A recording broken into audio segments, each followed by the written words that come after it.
No.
Yeah.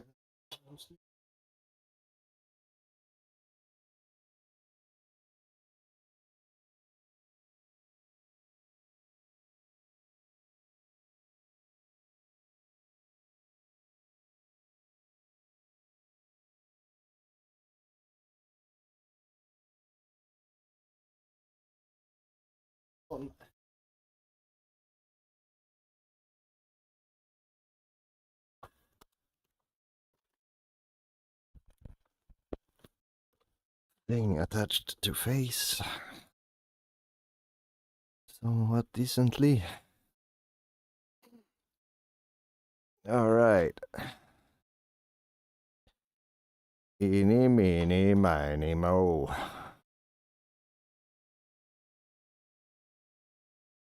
Where is my keyboard, yo? Ah, god damn it.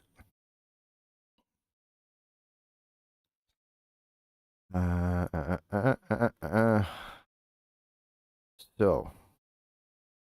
Oh, yes. Bring up the bop. See what kind of random bullshit we can get into today. Because why not do things that deviate from my usual routine for once?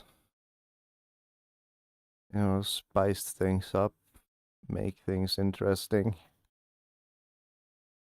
break the habit of the daily vlogging regime. Let's see, reload this, ensure that voice chat is functioning, and yes, it should be.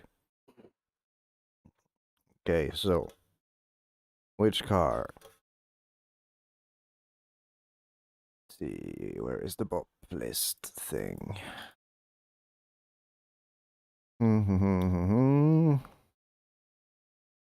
And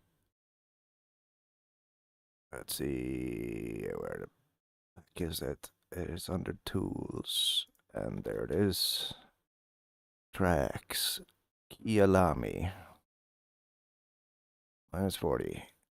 So I'm just gonna close my eyes, and I'm gonna release enter at any point.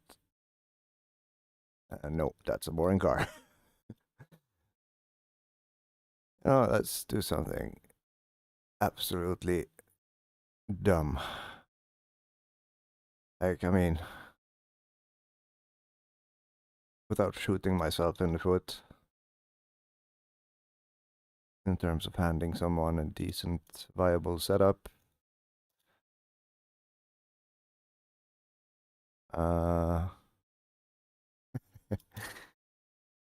Audi, Bentley,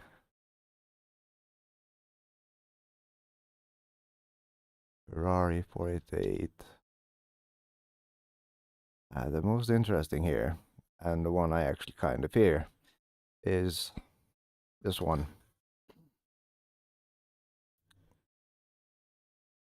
So, hello Honda. We don't have much of a relationship, but let's get acquainted. and see how horrible this actually is, considering that right there, which to me seems absurd. But then again, I am not familiar with the car, even in its heyday, much less now in the current Kunos Pop. But I mean, how bad can it be? Let's meme this. We will do just 4 laps, 5 laps. Yeah, let's keep the file small. 5 laps. And we will do it with the customary 69 liters. Pads 2.2. And I'm just gonna take a wild guess. Since this is a rear engine, that it will enjoy being stiff as heck in the rear and possibly similar in regards to the Maca in the front. And we will go full on meme. Something like that.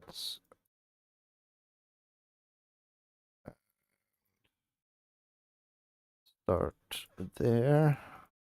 See if we get the typical response from the dampers. And we will go low wing-ish. Duck 3.3 and nose to the thing. Nose to the ground. I'm guessing we will need something akin to this in regards to pressures. And yeah, let whatever happens, happens. And where the fuck are my gloves? There they are.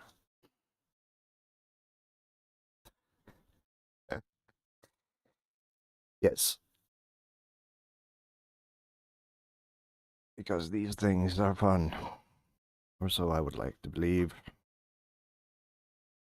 And how is this relative to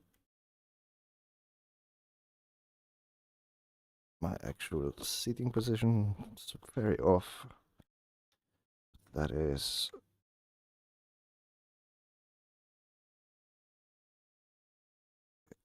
this feels relatively okay. To get my goggles sorted so I have sweet spot, and then some minor view settings adjustments. I can tell it is far away.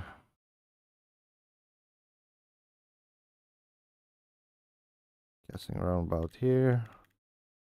Typical 5 to 6 lateral. Less. Lateral is okay. And in terms of height, I'm too far up. Oh, no, I'm actually too far down.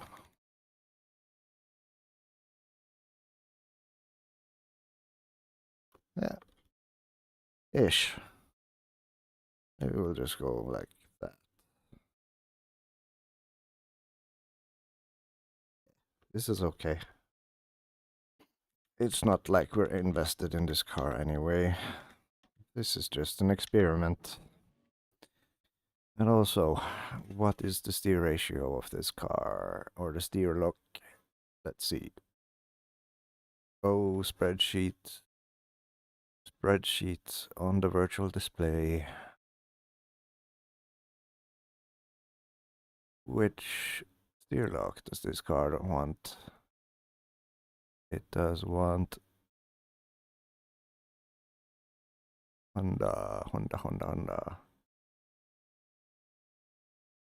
620 on this one. Okay. Where is... There you go. 620 achieved. As far as ancient beauty up and see where we end up in terms of pace. Honda.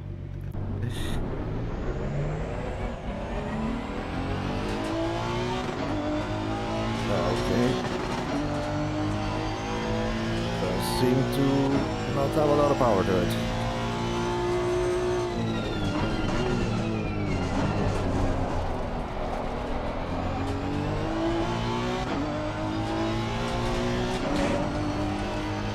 Just be the sound.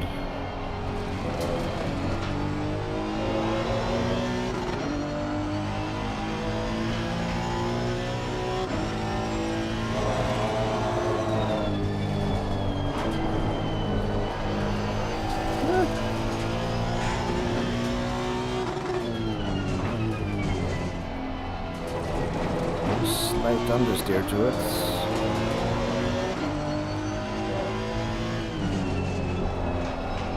It's running flat, wouldn't there's basically no wing.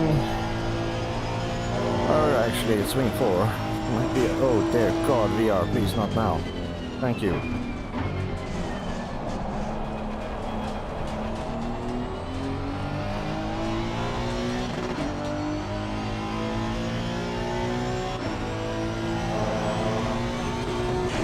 Oh. Bottom.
Rotation on power, that's for sure.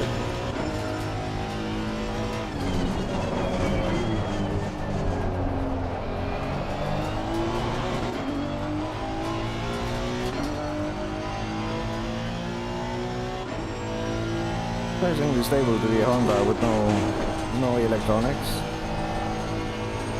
essentially.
Perhaps this should become a series. Tuning setups, or tuning cars nobody cares about. which has bump, which is insane.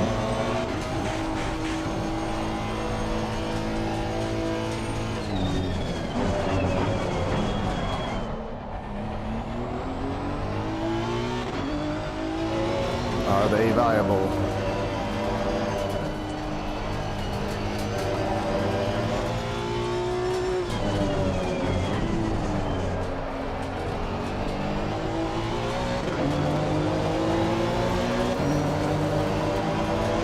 So far, this one seems to be pretty not viable. But I mean, there's still wing to remove. Bump stops to be added. Brake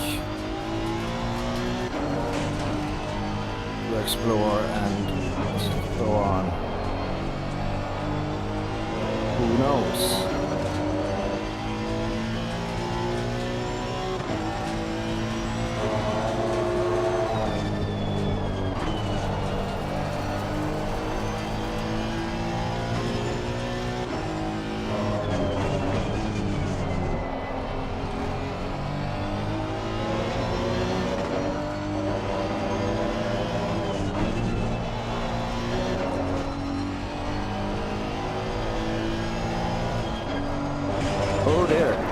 That's the Honda.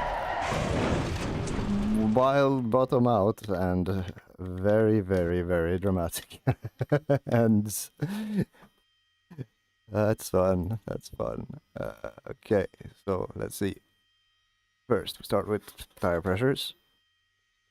We were off by a mile. Let's see, the quicker lap. Yeah, they are still building up. Brakes are good, tires are, we can go down one on front aero, and then, or front duct even, and then we slap on about one click here, or no, that's not, that would be 3, and then 1, 2, 3, 4, 5, 6, and I'm guessing 1, 2, 3, and 1, 2, 3, 4, 5, 6, 5. Then,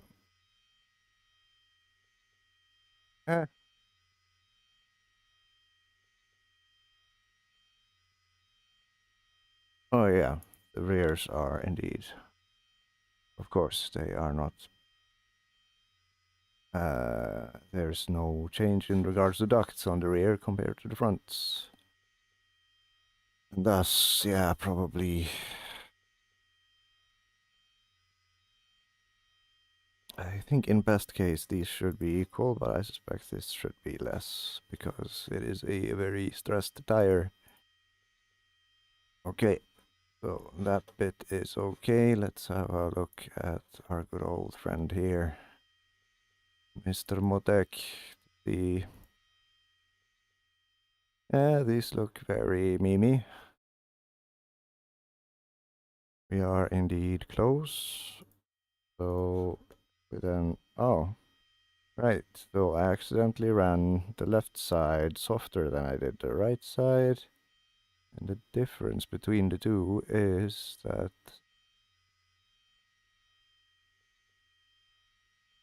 yeah, the right side actually looked better in terms of rebound. On the fast side, tiny bit higher is what we want. And we do that. Maybe we get a little bit more rotation. I think we go split it even into the middle, and then we just give it some random number, get more rotation out of it, and also keep the butt from bottoming out when touching weird places. And dampers. We are severely starved from bumps, so let's just throw in a random highish number here. Tends to produce a response. And similarly on the fast bumps, they are a little bit too free. So do something similar. You know what, I have a vague, I'm just gonna do what I learned from the other car, which I shan't speak its name for obvious reasons. I'm thinking there are a pattern to these things where the fast rebound does go up when reduced, meaning lower number here means more motion here, while on the bump higher number means more up because more stiffer. And similarly here, except the reaction should be that this part gets compressed and squished more towards the center, forcing this line up. So we do follow last night's reintroduction to the old cars physics thingies. Oh, we also have a lot of stuff here we can do to get more force feedback and make the car less on the nose, even though it was not. At least now I will feel, oh dear God, feel the car. So, see how wrong we are. Indeed, more force feedback, more reactive, even though it should be handling like a shopping cart at this point. Engine sounds to actually be able to produce more torque, or deliver more torque to the tarmac.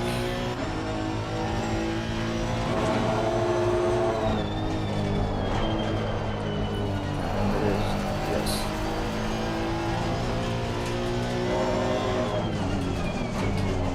More Honda-like.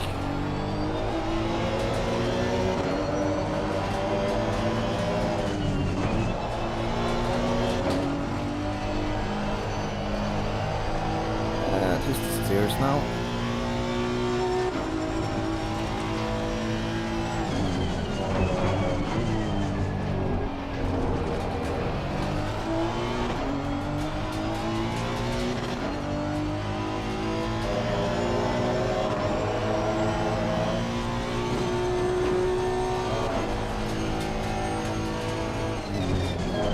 Oh, that's grass. That's a lot of grass. That is a horrible amount of grass. You should never take that much grass.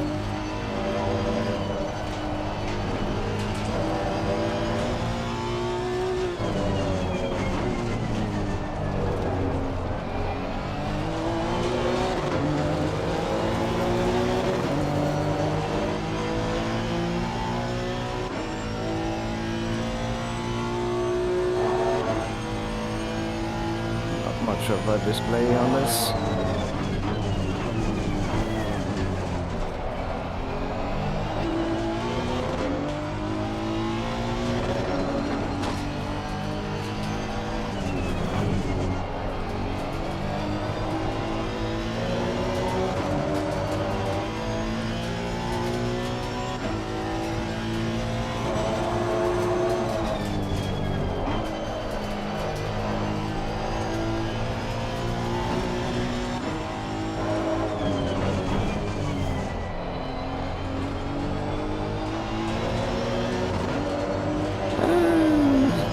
Surprising that it has so little power.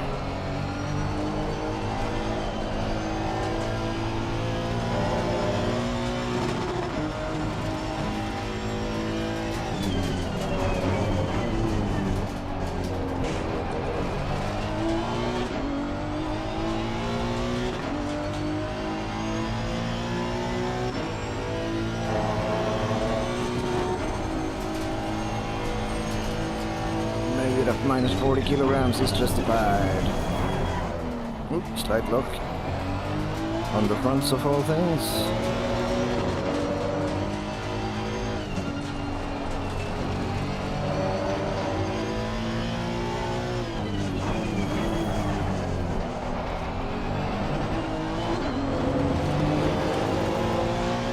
How far back can we go? 50. So.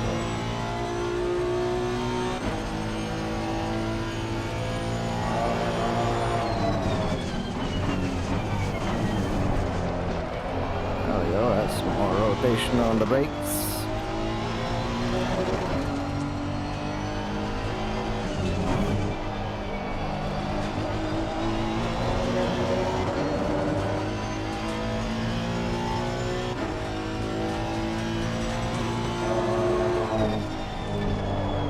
To prevent it from locking up.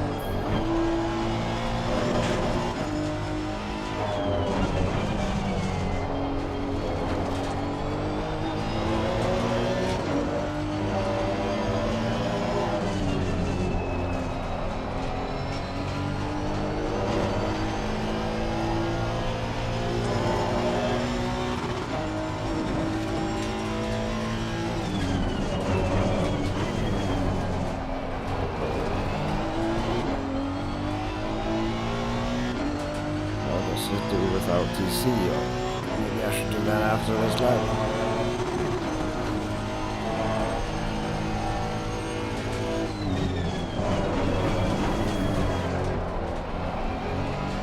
A little bit prone to locking on the front.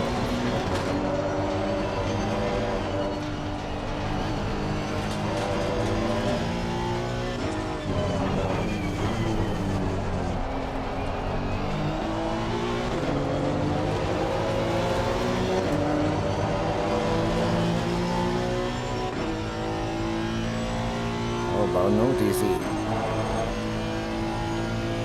How angry will you be?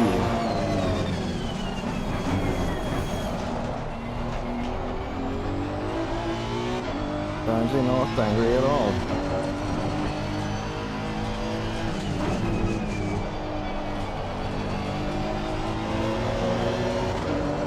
That is interesting.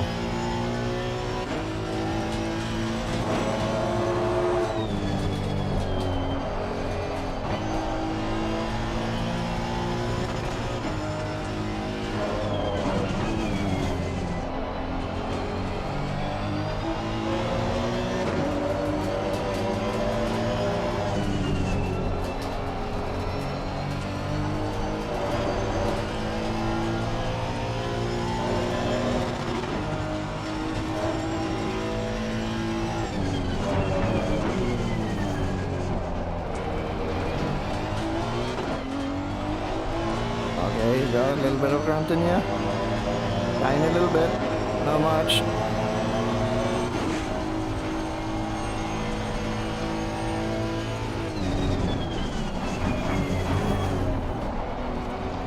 Light lock on the front still.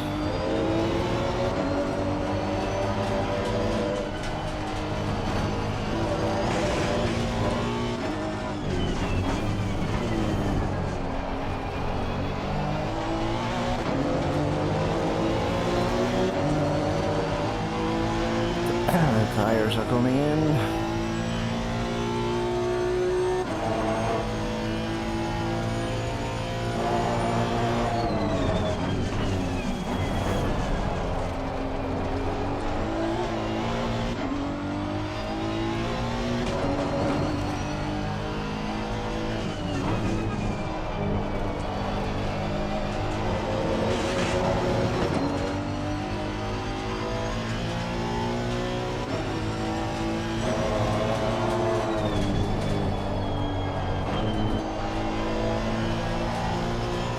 Still drop wing on this and give it more rake.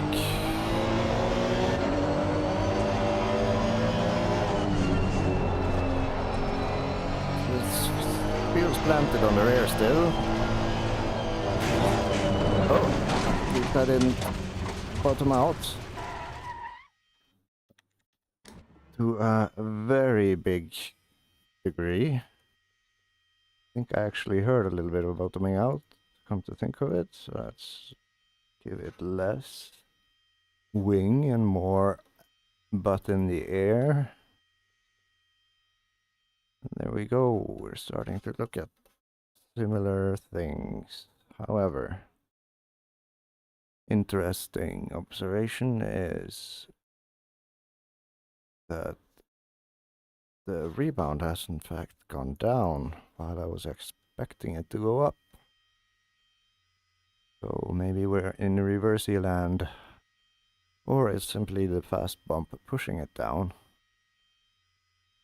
But the fact that I added fast bump seems to support theory that more means less curve and squishing it more towards this section, pushing that one up. And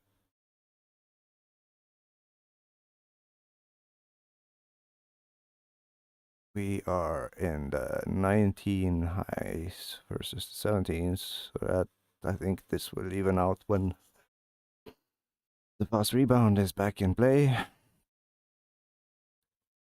Oh yeah, you can see it on the front that the fast rebound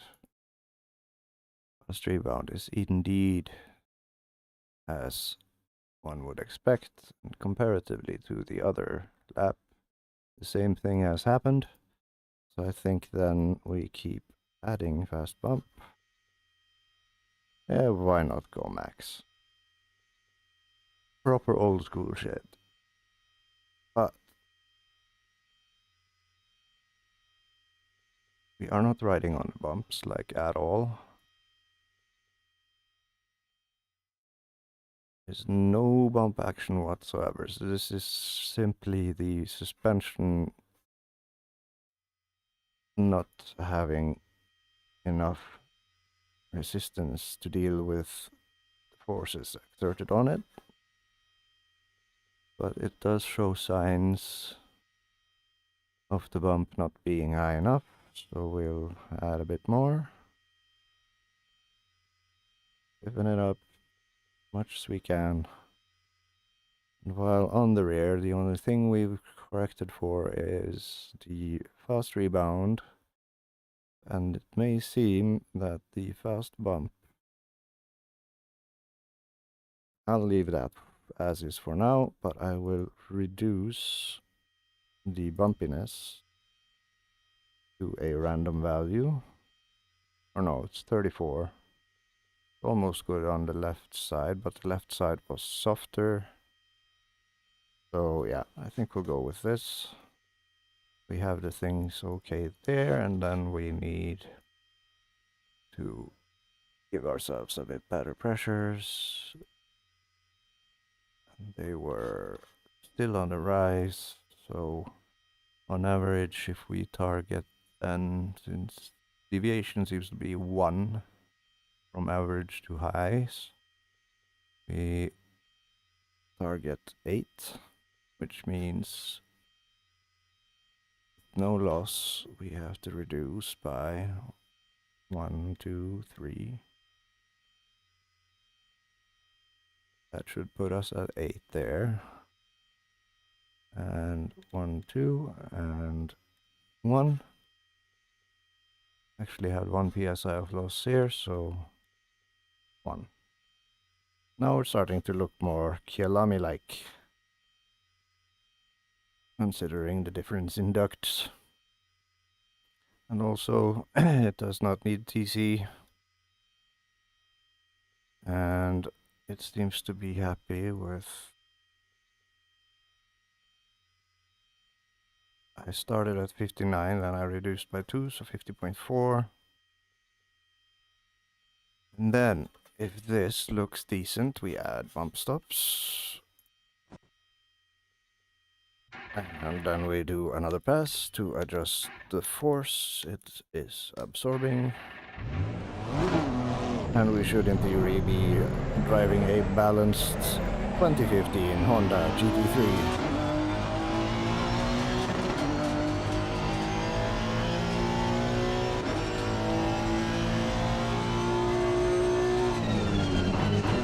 fully exploiting its mechanical grip potential-ish, while profiting from no drag, or at least as low drag as possible, and 40 kilograms negative drop.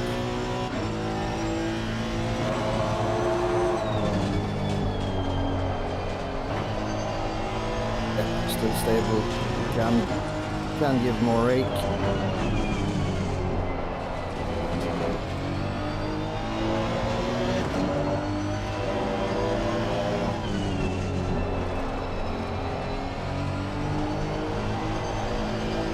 Yeah, definitely still needs more rake.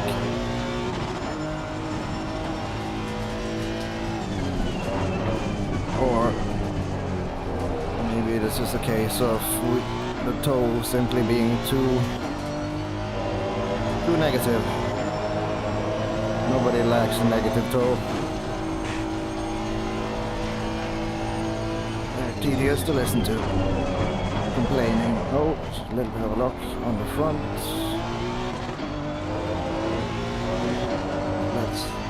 Make the rear do more work.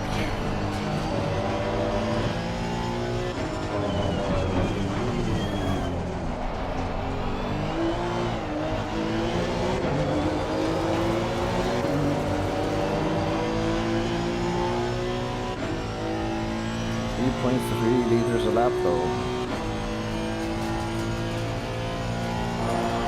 That is a thirsty car.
wants either less wing or more rake. I'm prone to give it both. Just to see how angry it gets.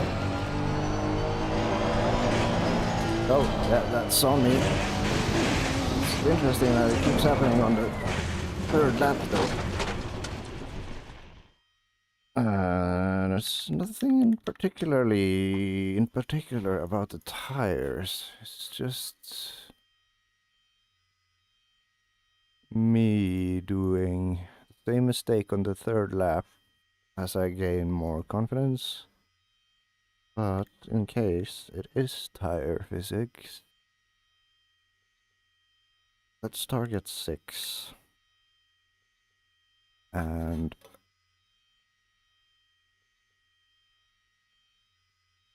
yeah, so 6. Brakes are hot, but I'm not braking, so that's no problem. Anyway, let's start with the rake. Oh, fuck it. Let's not give it more rake. Let's give it less rake and less wing. See what happens. And then we have a wee beak at this thing. Still no damper action. And compared to before, what did I do? Let's see. I maxed out the front.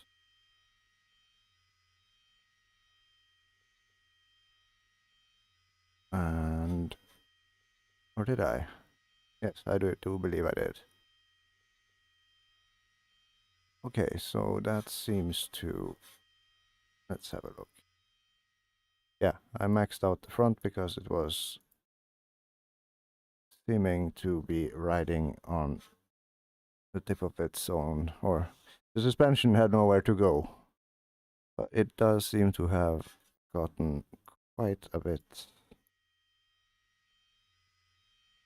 to work with now. So okay, let's go dial it back by 2. And then just follow the leads we have.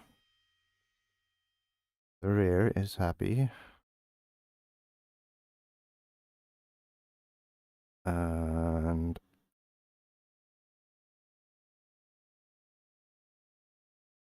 what about my theory about the thing?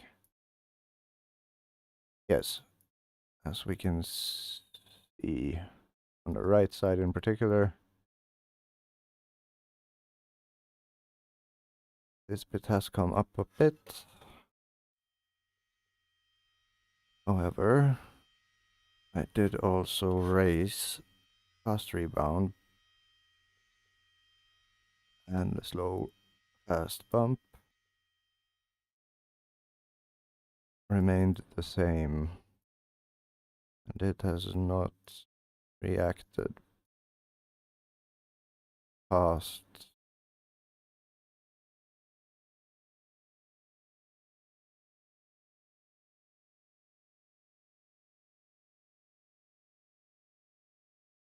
wait a minute, what did I do?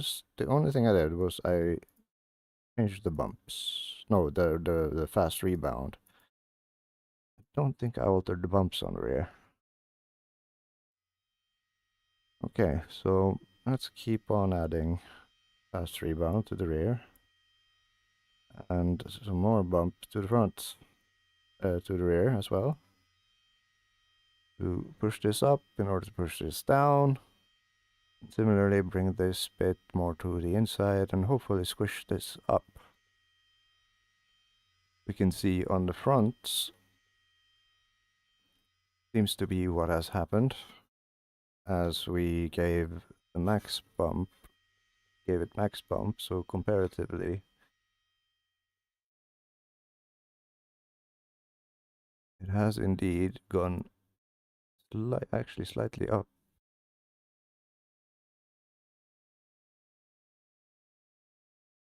All the way, but the important bit is this.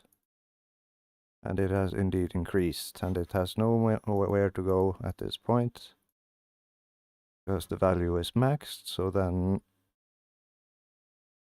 we'll just accept this because 18 to 17 and 19 to 21, that is favoring the bump, and the car is heavier than it will be when it is light, naturally. Weird how that works. And so the conclusion then would be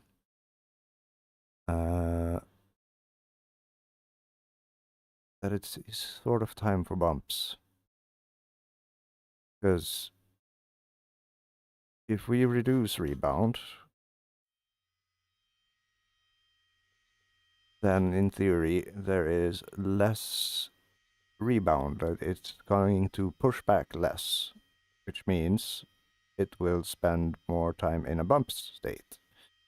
And we really want it to be pushing down a little bit less, while at the same time allowing it to be more in a bump, or to allow the bump to resist the initial compression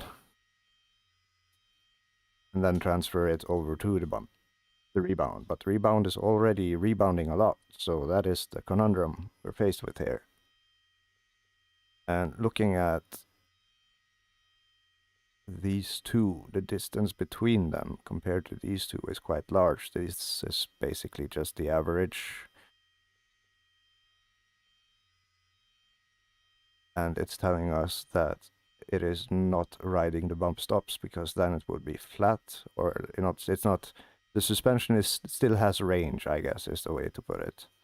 Because if it was like here or below, it means that it is riding the bump stops, which are completely out of play. So what we could do is we could either stiffen the bumps to push these down, which would then also push this up, which is undesirable and unlikely the thing we want to do. But I mean, it would be fun to see if the car reacts as I expect it to. Let's not go full Monty on bumps, because that just makes it an understeering mess. Let's do 35 and see what happens. And then on the next pass. Oh yeah, no, wait. Of course.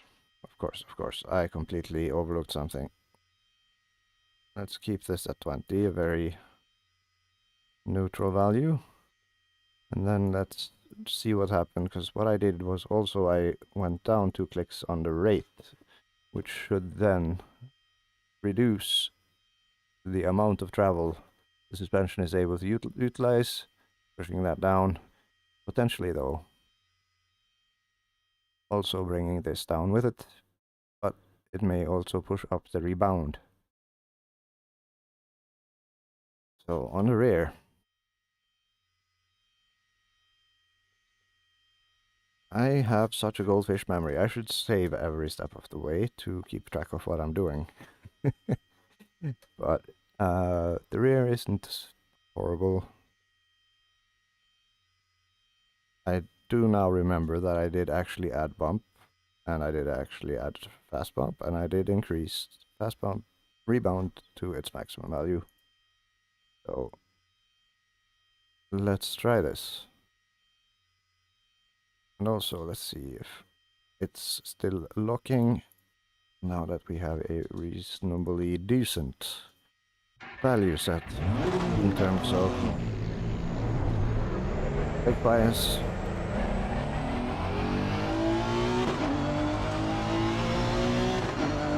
And the fun thing is, now we have 0 wing, we have a little bit of less rate, so maybe we will be bottoming out again. But I suspect the car will turn. Yes, it does. A lot.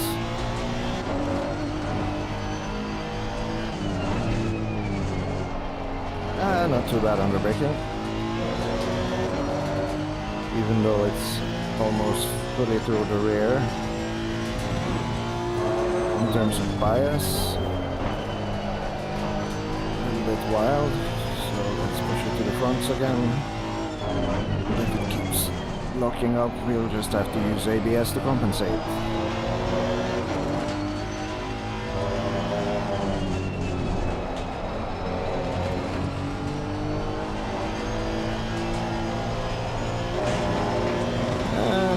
not really bottoming out, just a little bit.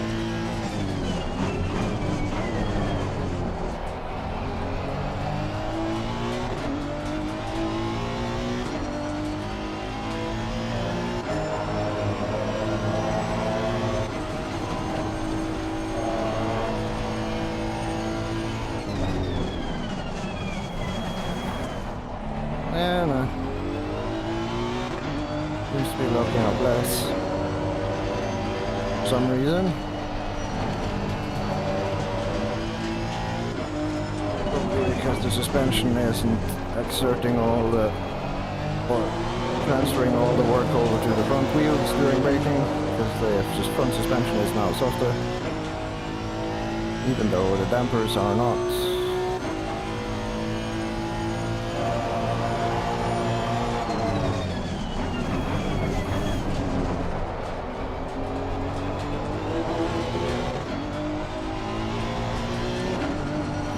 Far a fair bit more understeery under.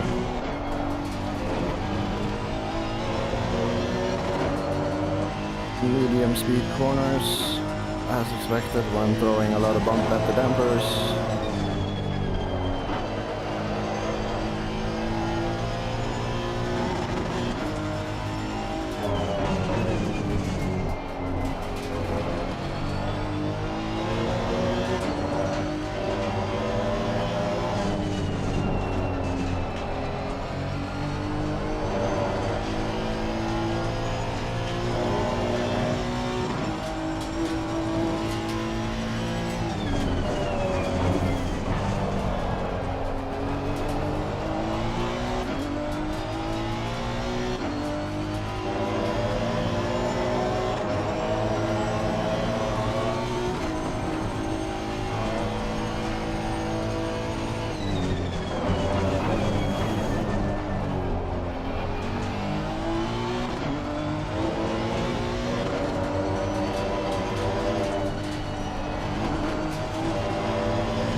Small car is. Feels weird being able to go so close to the sausage with no repercussion. Tiny little vehicle. Very small.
Maybe some more ABS will help. Stopping the car without sliding and therefore be faster.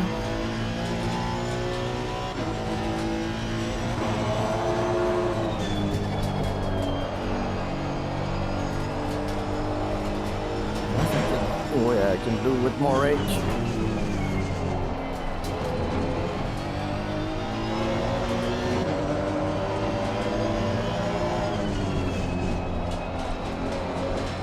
We'll see what happens when we get the bumps involved.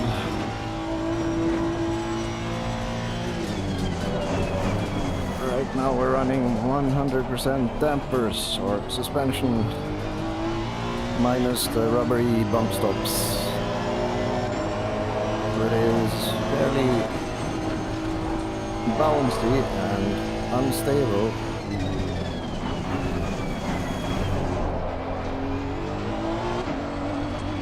Still hearing signs of it slightly locking up here and there. It's not great for braking distance.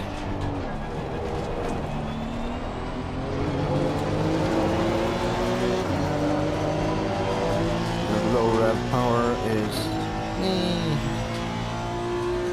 not great, but not bad.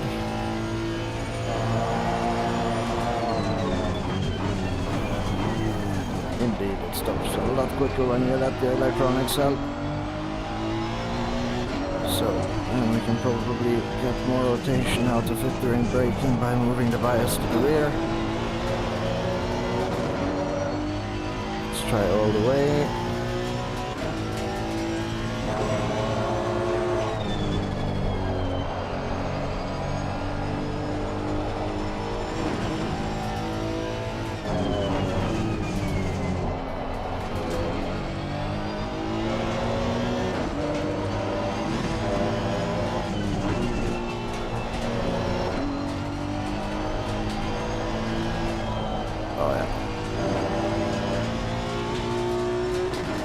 Got more power than it's got rotation. Still locking up the rears, that's fun.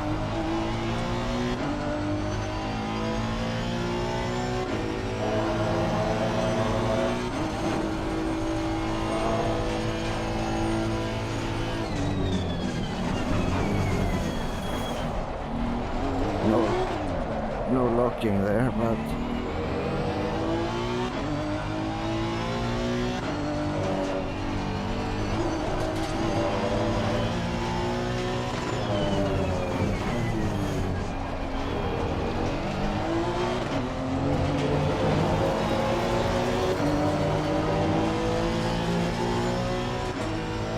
so that's 7 laps. Let's do one push lap.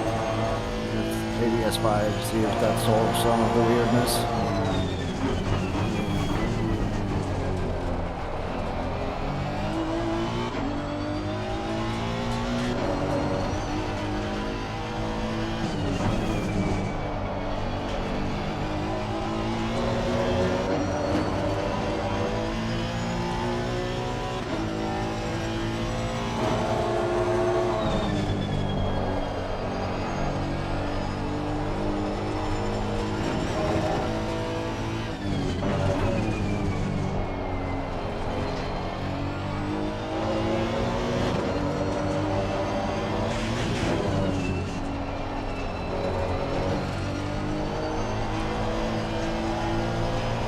Please.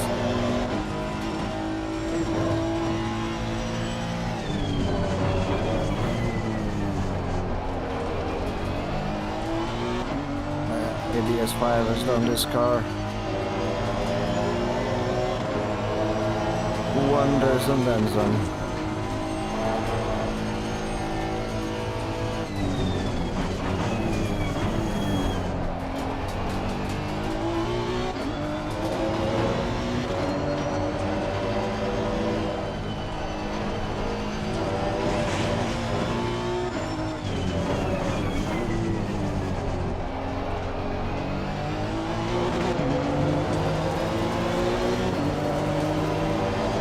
In the 43s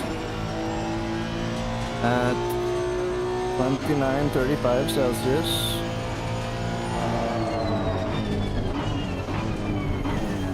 With a bullshit setup.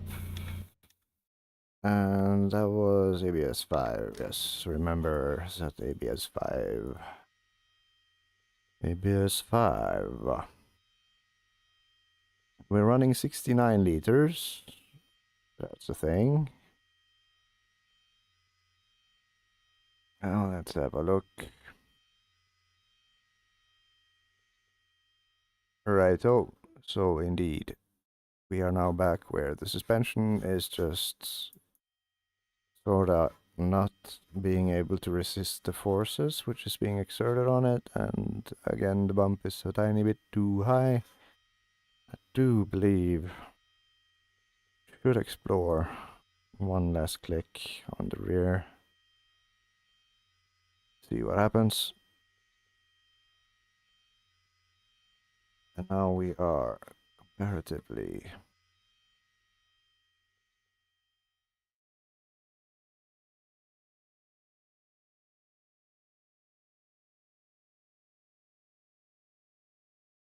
to the previous run.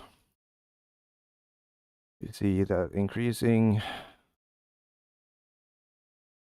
the bump on the rear has indeed pushed the low side of the histogram up, arguably a bit too much, forcing the right side, the low side of the, for fuck's sakes, the low side of the bump is forcing the low side of the rebound to be in, spend less time in a rebound state because too high. And that also has the effect of the fast rebound. Fast rebound and rebound, they are connected to become lower as well. But not by much. It has, though, some positive effects on the lower bit here, as this bit. Oh, it is actually just as bad, isn't it? Bad being relative. Ideally, it would be like a perfect thing, but you know, that's not gonna happen. Okay. So, what we know about rears, they were 20. So let's try 25. And then, comparatively on the fast side of the histogram, has become more of a bell curve. They are closer to 20, so I believe actually they can go up a little bit, so we actually get 220. So the rumor has it that highs should be 20 and lows should be 30, and then you get this classic bell curve, which is what most people seek. But the sim arguably is not, you know, it's not the quickest way to go about, but it is definitely less shit to drive over time in an endurance sense. If you just want to go sprint racing, don't care about tire wear, meta setups are for you. I do enjoy making things look like they are supposed to look like, though. So, I don't think we should change anything in particular about the fronts at this stage, because we are still exploring wheel rates, because we know 78 means this, and we know similarly that 66 is this. So that would mean that the perfect balance is either there or there. And also know that 0 is this. So while we could play around with 0, I doubt we would be able to make anything that resembles a bell curve. Or no, wait. Did I max out on the first attempt? I think I did. Yeah, so we have no idea what 0 looks like. But I can almost guarantee you it looks like shit. And will drive great for 4 laps before the tires eventually just gives in or comes off the rim. And pace drops, and so on and so on. Okay, so what were the tires doing? On lap 8, they were actually a bit hot or overpressured. I had 0.1 loss on the front, right. So on my fastest lap,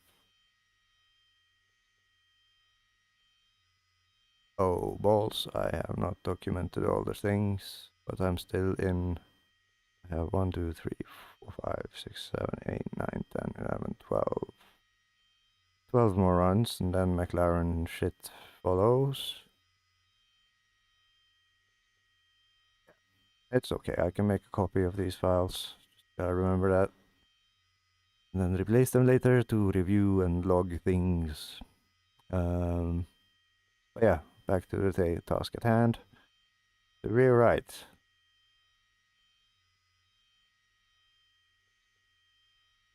Brakes are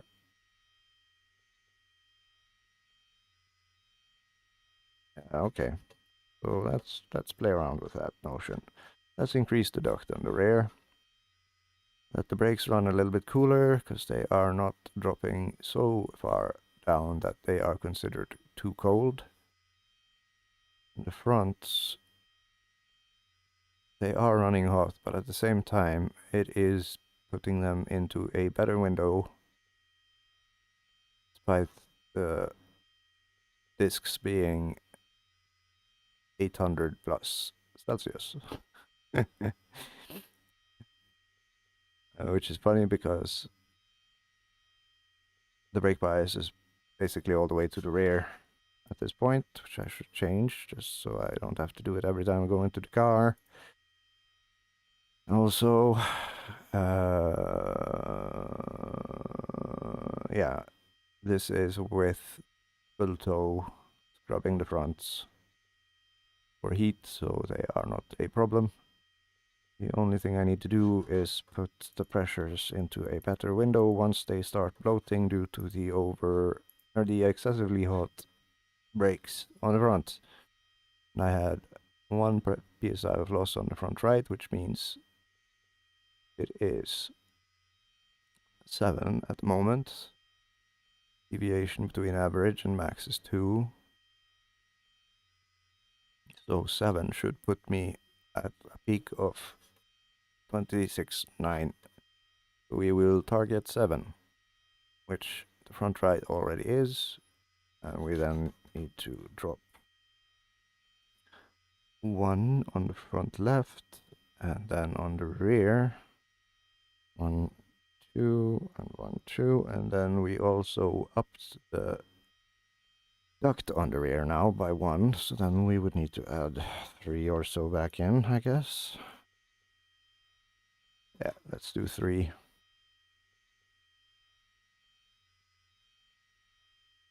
And also, I was meowing about wanting more rake. I'll give myself 2 more clicks.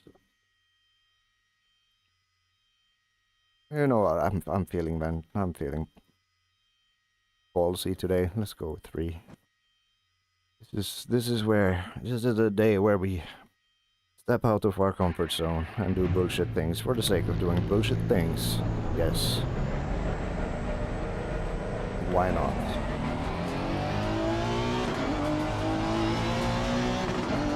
Let's go drifting.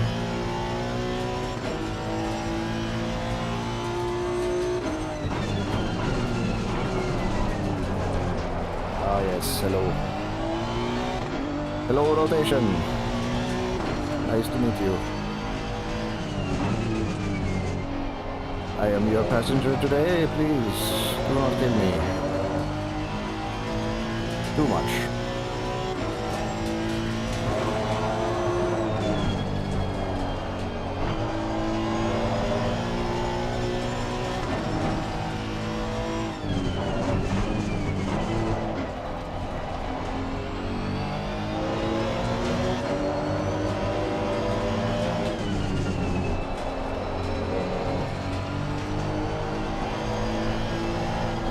Still pushing myself wide.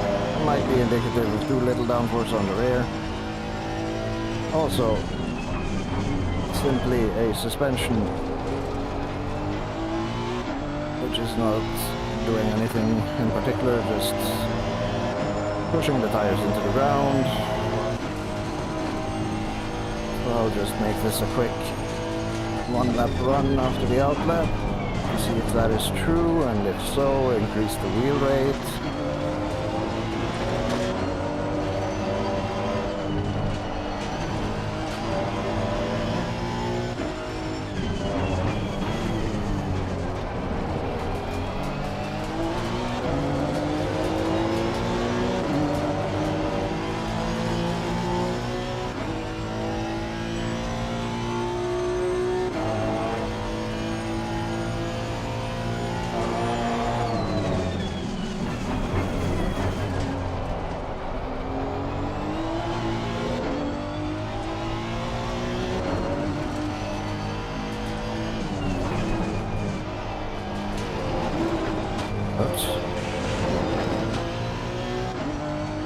And it's gonna fuck with the data, so another lap it is.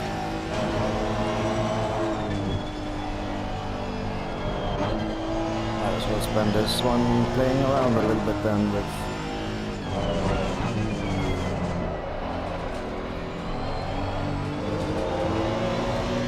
the mechanical grips. What tickles it and what does not.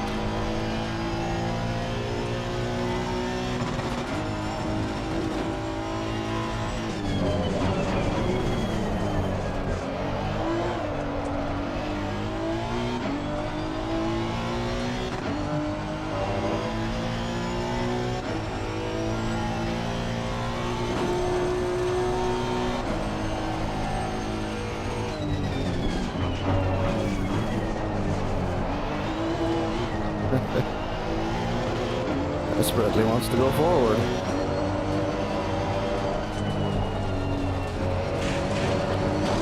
The rake might still be too low.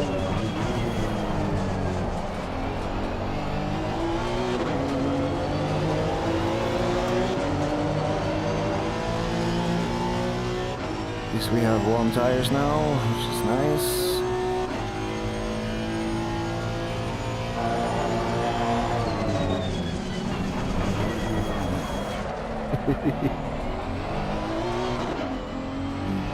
Okay, yeah, this is turning into something else. That's fine.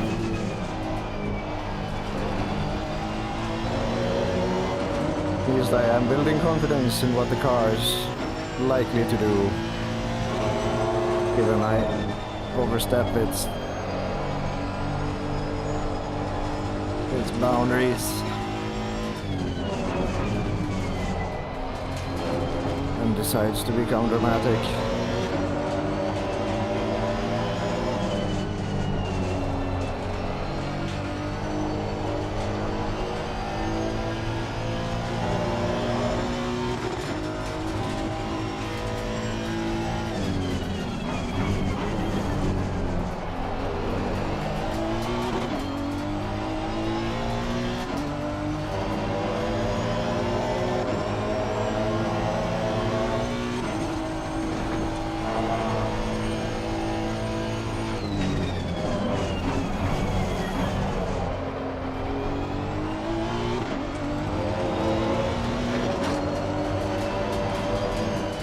I do not believe even in ideal conditions with the perfect setup that this particular aging husk will pose a threat, past being a moving roadblock.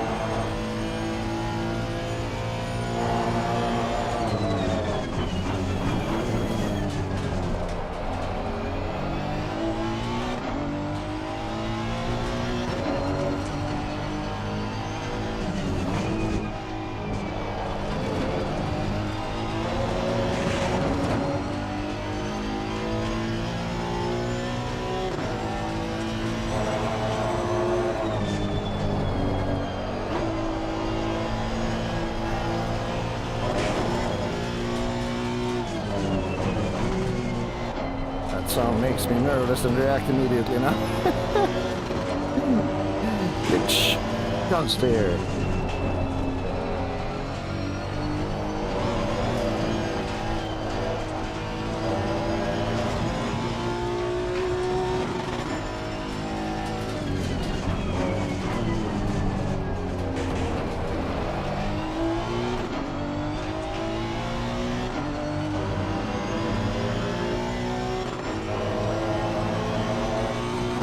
But yeah, the point of this run was to figure out, is the suspension able to deal with the forces exerted on it? And that should have been achieved fucking 3 laps ago. I mean, I'm not hating driving this car at the moment.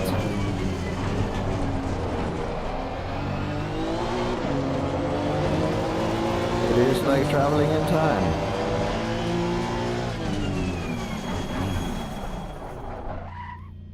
Okay, let's see. Motec on the wall. How deep does the suspensions fall? Ah, seems they're still actually riding the thing. It's fun. Then, maybe it is not much about the wheel rate, but more so about the bumps.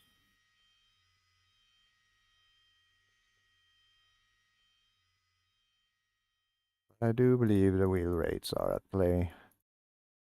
And let's see what happened. Okay, so we reduced the bump to middle. So then it was 30. Let's do 28.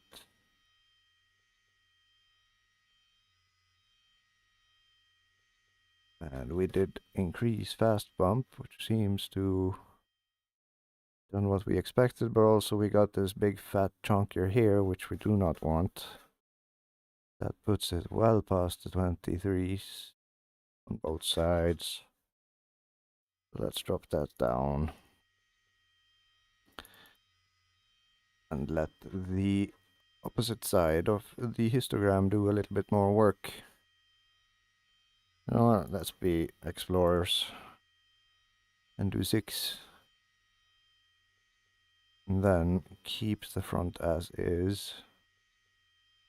Because this one and that one, they are fairly okay. But there's little sign of there being any activity on this side of the equation. But again, suspension is not thinging. And also, yes, I did reduce it on the rear, didn't I? Yes, I did. And did we establish earlier a limit? I think maybe we went 78. Let's try 87, see if this bit comes down a bit and then forces the rest up. And yeah, let's stay off the bumps for now. What else did I do along the way? I was complaining about a lack of rotation, so let's go more rake. To compensate for the things which are absent, namely bumps. And on lap 4 with drifting, still a bunch off target. We did have 0.2 pressure loss, 0.1 pressure loss, so no, we're on target. Okay, so a couple more quick laps. Then empty the tank if bumps are within range. No, histograms are within range. See how quick it can go when empty.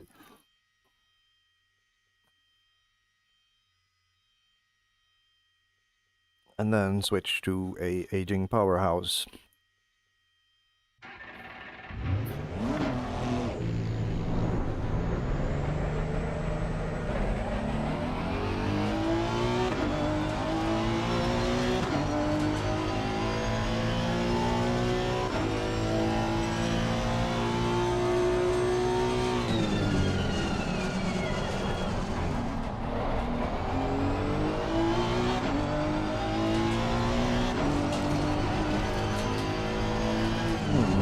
Does sound to be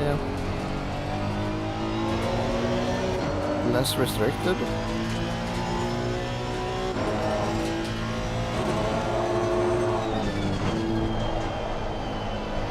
Maybe the rear was basically too stiff.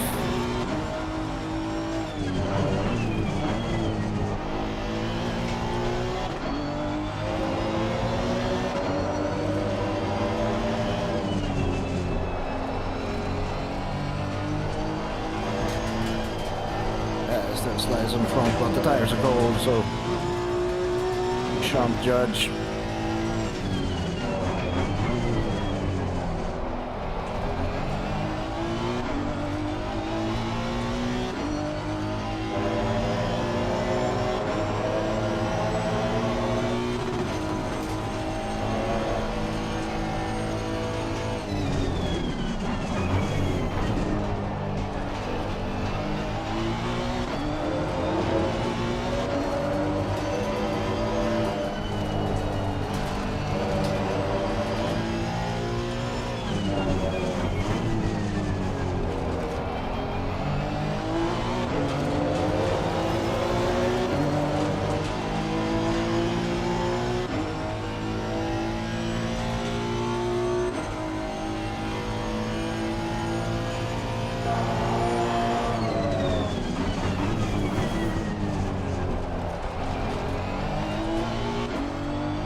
not bottoming now in the sense that it wants to kangaroo and kill me.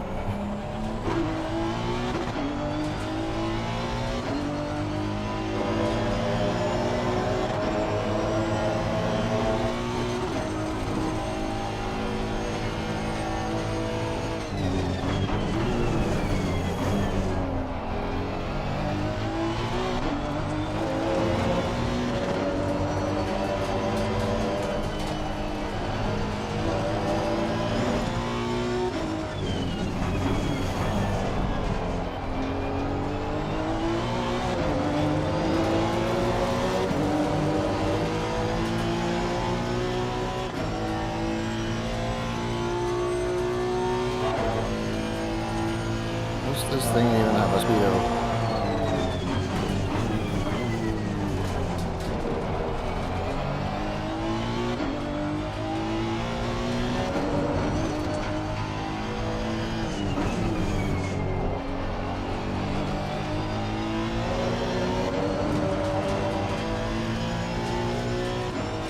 I cannot see it. Nope. Oh dear. That was late. That's fine.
Angry little car. Okay, so let's have a look at the histograms to see if my theories hold water or if they are bullshit. Oh dear, that is wrong. Do not wish to sort by the things. There you go. Ah, interesting. Interesting. Am I looking at the right things?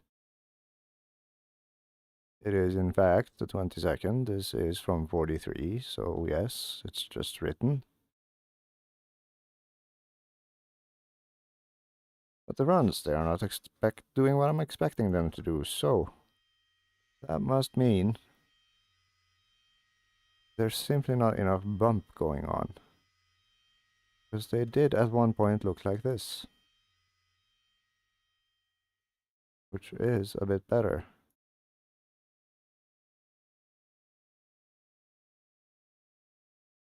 Or am I misremembering? Is this a case of me misremembering things again? That they were softer back then? I do not know. So we've tried 27, we've done 25. Let's max them out. And see what happens. Maybe this is indeed the case. Okay, well, let's focus on what we are observing that are changing as expected. Yeah, because these are literally... they're less. And I went up.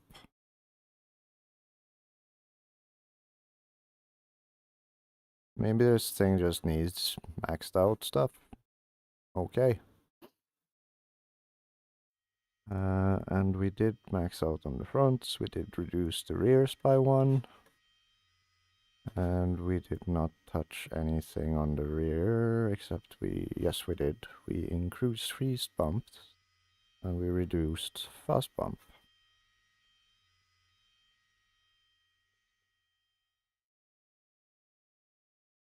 And bumps did indeed go up. And fast bump came up on the right side.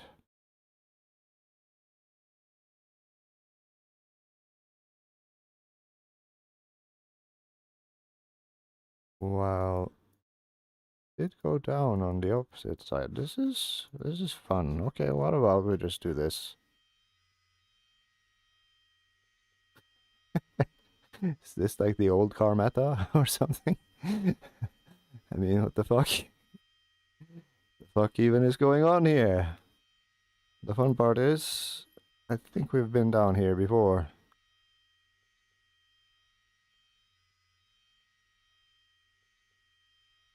Let's keep on going back. And also, still not murdery in terms of the rake, which is fun. So let's. I'm curious now. I'm legit curious, and I regret not having saved every step of the way, so I can actually not rely on my goldfish memory. But you know what? Fuck it.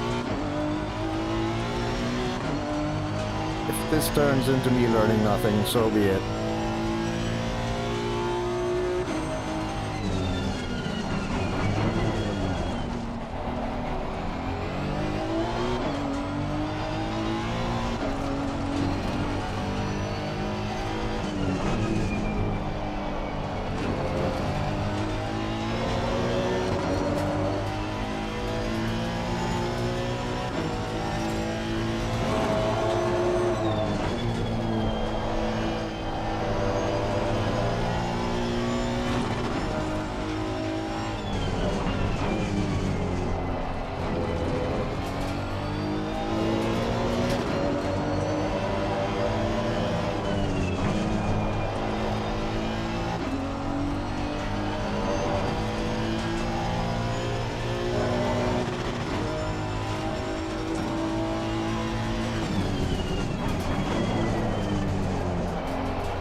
Let's do this section a lot better now, though.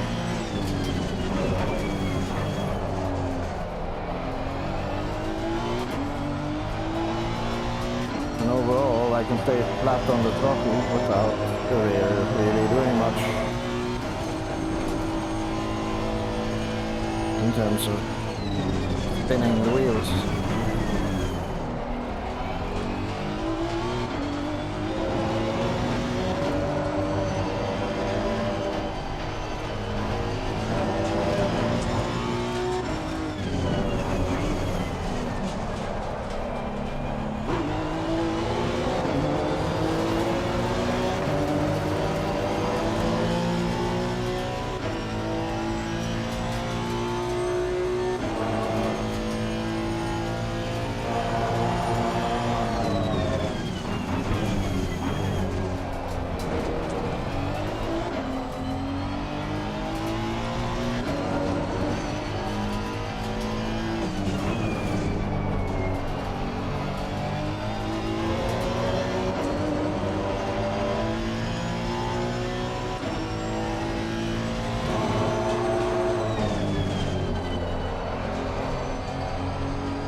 Fun.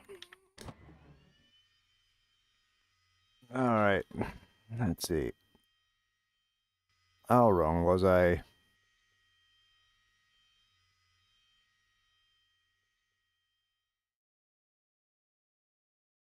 I might even be more confused now. What the fuck? Okay, so it seems to have the opposite effect of what I'm expecting. So this would mean, if we compare it to many moons ago,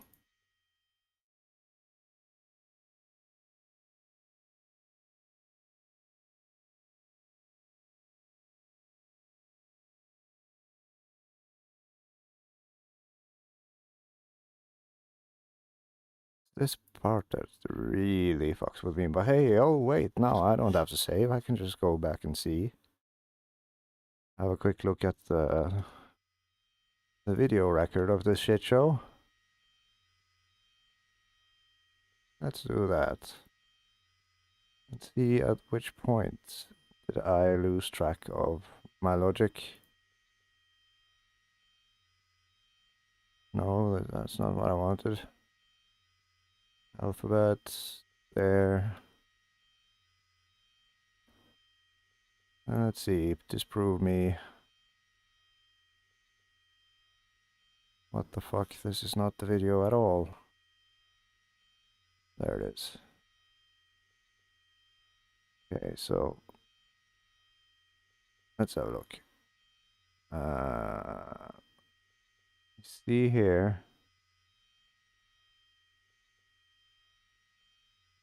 These flat motherfuckers. And then they evolved into... That was a long run. There. This is as close as they've been to what I expected. And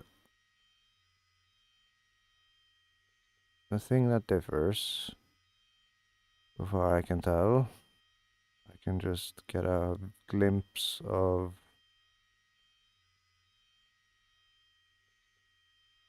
anything that's relevant. I just want arrow and then straight in here. So I would have to then backtrack to the previous, which before I started running. And what I had then, I had maxed out absolutely everything on the mechanical grip side, and in the dampers, show me dampers, me.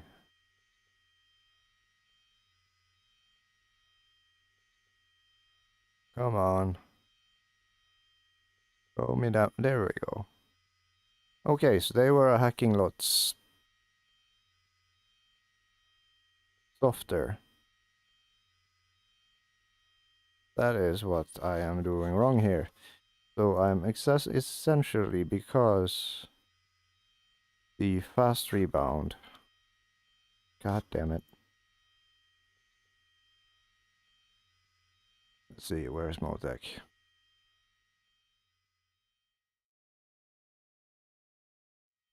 And let's compare it to what we saw here. So it's 25. Yeah, so 25 and max. And then I had 25 on the front. But they were looking horrible at this point, so not particularly relevant. But the rears, those were interesting, because they were looking quite okay.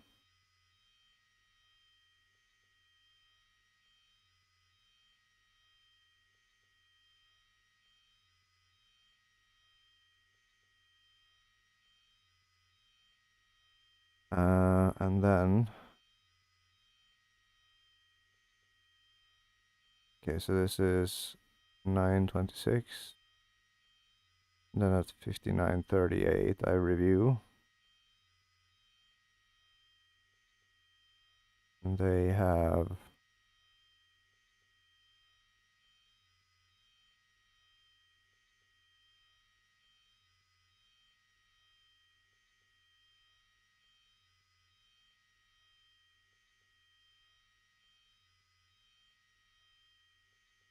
regressed ever so slightly. And on this run, they were... Look down, please. Me. No. They were maxed out. There we go. And 34.5 on that run.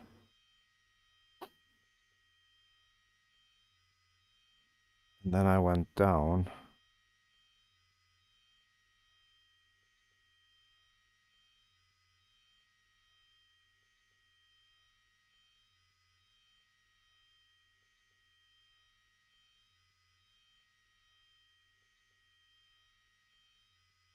.5.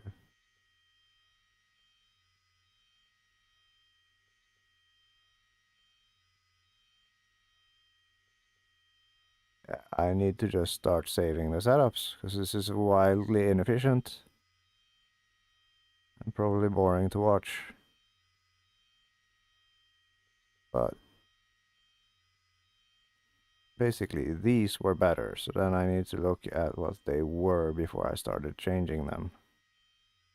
Which I can probably catch a glimpse of here. Right. So, the truth about the dampers would be 30 something, let's say 31. And then I'm guessing that's 5. And then max, and then softer. And that is, I believe, 10. Yep. Okay. And also, yeah, so this is just me going into the thing, not changing anything, and these are the dampers I got from that run.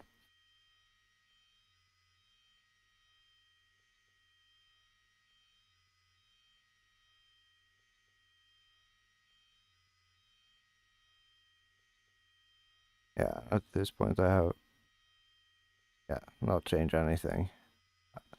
When I started increasing shit, that's when they started to flatten at the top. Not so much because of the wheel rates, which were... Can I have a little quick look at them, please, me?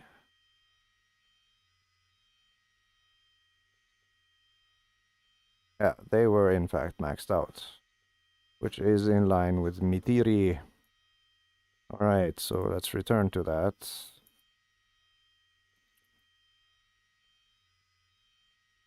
And also, let's have a look at this, because this is just a case of them being basically maxed out at this stage. This is the second run. I got lucky with the first pass, and then on the second run, we have dampers that actually look kinda happy. And if I'm lucky, I'll be able to catch a glimpse of what those settings are without me changing anything.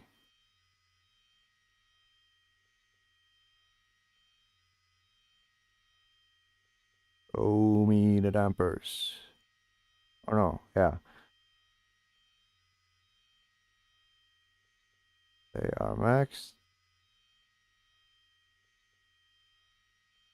Really? Okay, so for the front suspension, they're not far from the truth. That was 25 and max on everything else. Let's return to that, but minus a couple of clicks, because I think I remember they being a bit on the bumpy side, weren't they? Yes, they were. And then, I'm guessing similarly that fast bump is to blame here. Some of the terror. The weird part is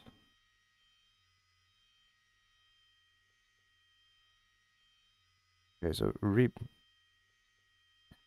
doing this should so far, I've understood things. If you don't touch anything but the rebound, if you make it more rebound,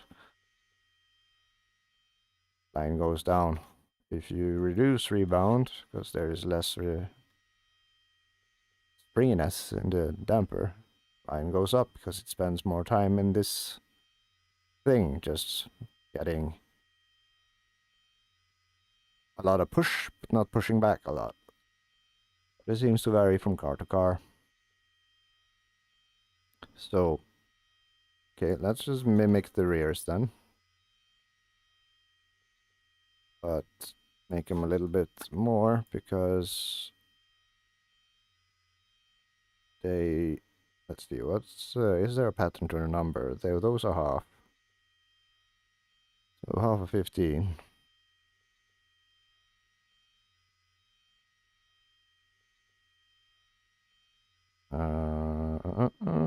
Would be, no, half 10. It's 5, and it's these fuckers I'm working with now. Fast bump, fast rebound.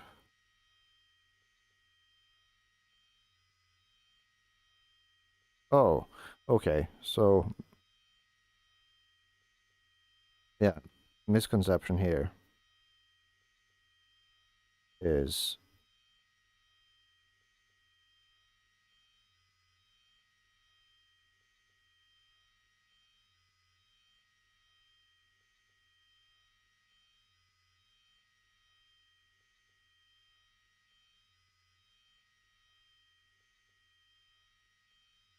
let's just go with it.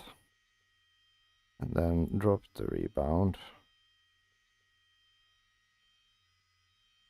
And let's say 10, 15, and 15 here as well. Let's just mimic. See if they actually behave the same. But I do know. Or do I? No, actually I don't. Let's just make them the same. And see what the difference between the two are. And then try to extrapolate from there. Because these things which I'm watching in my VOD are as close on the rear to anything I've seen 20, 30, 30, 20. And if I just double check, if I may, what these were, there we had a glimpse of them.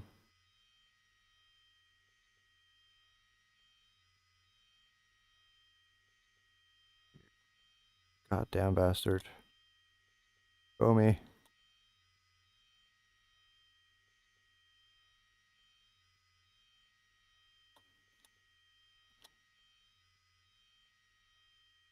They're 20. Oh yes, I can actually. No, I can't.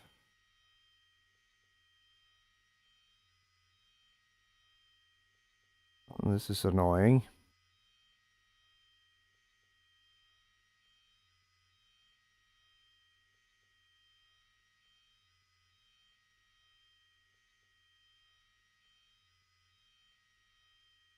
This is what I want to see, but oh, there they were.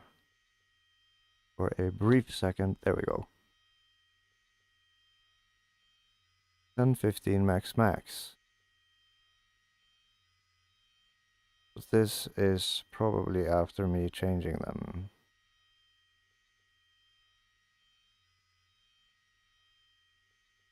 How?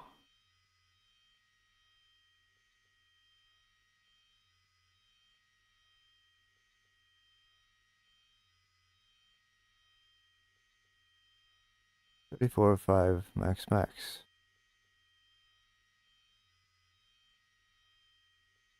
Okay, so this is where I leave. Those are the dampers I had prior. So this is the result. Is more desirable. And then if I just look here, max, max.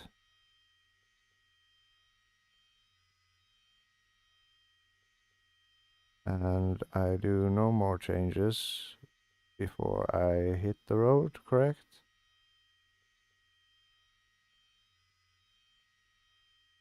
Come on, you bastard.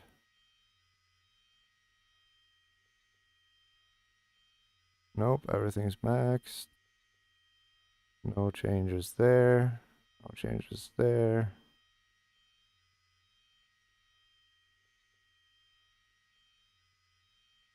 Staring confused at the histogram.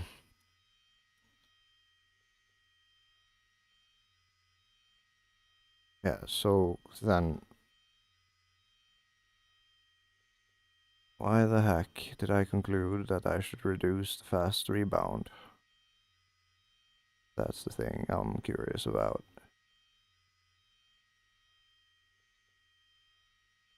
Is it due to the fronts?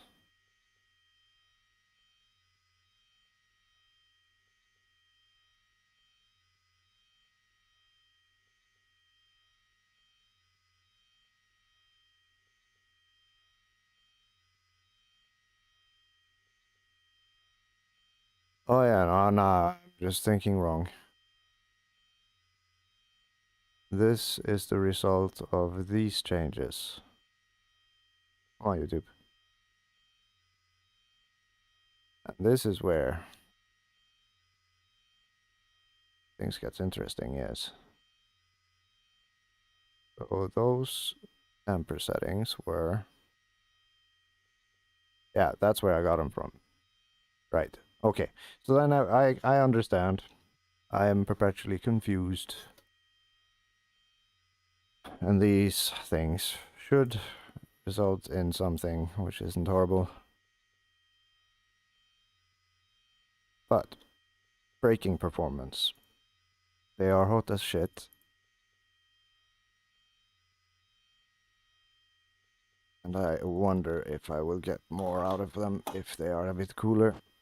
The rears are good. But the fronts are making strange noises and very hot, bloating the tires. The rears are still within a good range. I do believe maybe, yeah, I'd rather have under pressure tires than over pressured, so yes. If I do not get closer to the truth now, I will go Jaguar.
Were well overheating.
Oh shit.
Oh dear.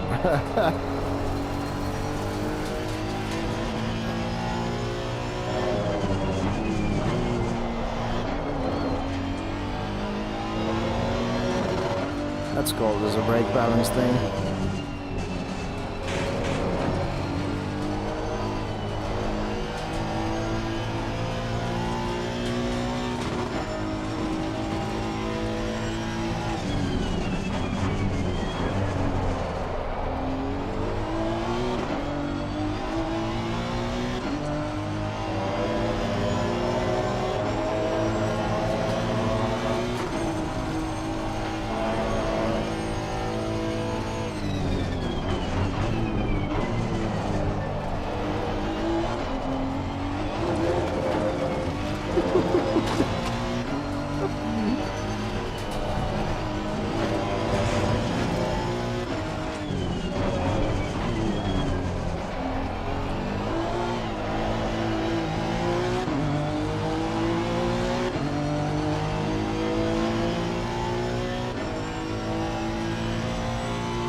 Come on, man, I know you have a 42 in you.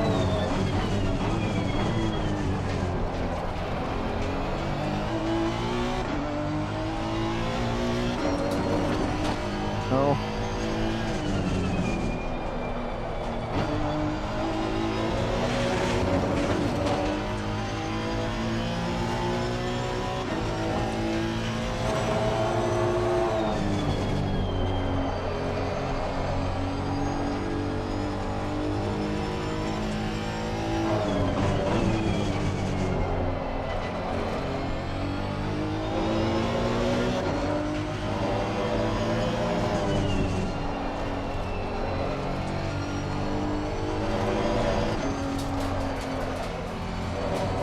That's on me.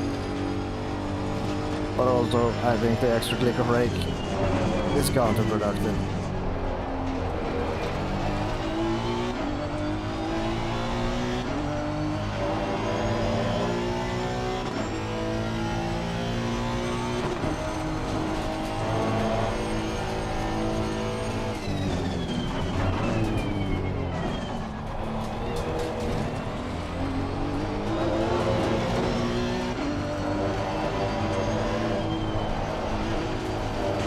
Whoops.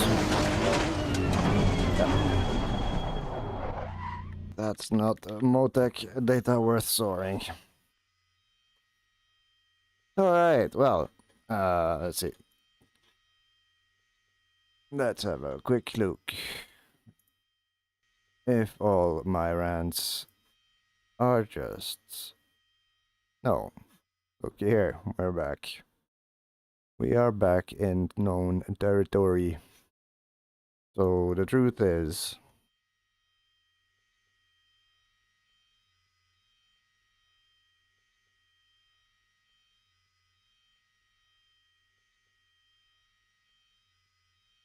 Probably somewhere in between. So I vaguely remember fast bump having the desired effect. However, what confuses me, and I'm gonna just save this, so I have a point of reference. What do we even call this thing? What is the car's name? Just NSX.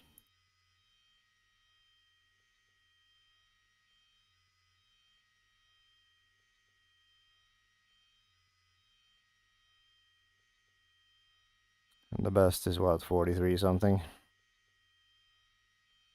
I can put that later.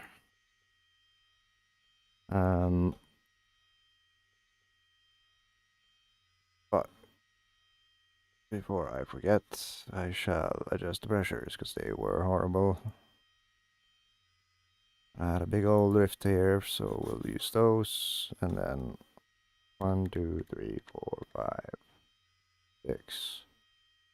1, 2, 3, 4, 5, and 1, 2, and 1, 2. Just target being within the optimum or the operating range of the tires at least. Okay, so what happened was we went from a max to a min.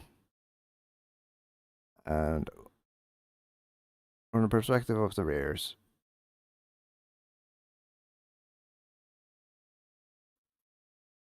lower value does seem to make things go down on the bump side. On the fast bump side. However, on the bump side,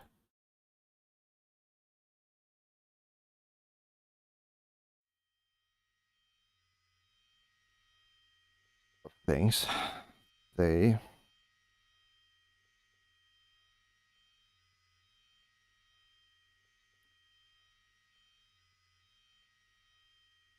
this is where my memory thing comes into play. And why I should always save my fucking setups. Because I never remember, even though I am convinced I will never remember, even if it happened just 5 minutes prior. So let's have a look. What were the settings when I entered the pit with these?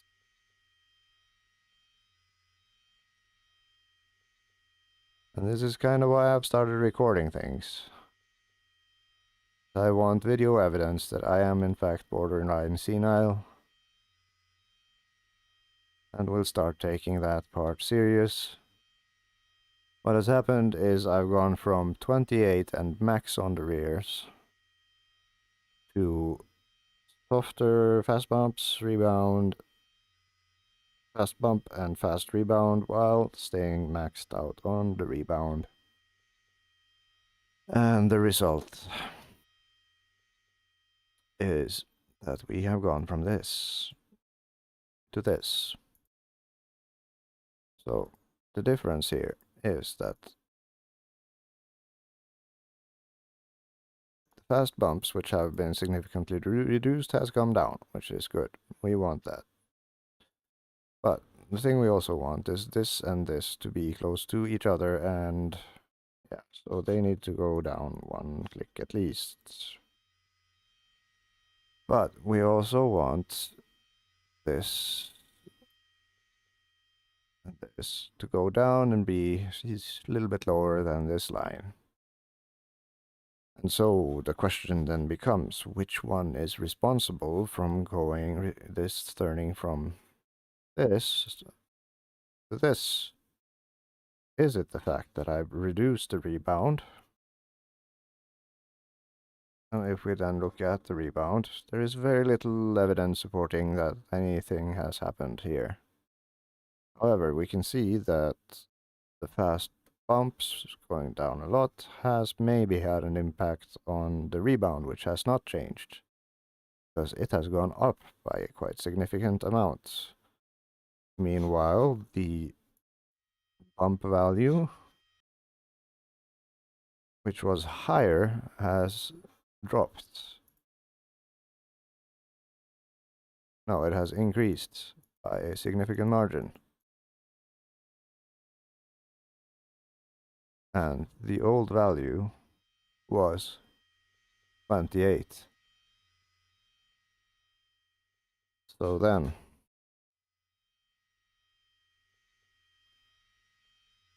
how about 30 or 29? Yeah, let's go 29, because I think the fast bump and the fast rebound are the things that have had the biggest effect here, but I am struggling comprehending. Yeah, the fast rebound being softer has had a positive effect on the rebound as it is higher. That is probably the relationship that I am missing out on here. It's the difference between the old white lines and the new are marginal, even though I reduced it by a third. The part that it should be affecting is very much unaffected. However, the thing which I also wanted to go up has gone up. We're married to maxed out rebound. That is just the way of ACC. Okay, so if we transfer this knowledge over to the fronts, while looking better, they are showing signs of being a tiny bit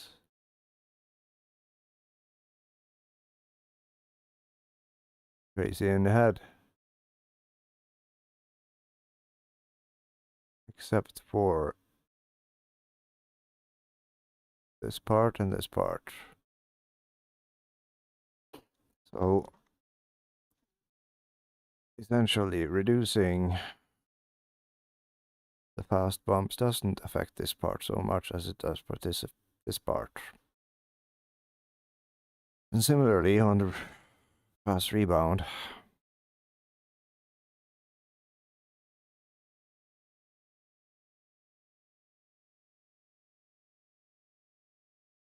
it is interesting. Yeah. So okay, let's better drop the fast bump.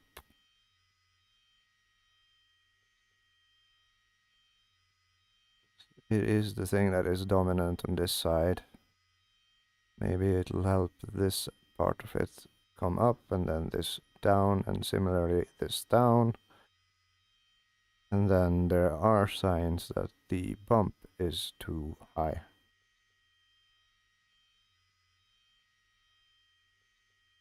So just drop that a bunch. And then maybe the average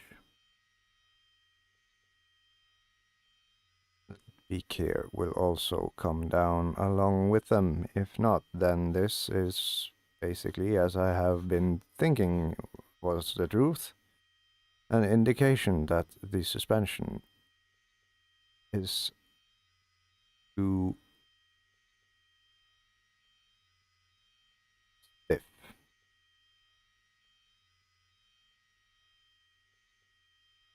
Because those lines only skyrocket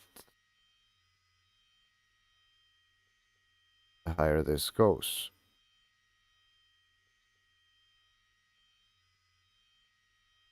But it is a definition thing. I consider this stiff and this soft because I have more travel, less travel. So yeah, stiff. Okay. So I'll give this a two lap run, and then I will take away the one click of thingy, and I will now push the brake bias further to the front, because colder brakes, more duct,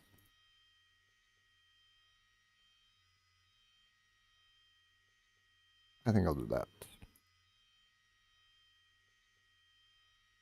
Okay.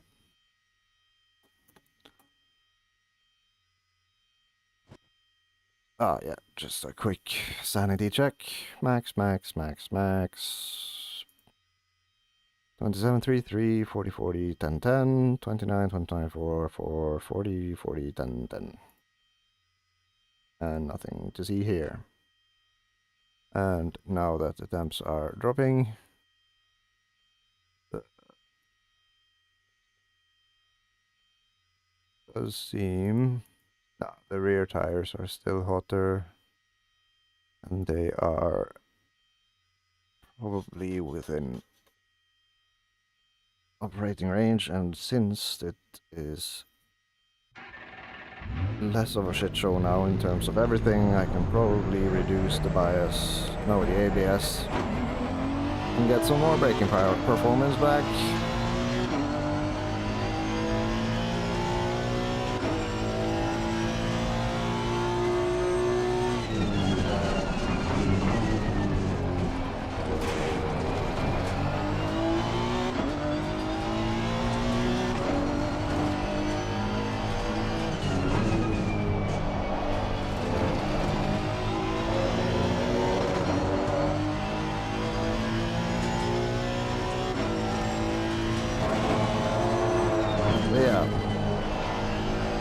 Maxing out every value doesn't make it look like you are riding bump stops, is what I learned from this exchange.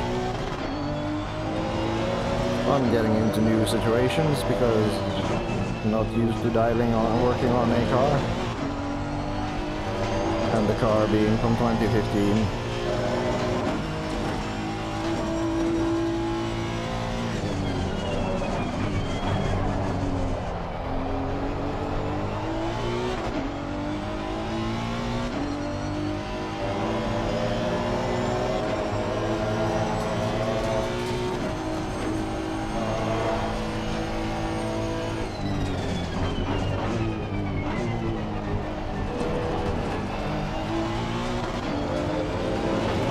Starting to feel more and more like a car.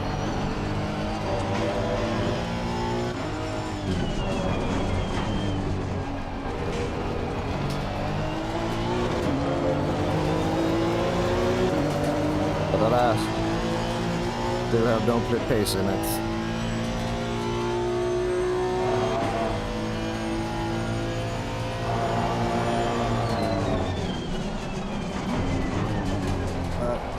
Pace in this car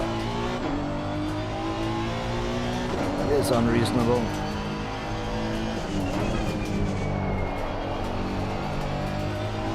However, it would be fun to see the numbers go down because change.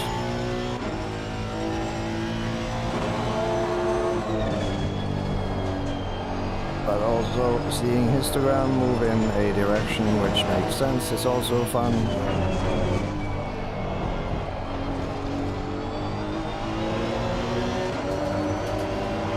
And so is being rewarded with handling that is not scary.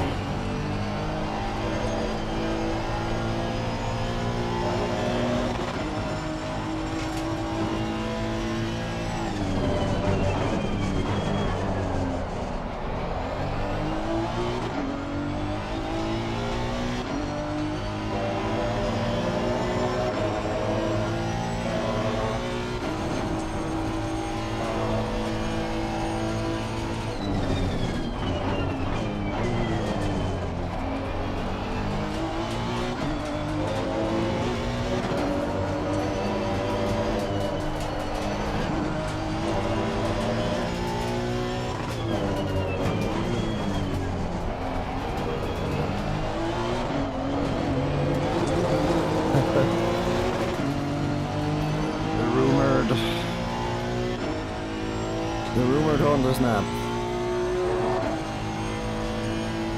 is becoming more and more of a thing, so I must be getting closer to something.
on the front again.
The thing that's fun with this car is it does feel like a less moody Porsche. Eerily similar.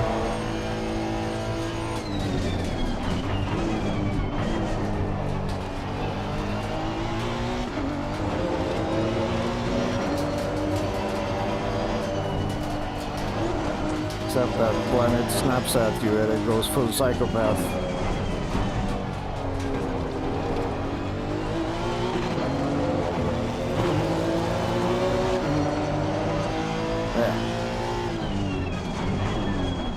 Alright, so decent pressures.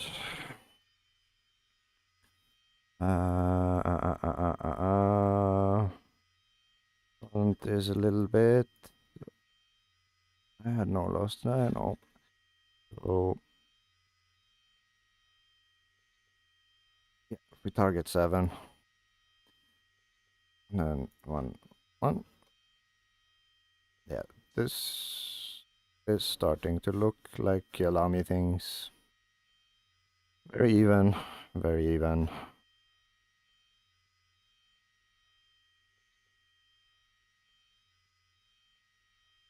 Okay, so I think we are reaching a end of my interest in this car, even though I would very much like to spend more time for no fucking reason working on this. Oh look, positive thing has happened. We are closer to the truth than we have been in a while. So before we change this, we shall call this X2.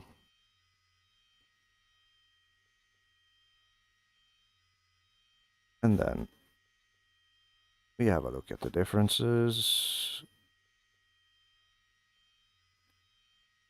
The setup thingamabob.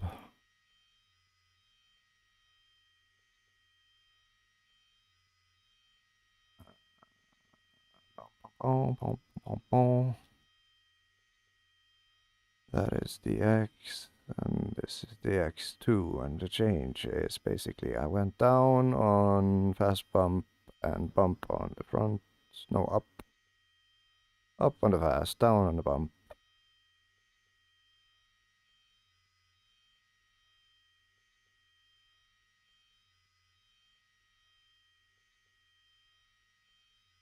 Pretty much the same thing on the rear.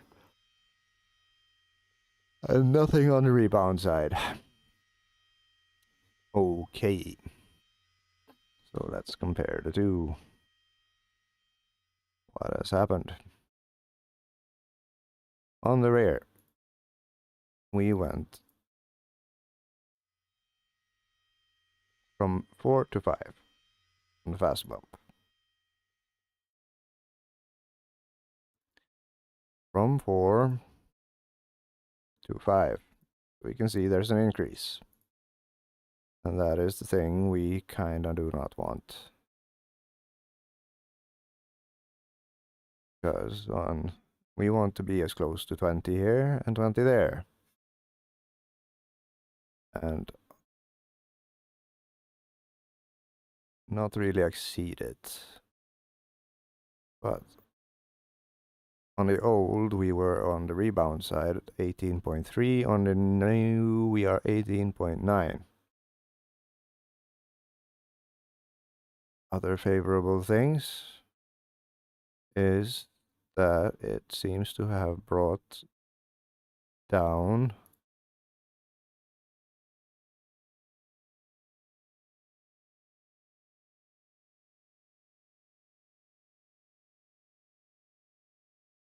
let's compare the optimal laps.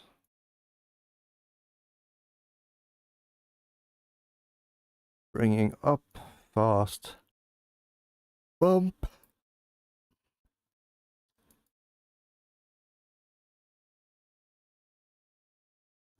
has increased rebound and fast rebound.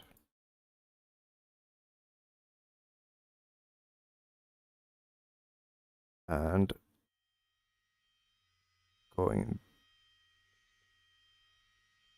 see, just for sanity, going from 31 bump on the rears to 29 has brought bump down. However, this pitch here remains where it remains, but that is, I mean, they are fairly equal.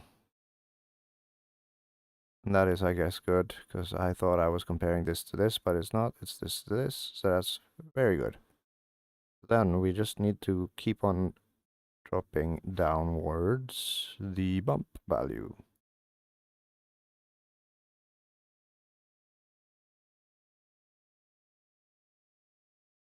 So if we are to just assume it's a linear thing, which is totally, it's totally not, and that was 2 clicks, then 2 clicks ought to put this here, and this may be there.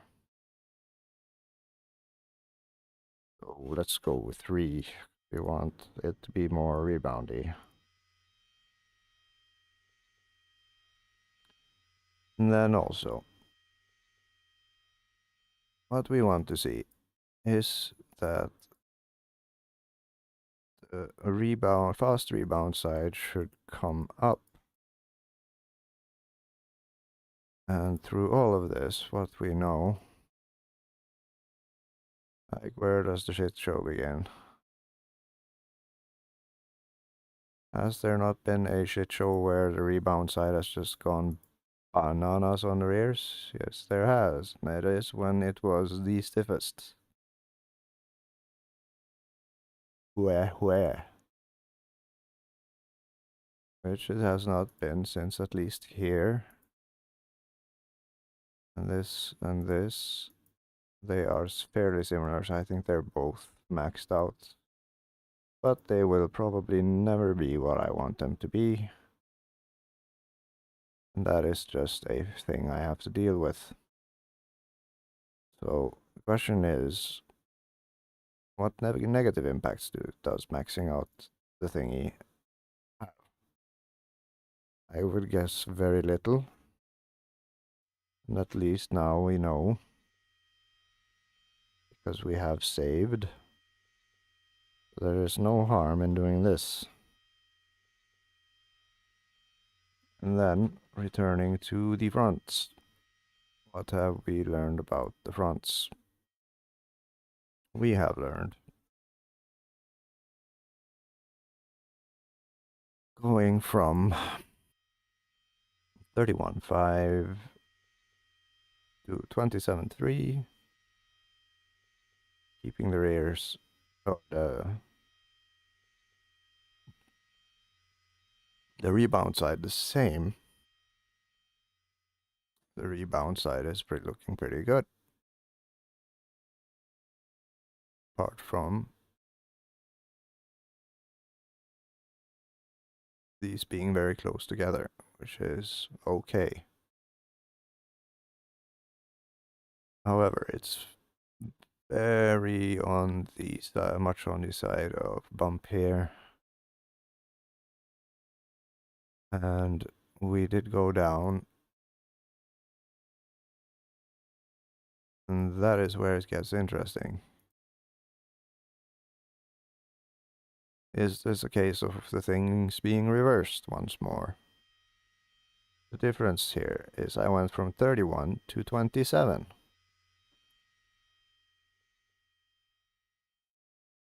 So this is 31. And this is 27. And no change was made to the rebound. This is why this game is so fucking rage-inducing sometimes. Because this is telling me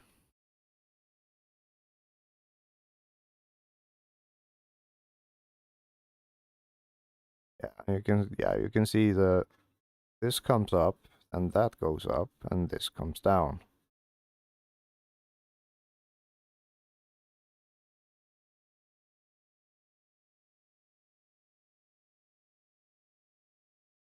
And this is much more in line with that, and this can be cut with bump stops.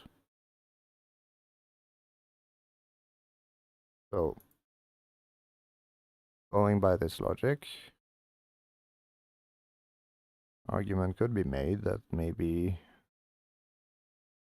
fast rebound on the left side can be reduced. But that is neither here nor there at the moment. What I want to achieve is just balance out the bumps and making them not insane.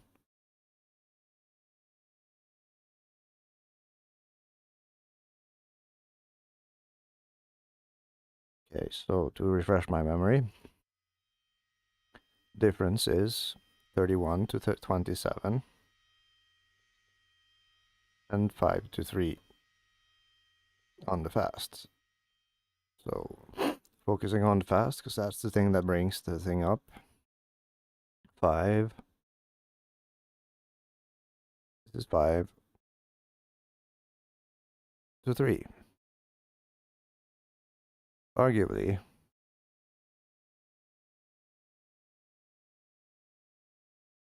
five is better, except for on the left side, because there it is favoring rebound.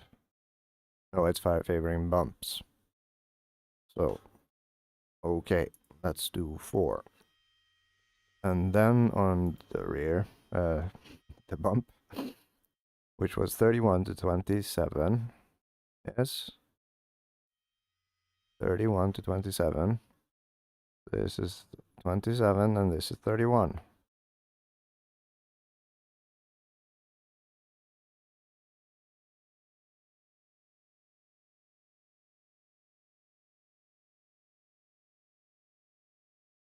Fast rebound has a significant impact, or I'm driving fiercely differently, which is likely true because I'm a second off.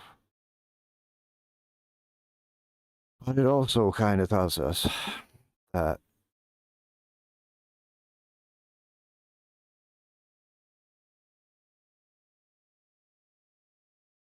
maybe I should just not give a shit.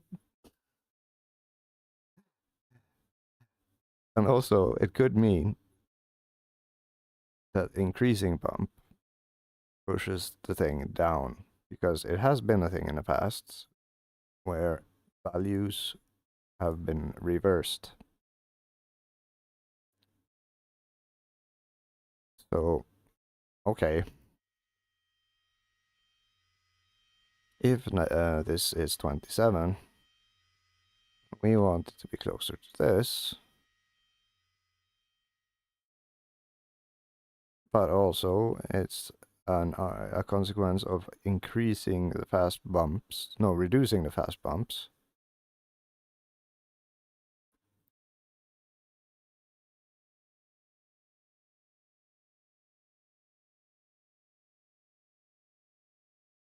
I struggle dealing with the notion that increasing the bumps would actually make line go down. So, redo this.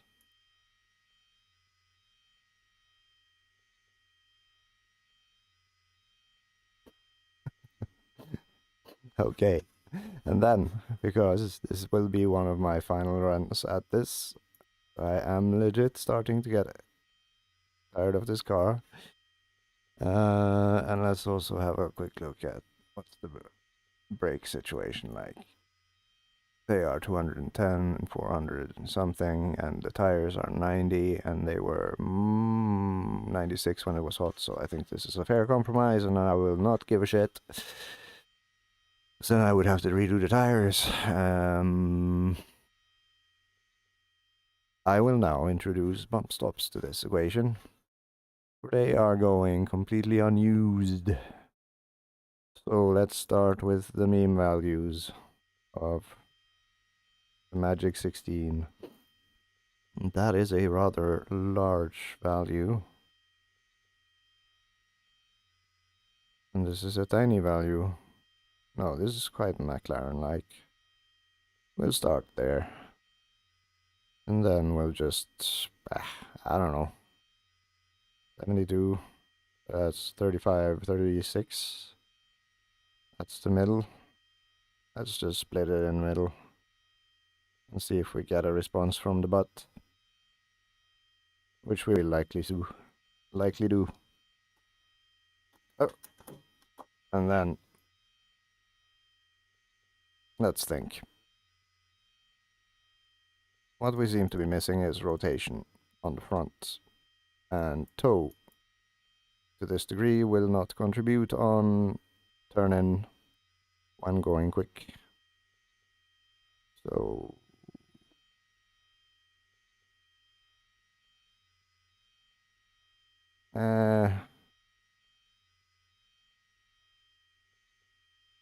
my gut tells me that 24 is a number. It is indeed a number among many numbers, of which carry meaning in terms of its value. What the fuck?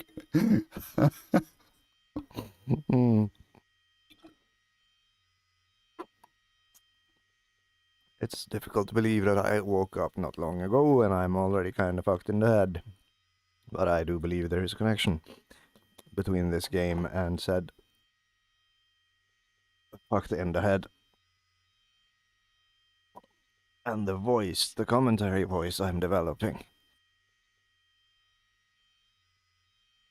is from a cat lady, no, an animal wash lady, I guess, a groomer lady. And I'm fascinated at how stuck I am with it after I did it once for the memes. But I do love how she talks.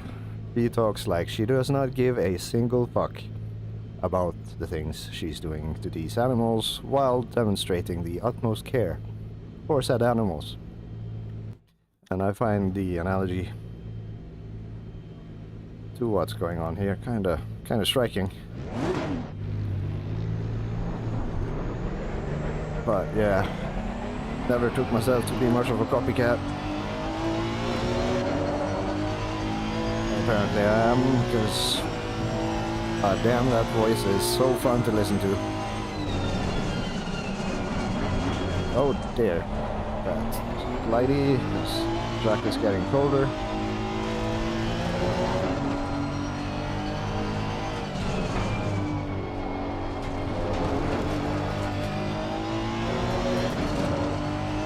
Tire pressure loss, it's fine, nobody cares.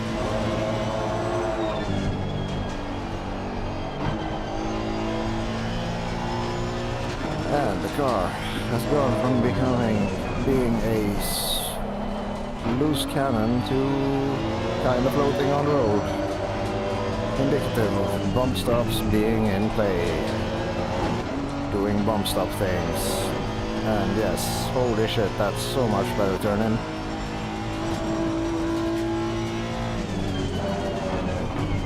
I do not understand the 40-toe thing, except if you really need to bring heat into the front tires, Then scrubbing the shit out of them at an angle while going straight makes sense. But past that, not so much.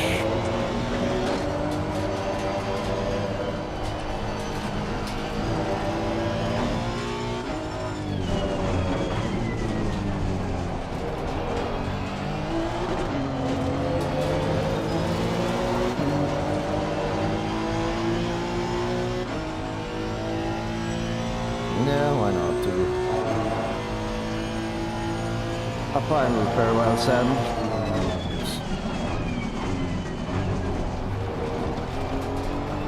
No lockup.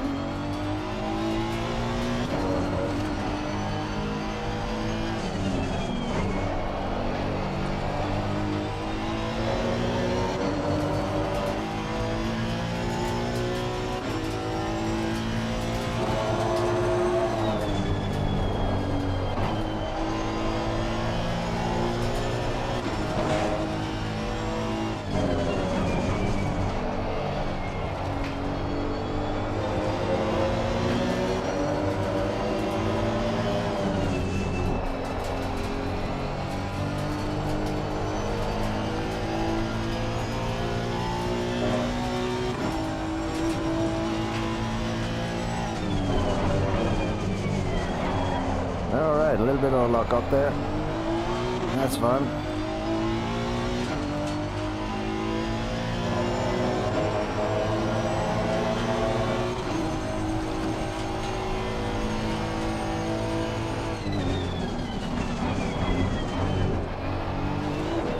No lock up. Maybe 3 is the magic number.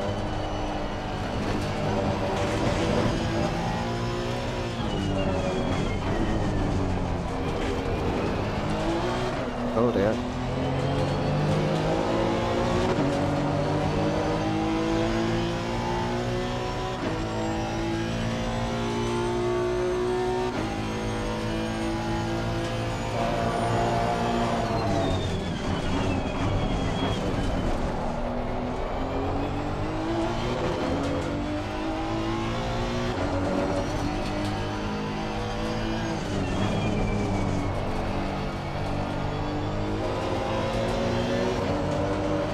Having bumps ups is nice.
Number is green, number is no longer green.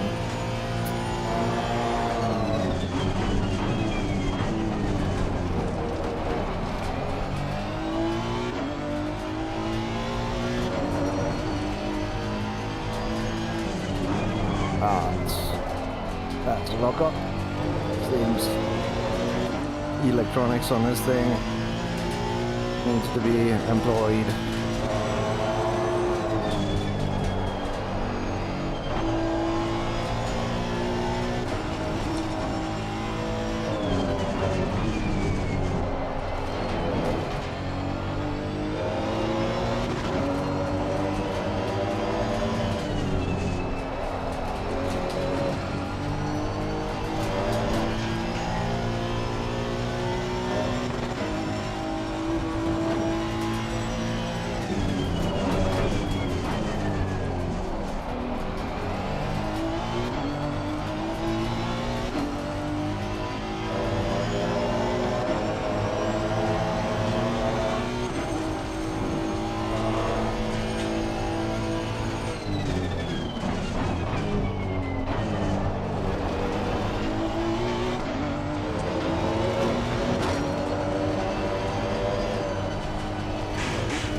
fast and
new fastest, yay!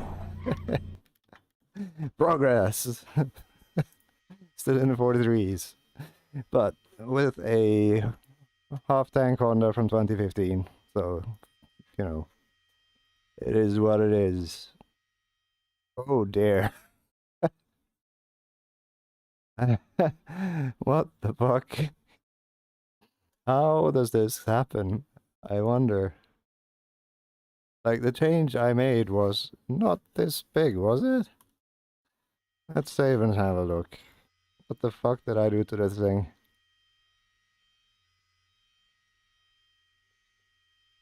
Everything I believe is true is wrong.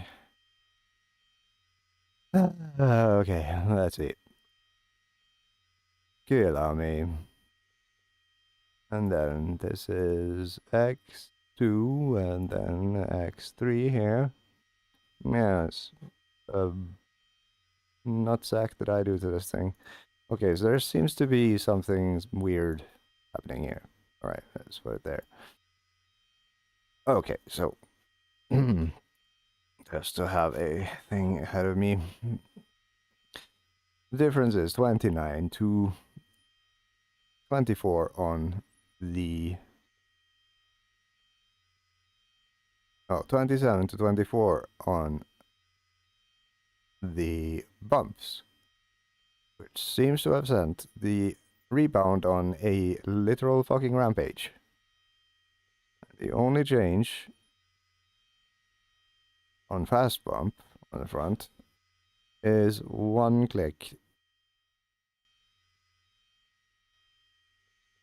from 3 to 4. So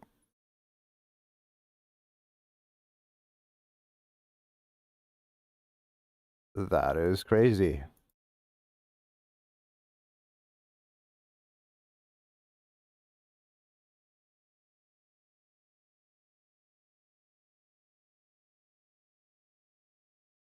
From 3 to 4 made this part go at least down and this part go down. So higher equals lower. But then at the same time, the only other change was I went down a bunch of clicks on the bump. And we can see the front bump stops are actually being triggered now, but I mean, what the fuck? It is so small. It is hardly fucking registering on the bump stop force histogram. This is 1%. This is the amount. And the Newton it absorbs is a breathtaking 203 348, so literally nothing. So it should not be the thing that is causing this.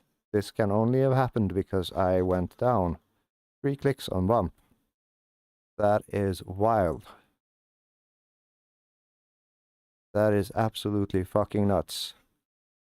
And it is the thing that keeps me poking at this thing ad infinitum.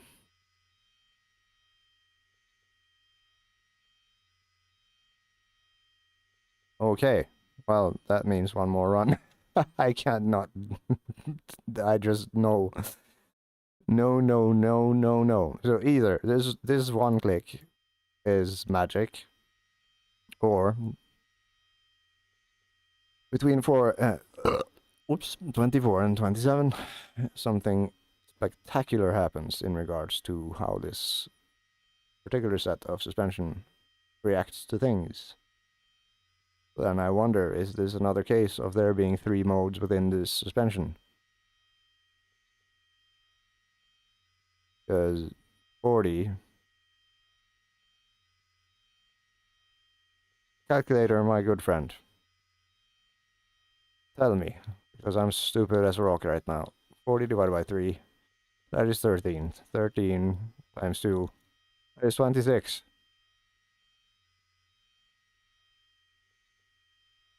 So if we literally take the number, which is 13.333333, whatever fuck ever it is, copy that bitch. Ah, you insufferable asshole. Do what I'm telling you. Thank you. Paste times 2. That is 20, yeah, of course it's 2666. So rounded up, that is 27. And that is where it was earlier. And I know going past 27, or into the 30s at least, then it has a similar effect in terms of it just becoming, looking like a bump thing. So, if 26 is the edge of something, no, 27 is the edge of something, and it looks like this.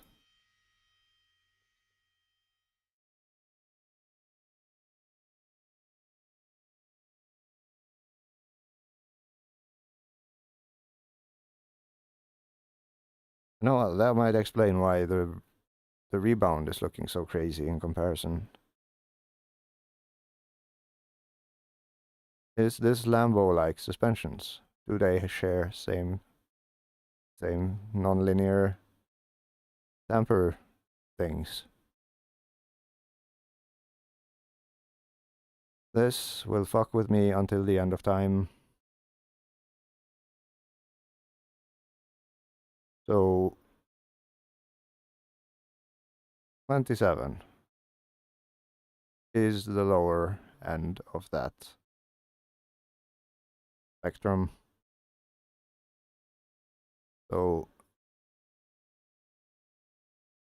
if then that does this to the rebound. And no, the thing that's fucking weird is it also makes the it makes the rebound go absolutely bananas. It looks normal here. And then it's just like, hello, I am a rebounder. So this is 27. This is 24.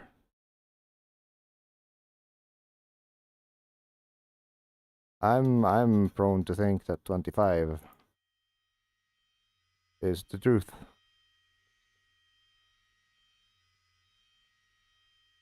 But you know what? Fuck it. We know 27. It looks more normaler. That's even a word. And then we do know that more rebound makes rebound go down. So how about less rebound? So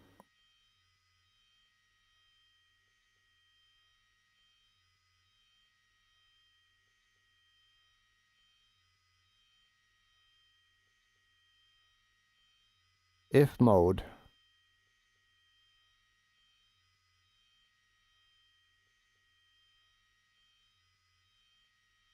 I really don't want to do 2 more passes at this. I really don't. But at the same time, fuck me. Okay, let's just forget about the fronts for a little bit because they are hella rage-inducing.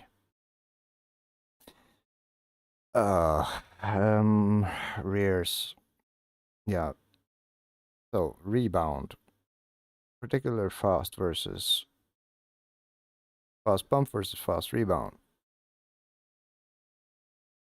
Because here we have a story where we can see that the fast rebound at a lower value, particular 10, and this is 15, 10, 5, 0. So modes, I don't know. But looking at the difference between this, and that there is only 5 in between, makes me wonder.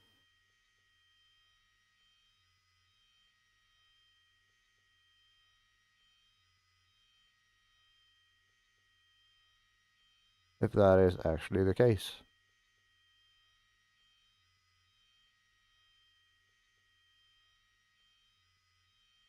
But I feel we've been here before, haven't we? And this is where being a good boy and saving your fucking setups comes very handy. Yes, we have been here, and we were there at the X setup, which is 3 runs ago, and is this or this.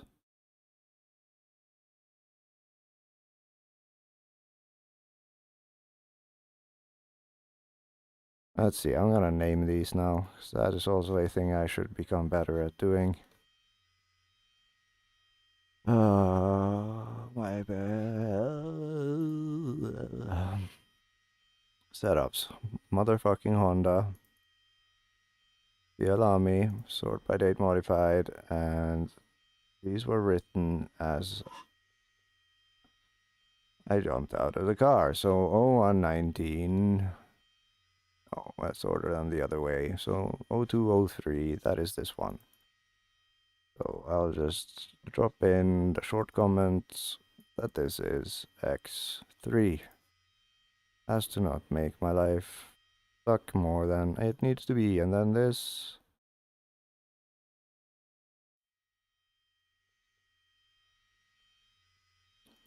is X2.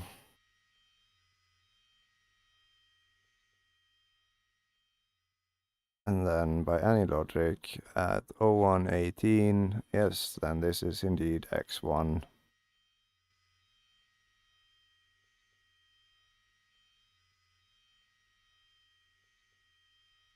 Alright, so on X1, we look at the comparison between this one and that one. I was running fast rebound 10 here. So X1. What in the actual nutsacks? 0136. Why did that get like a fancy thing? While the other one did not. That is so strange. Hey, you bastard. Control D. This is X2. Why are you treating it differently to the other one? This one got... The fuck, where did I write this? Oh, I wrote it in session. Ah, interesting. I can group it. Things I learn. Alright, cool. So I can group them by session. That is nice to know. Motec. It is a constant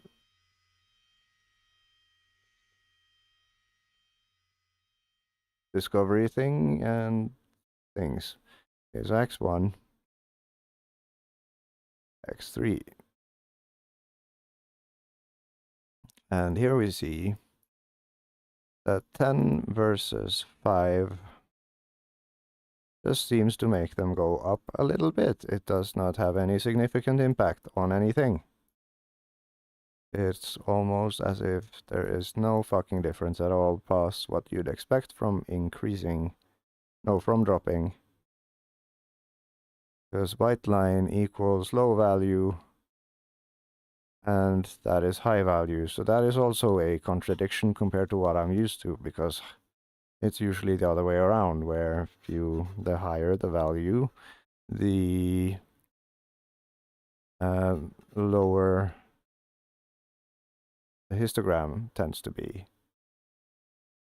As I theorize in my head, the more rebound, the more resistance, the less time it spends in the thing.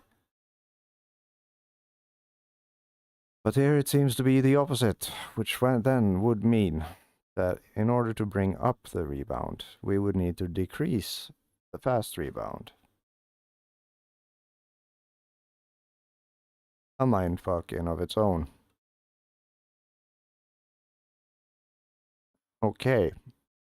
So, sure, why not? Why not do that?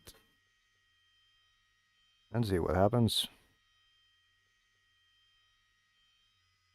And also the difference here, which is the main reason I started looking at this, was because I was curious.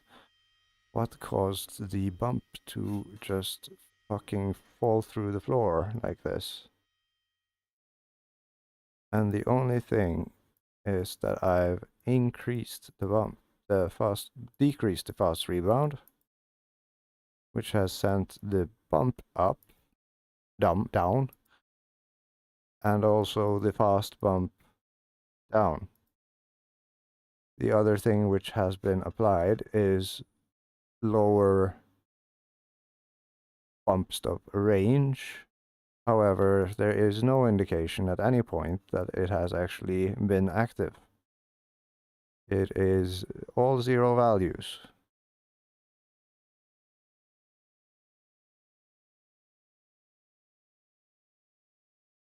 But the fact that the bump stop range has been lowered might mean that there is less travel in the suspension.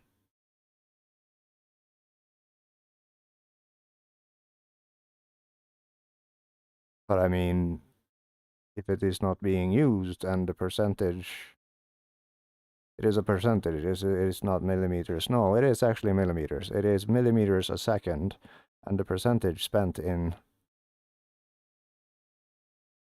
My God, I hate everything about this.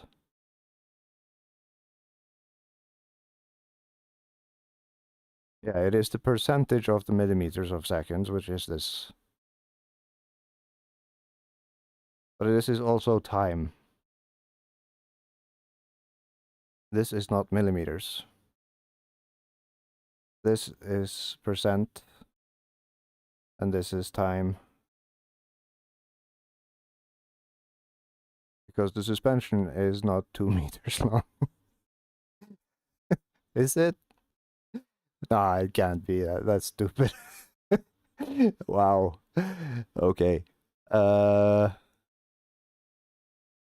the more you think you know about telemetry, the more you realize you don't fucking know a goddamn thing. But it is so interesting trying to figure it out even. Anywho, we've exceeded way the time limit I set for this car by a mile, but that's fine. I have reduced this thing to 5, so it will now be interesting to see if this goes up, and this goes up, and then because it is rebounding more, it will be forced to bump more, because reaction.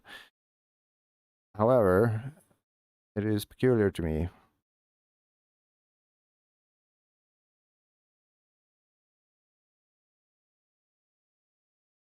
But at the same time,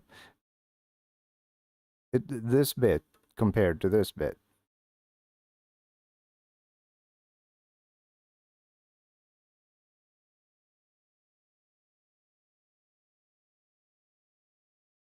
the distance between these two are more attractive to me. The fact that this has come up is also good. and that this has come up is not good.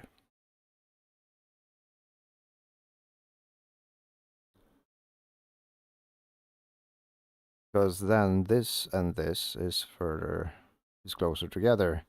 So did I change? No, I did not touch anything on the rear, did I? Yes, I did. Of course I did. I reduced it from 31. No, I did absolutely fucking not. This is the wrong setup. There we go. Yes, truth. Yes, of course. Yes. I did also on the rear go from 29 to 26, which might explain the drop. So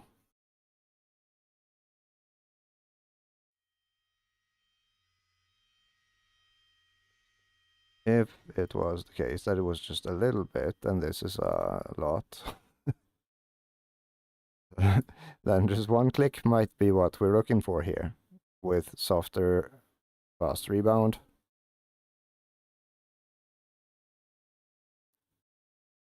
And also, since we have not seen any evidence past a little bit of actual touching of the bump stops, let's have a look at the suspension travel. How crazy is it? It is pretty crazy. Okay, that is pretty fucking crazy. So here, I think this should be the baseline, or this. That is the curve. That is the end of the curve. And this is just compression. And then this is grass, a lot of grass. And then this is right side, so it's probably, yep, this is outside curb. So just from a pure grip perspective, this is as loaded as it's gonna get without ever touching. On the right side, it is not touching a goddamn thing, so I think this here is the baseline-ish. So 31. And then the maximum travel is about 66. And that is 35 millimeters of travel, which does not need X to exist. And ironically, we have 36 of bump stop range here, which is fucking just one off. So okay, let's just slap that down to, like, you know, 1 to see if we actually get some angry noises from the thing. And then similarly here on the right side, around about there, this is just the left side traveling, maybe touching the bump. Nope, I don't believe I touched the inside curb on this one, so yeah, no, I must have. And then here it leans on the right. But this is also confusing because here it should be leaning on, yeah, here it's leaning on the left, of course. My God, my brain. Sometimes I hate it so much. So around about here it touches a little bit. When it's 2 millimeters, the curve is bigger than taller than 2 millimeters. So let's go with 24 as its peak under just, you know, doing suspension things.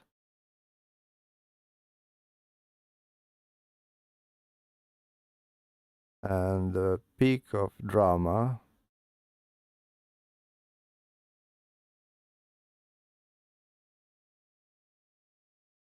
is 41. And I just said 24 at 41.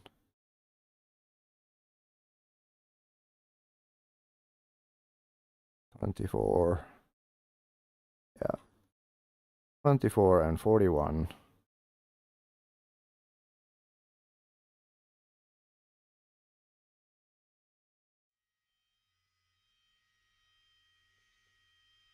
That is 17. That explains why it's just touching by and generating the 300 newtons of bump force. So if we do some clever mathematics, I guess, because, you know, I'm hoping maybe I can use a calculator around this. If 340, what does it say? 48, 46? It's of little consequence, but when in Rome. Let's see. If 348 is 1 millimeter,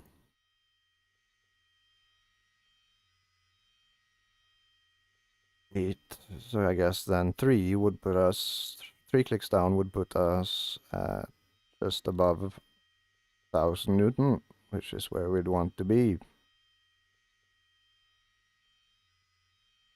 So let's take 3 millimeters off the rate.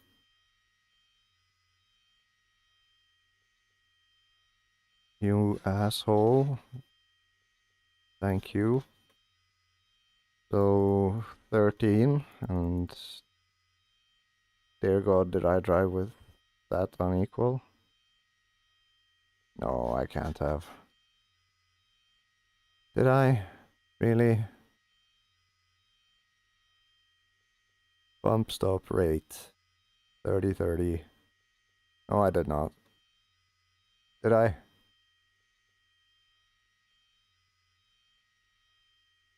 Ah, you fucking asshole. And then that, oh, okay. No problem, no problem. I'll just use the right wheel to compare. Motek, where are you? There you are. Alright, so back to suspension travel. And then the right wheel is the orange one. And where were you the most dramatic? I guess here. So I suppose that is a good place to use as a thing. So if we then say this around about here is where, oh, you fucking bastard. If this is where it is, there is like a lot of force acting on this. And I'm not on a curb here for sure. And this is the peak. But I would rather use not a peak. So let's use the 31 compared to the drama of this 41. That is 10. And it was at 16. That means 6.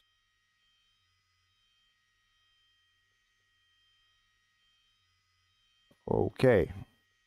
Then, now we should have about when it is the bump stops are engaged. We should see about 1000 Newton of negative things on the front right. And oh, holy damn, it does seem at some point that the rear was engaged. Where was that? That was here. And that is what exactly? That is, okay, it is as I absorb the thing. But it is not touching anything at any point in around the rest of the track. But if we then, it was at 36, was it not? Yes, it was in 36, so If we then do the calculator thing again, 212 times 4, that is 848. So if at 36, and we then, because like 1 just seems stupid low, 36 minus 4 is 32. And then we give it a send to see what happens. If nothing happens,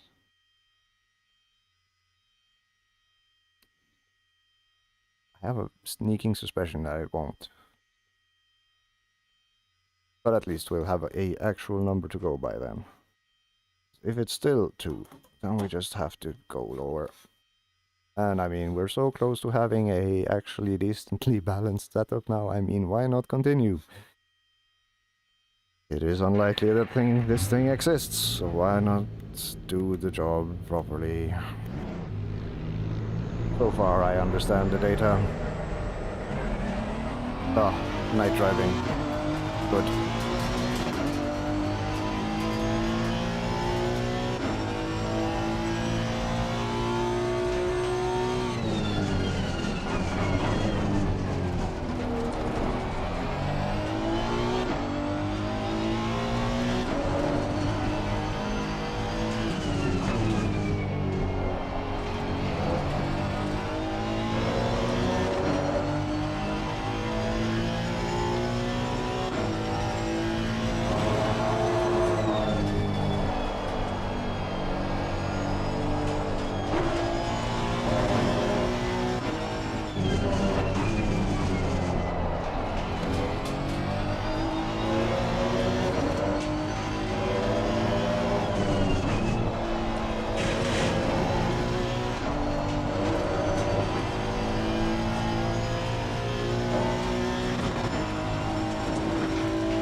It's starting to feel bloody nice though, just from like a driving perspective.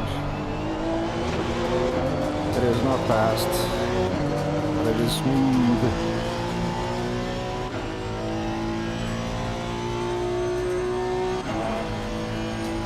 It is absorbing things and standing back up. Not being particularly dramatic about anything.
Try to just get a clean lap in and get the suspension stuff going. And call this a thing.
it feels good.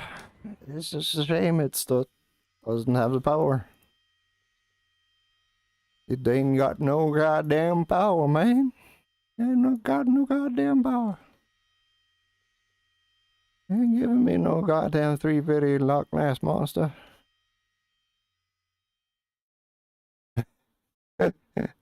Okay. Yeah. Alright, well, hey, looky here. We have things happening in the world of bump stops. That's nice.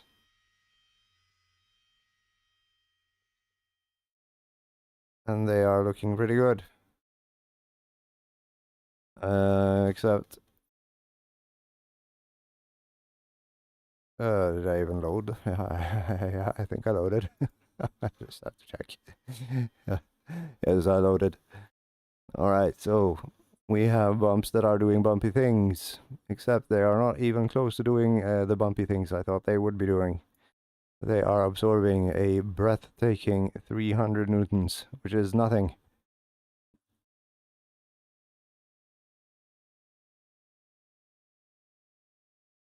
And the rears are vaguely starting to show interest in being bumps.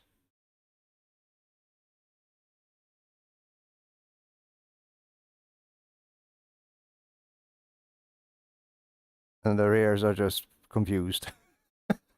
God damn. They are so confused. Okay, so what happened to the rears through my changes? So I reduced. And in general, yeah, they seem to have actually come down. Except for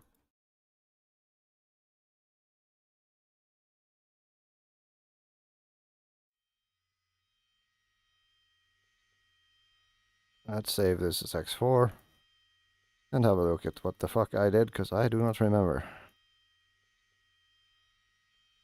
Where are you, ACC drive? Allow me X4 versus no X3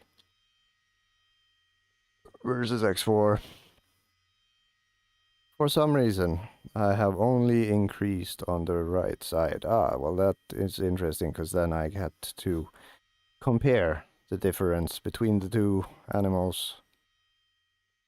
So we can see very identical, yes. And I did add 2 clicks to the right side bump, and it has marginally increased. This has decreased. Okay, so I'm not seeing a response here, but I'm seeing the response here. Okay, fine. I will keep increasing then. Because fuck you, game. And then the other thing which was done to the rear is I dropped the rear fast rebound from... My god. They were uneven on their previous run as well. No, they were not. They were even. From 15...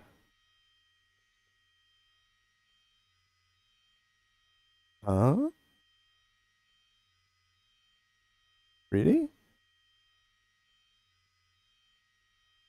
I guess so. From 15 to 5, okay. So from 15 to 5, we see a... And this was the rebound. Yes, not the bump. So from 15 to 5, 15 being the colors, to 5, they actually went up a tiny bit.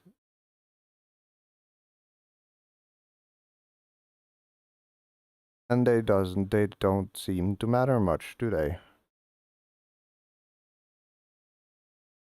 That they actually look smoother. They have come down and they look smoother. But why?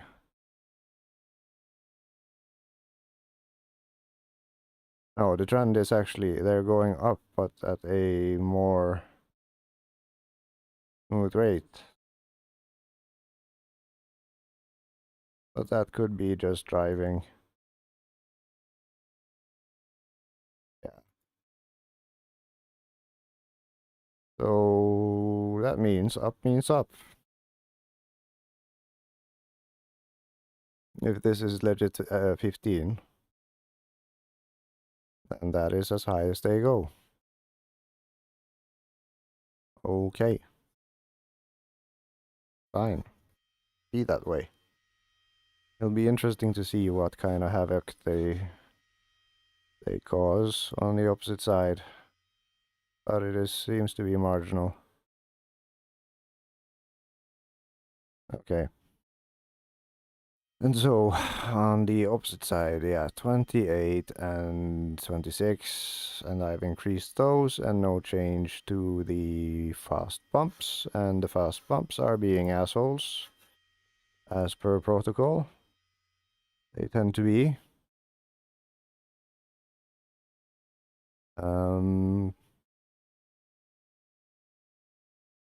So when was the last time I actually changed the fast bumps, I wonder then? On the rear. It has been the one constant throughout the thing, so the only time I changed fast bumps on the rear was between X1 and X whatever. So if we then look at this and this, that is a pretty wild difference. And it indicates that reduction means it's going up.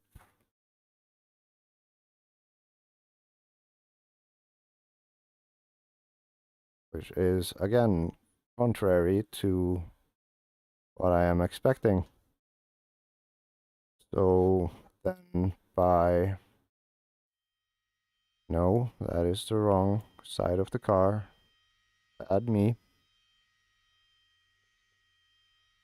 I don't know. Didn't I have them at max at some point? Or was that only the front? I did, I just didn't save, did I? So, okay, what if we just go back in time?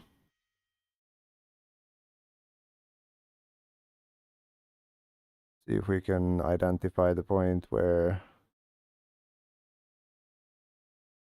they have been closer, and that is here, on the third attempt.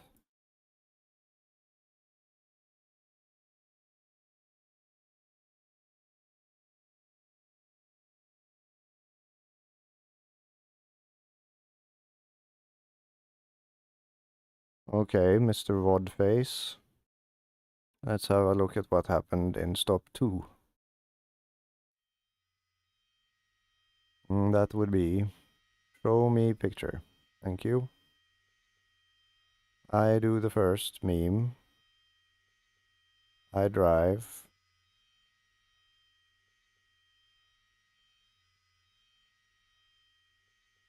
And then I guess I stop.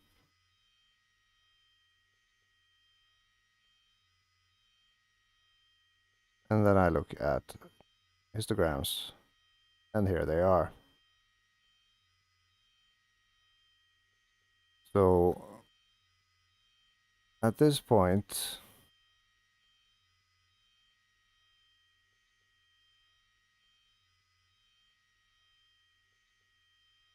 it's important for me that I don't look at what I did when I had changed them. And I should then be there. Okay. So there were 24, 45. Now they are 8 on the bump.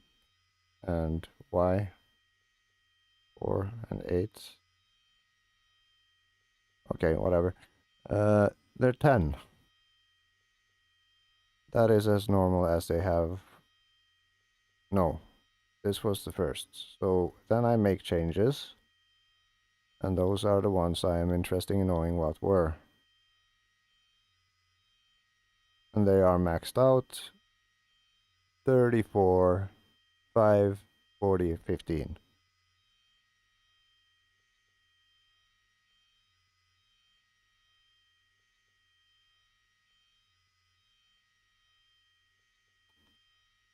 Still are.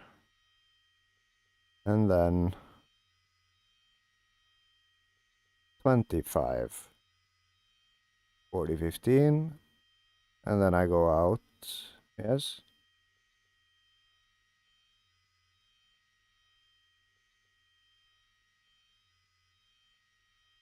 And yeah, it's all maxed out still. And then on the next stop, the results are, oh yeah, there they are. There's the even ones. So that is literally it. And now I have changed them. Let's see. I should be able to catch a view before I start changing them, should I not? Come on. Why use so slow, YouTubes?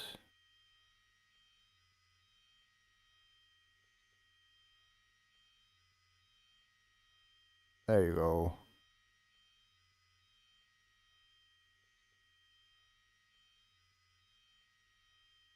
Yeah, so 25 and max.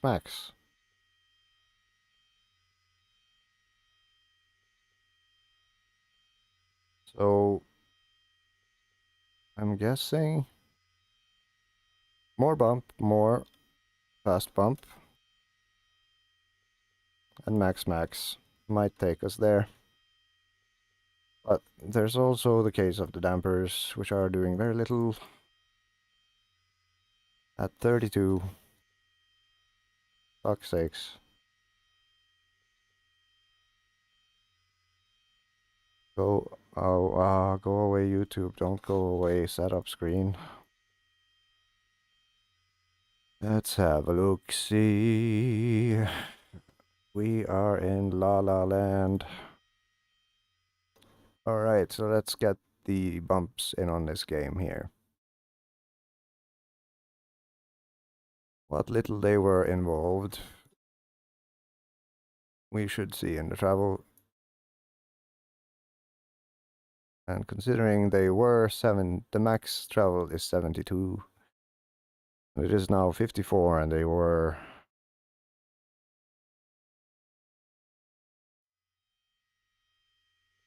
36. Yeah, so that's half. 54 plus 36. That is not at all the thing, but there is deviance because they do compress and shit. But that is 90 if added together, which is interesting. So what is the difference between 90 and 72? That is 28. So 32 minus 28, 6, 16. Let's do it easy. 2 minus 8 is 4. And then 20. So that is... Alright. We were close earlier. We were 2 millimeters off. If my stupid theories hold any water. Let's hope they do. Because goddamn, I want to be done with this car. I want to be done with this car so goddamn much. And also, I'd take some more rotation during fast corners. Thank you.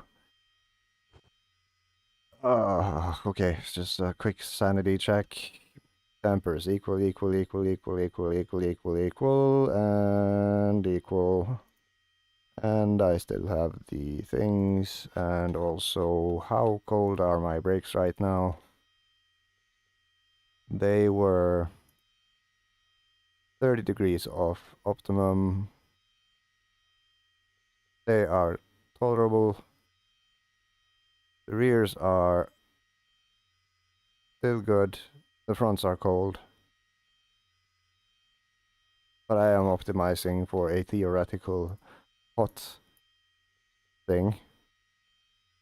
Not what necessarily is optimum for this specific test, so I'll allow it. Cold tires, fuck it. You better fly now, you fucking asshole of a machine.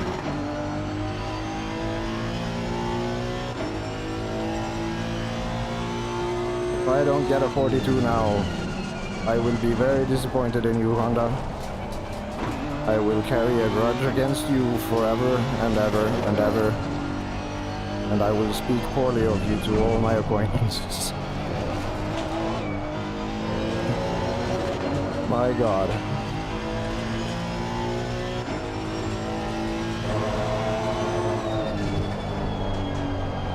Ah, so comfortable driving in the dark though. God damn, my eyes are loving it.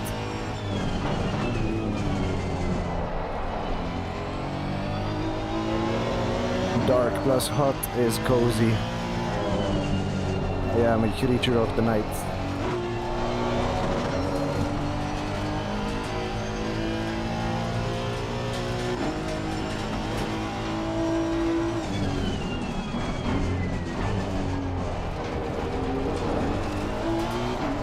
But unironically, I think I'll miss this machine. There is 0% chance I'll ever drive it again. But it has taught me a lot.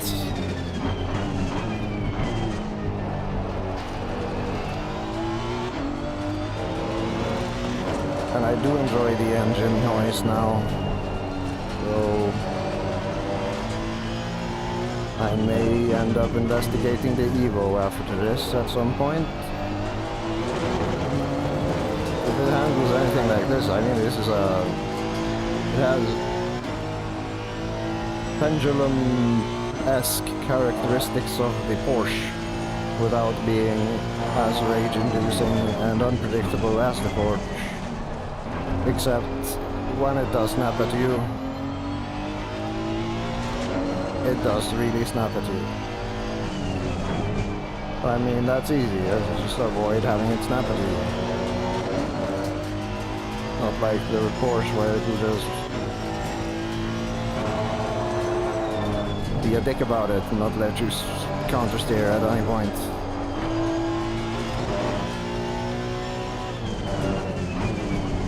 It'll snap and then it'll let you catch it, which I appreciate in a car.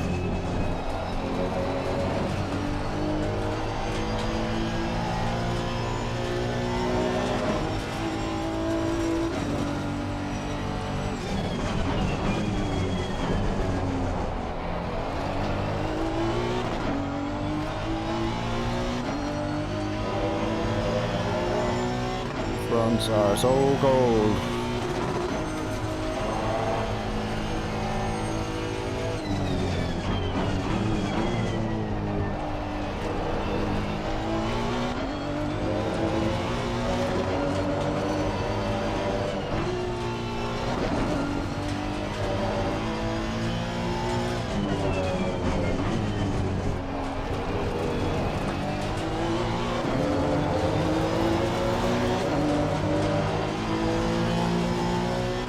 They are heating up. They are heating up. I'll give them that much.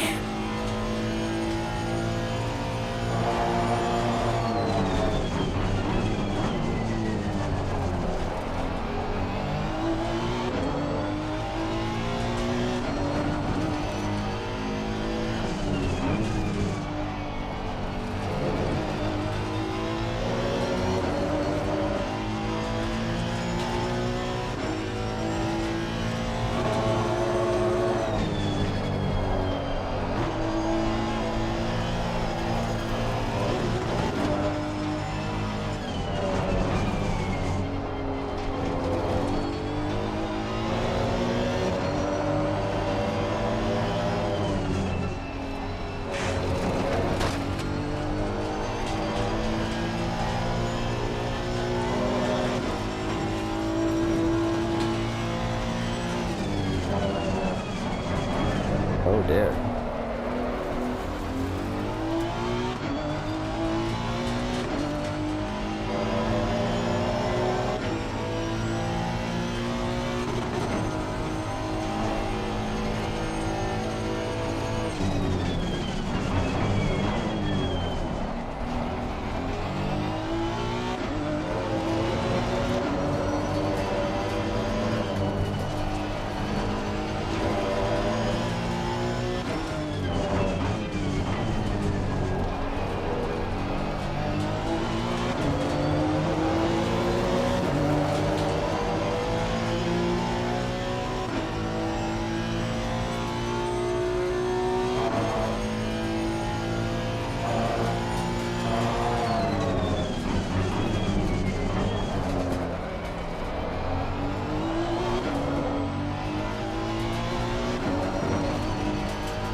Fuck's sakes.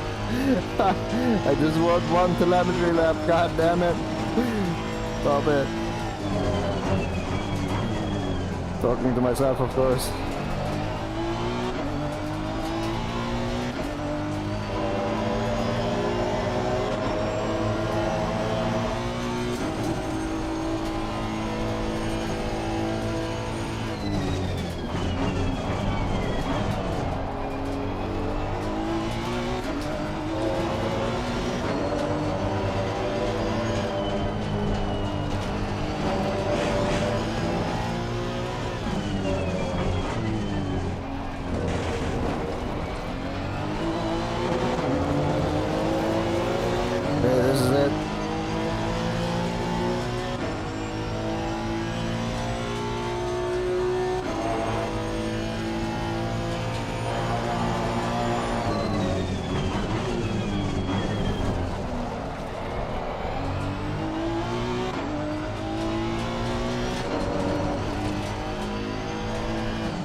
that throw.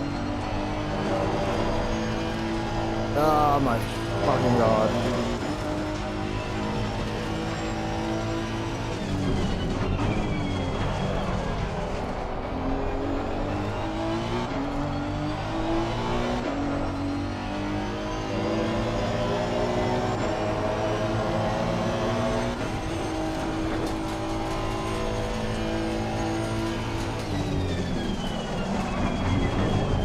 They're locking up. That's kind of impressive. I think it's the front.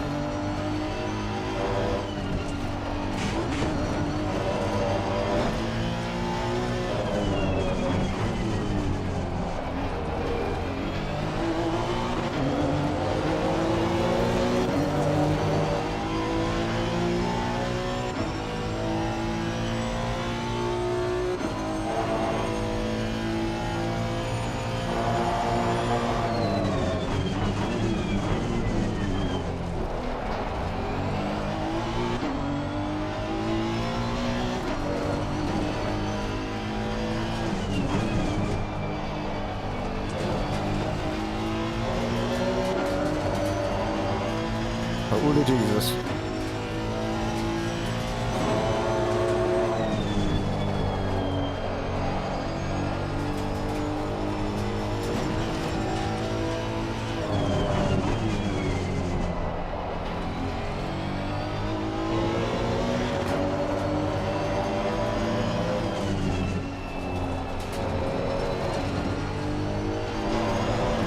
No, no, no.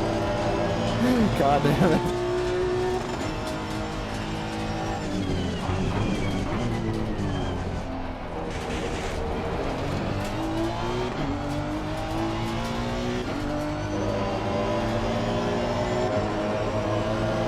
That is super annoying.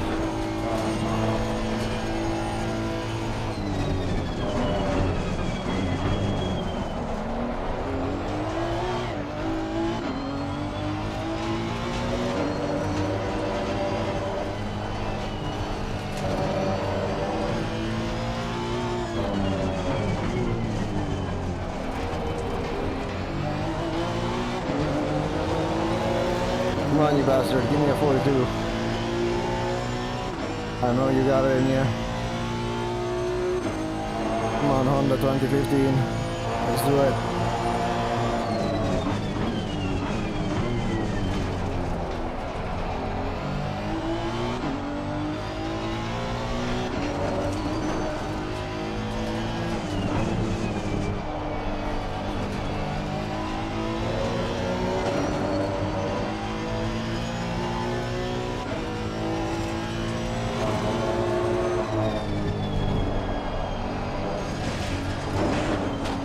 I know everything is stacked against you, but come on. Stay stable through the fucking SS.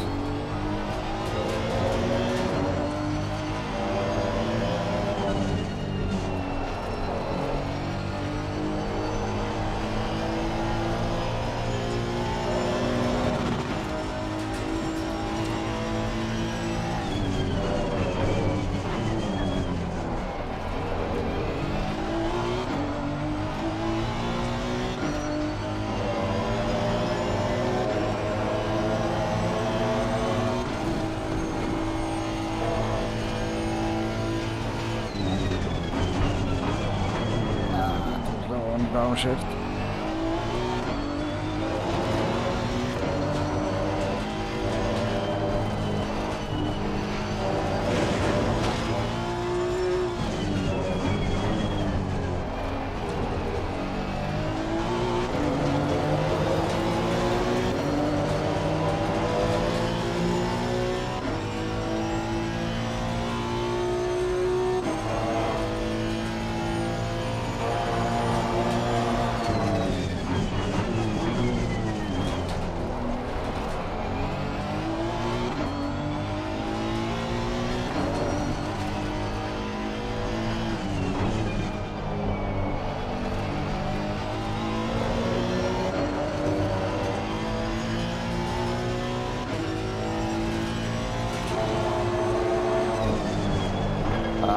Ball sacks.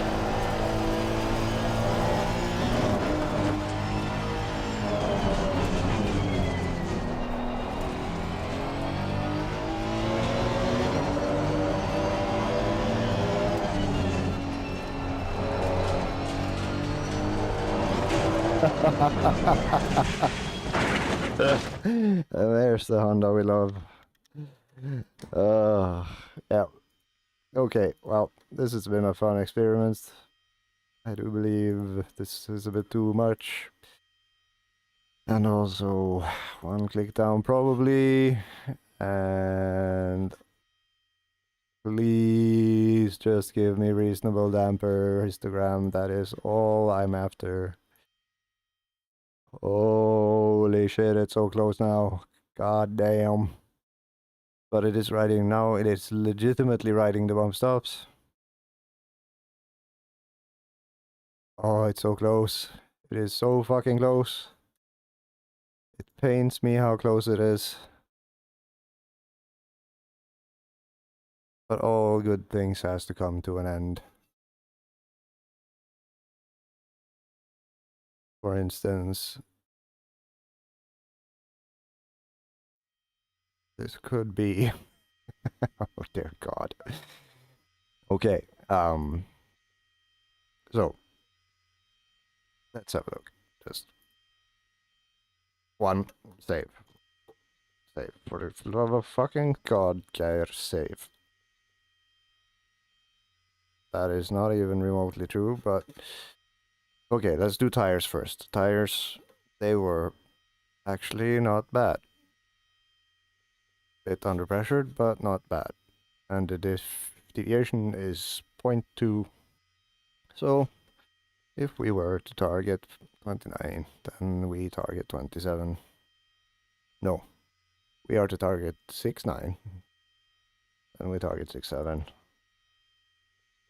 Which means 1, 2, 1, 2, and 1, 2, and 1, 2, 3.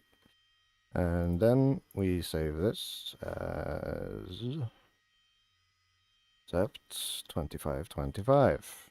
And save. And delete the other one, which is full of shit. And then we have a look at the travel, which is now nice and smooth. However, even though we do see signs of things happening, the fronts are still only absorbing about 400 newtons, which is indicative of the front suspension being too stiff. I mean, the bump stock range is barely is fucking non-existent at this stage. And similarly on the rear, they are actuating now, arguably a little bit too much,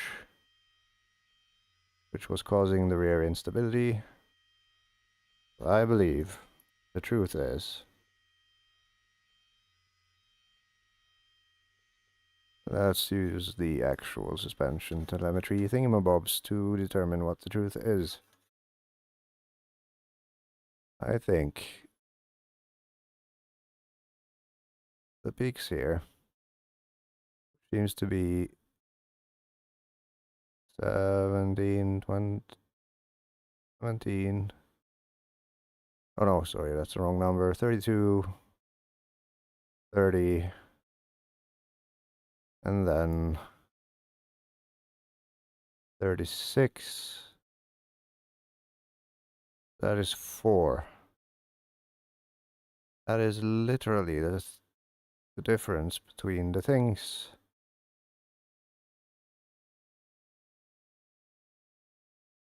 And then, okay, one thing. What is actually happening here? This is when I'm taking the outside thing. This has nothing to do with the way the car handles. Where I was struggling was through here.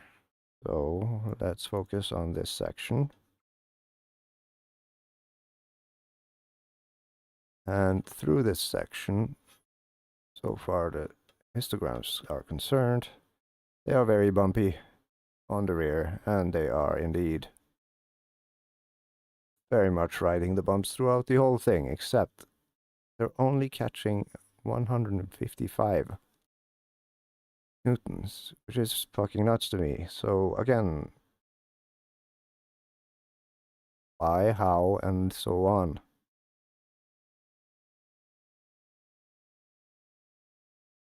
So either the bump stop rate is just too fucking hard, stiff, which may well be. So then, if it's catching 155 here and 800 is what the around about 800 is what is considered optimum. What if we do this? We stick these to 700 and let them squish a little bit more. And then similarly on the front, where I was struggling the most was not here.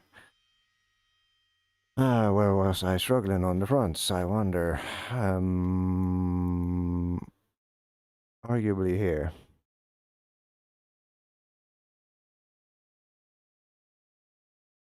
Was the point where I was having grip issues and also into yes.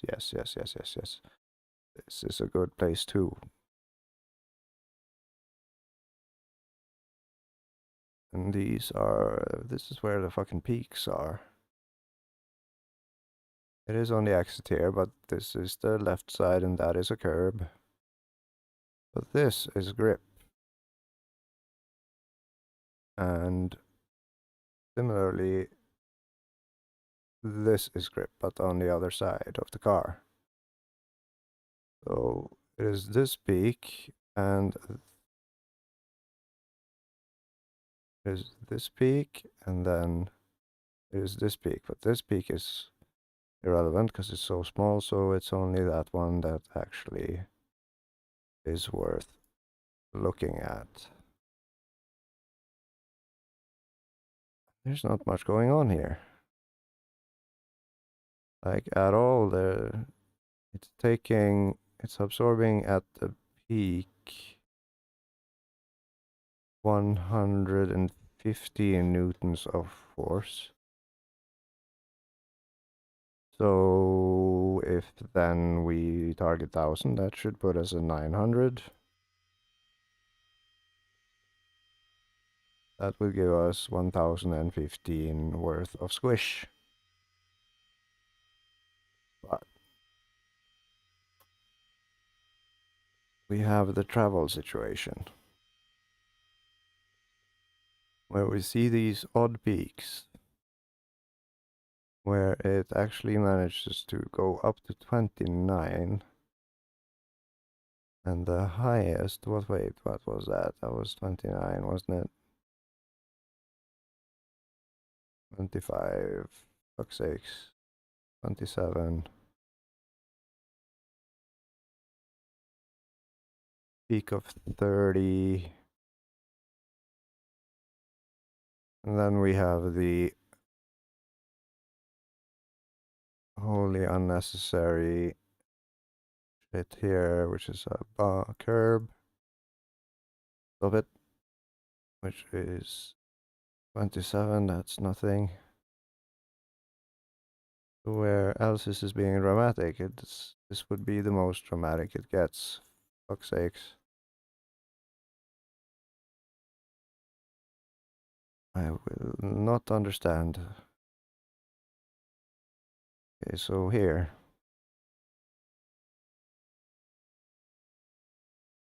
This is the 31. And then here. 31. No, 30. And where I was struggling with grip is here. That's 10 worth of difference.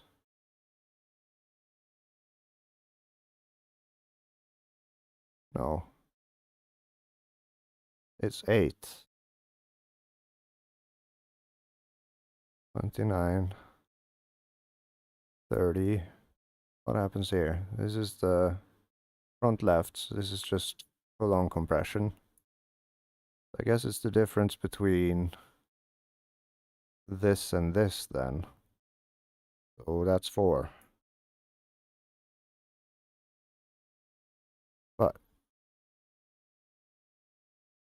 I don't like the notion of being fucking riding the bumps this much. Because they are trailing off nicely here. It is this part absorbing a sausage, no, a curb at one point. But this is looking pretty okay. It is only the rear I think needs to go up. But by how much? And I was losing it here. On entry and through.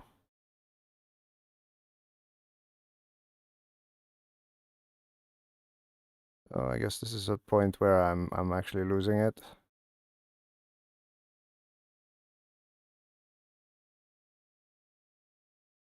And it is able to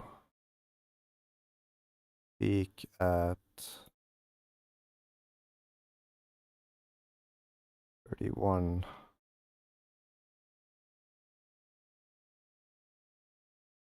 You know what?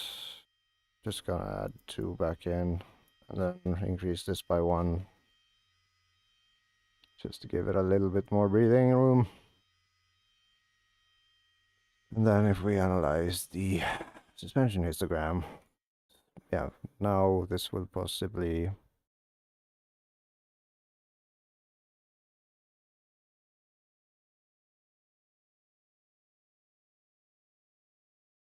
allow suspension to move a little bit more.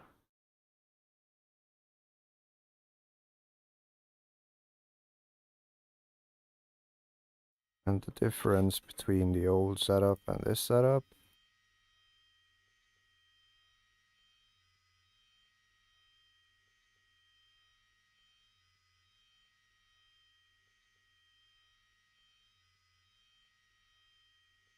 is on the rear and the front.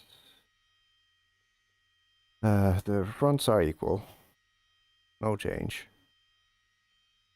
So this is all bump.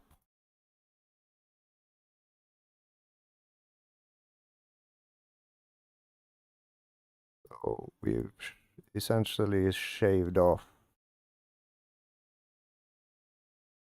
the top. And that's about it.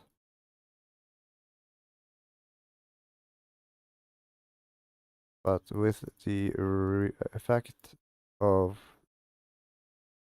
the rebound coming up a bit on the front right side.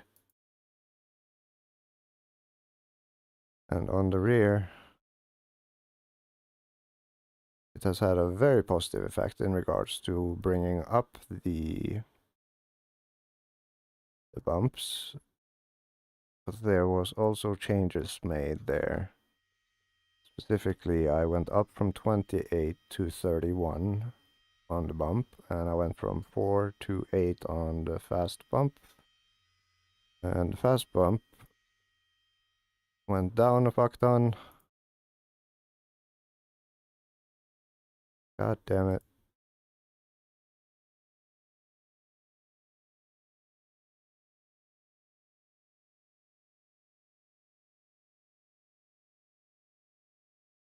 Right, so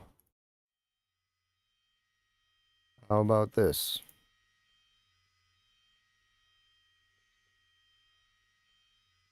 Plus 28. Yeah, 1 click should be fair and well enough.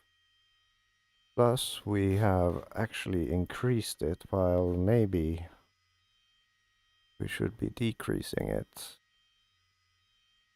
Let's see, the bump stop rate was 4 on the right rear, so 5. Yep. Maybe I was right in the beginning. Maybe it is 2.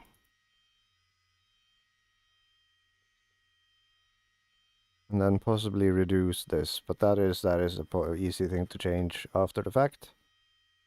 And since there has been no change on the front,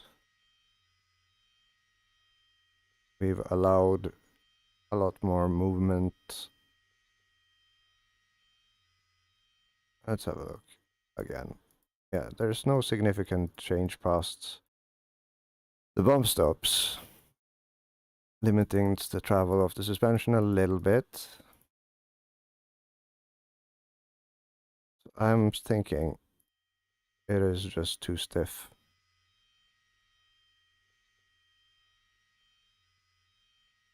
But we also know the last time we were in this territory. Let's see. I have no setup saved from that period. So then we will just have to look at historical data. This was full tits. This was full tits. This was. This was also. And then I'm starting to save. And this is where I return. No. All of these are softer. This is when I return to max. I think actually max is the way. And then the tool we have is basically making sure that the bumps are soft enough to allow the suspension to actually travel. Because I have absolutely no idea what more I can do from a damper perspective. Feels like I've been to the moon and back again 10 times, achieving the same goddamn thing over and over. But we are awfully close to a sorta 20-20, 30-30 on both the front and the rears, which is an achievement in of its own. Oh, I was looking at an old one. Yeah. It's not rebounding because the bumps are basically it's just eating it. It's the bump stops are so stiff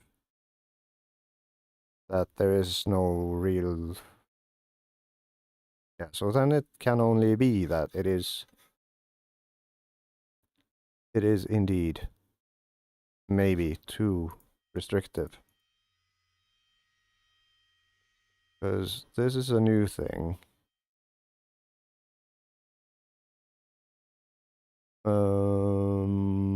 Here's X3. And then this is how it used to be. And this is as close as it ever been. What the fuck was up with X1?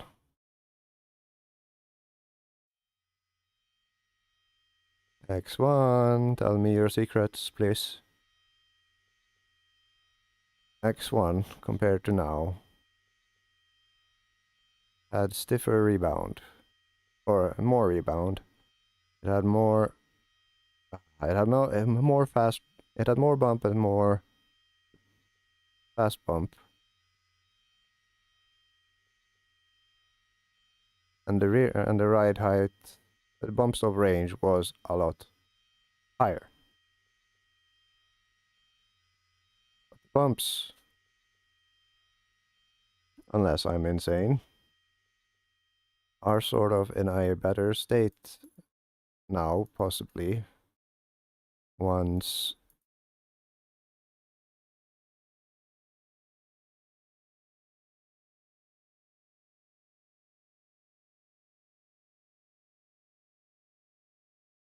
actually X1 looks pretty goddamn good compared compared to this.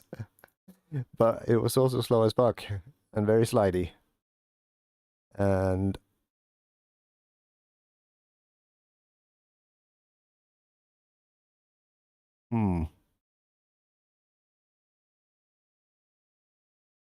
how much difference is it? Is it just a matter of opening up? But then I won't be riding the things. And when did I start riding the things? That's the question I should be asking. When did I start riding the bumps? It is X4. And X4...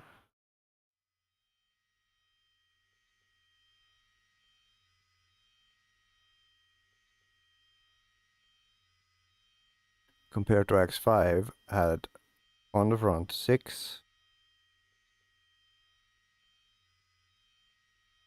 and so did X5. So the difference is in the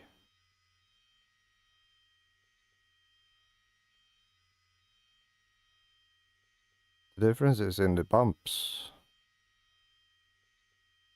which I have reduced.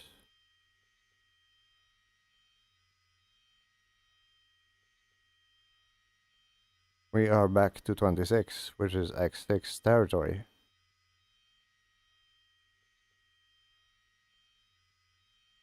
What the balls?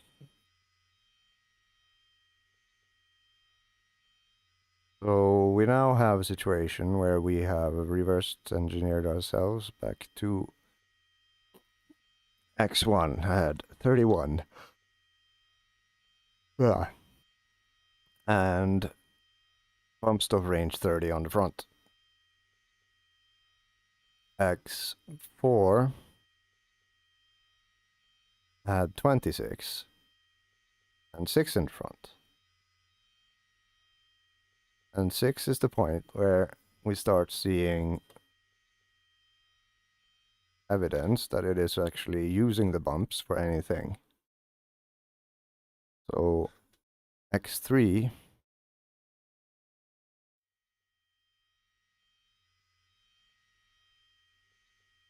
was on 16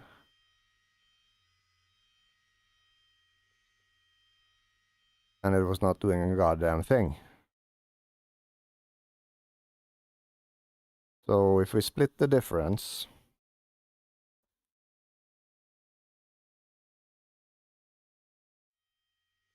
just as like a final yeet scream into the sunset, I'm so tired. 6 plus 16 divided by 2 is 11. I can't think. Okay, so how about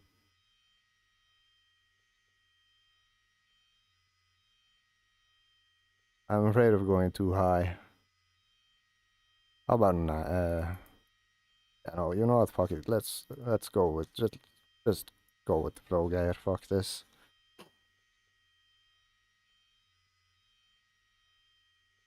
Yep.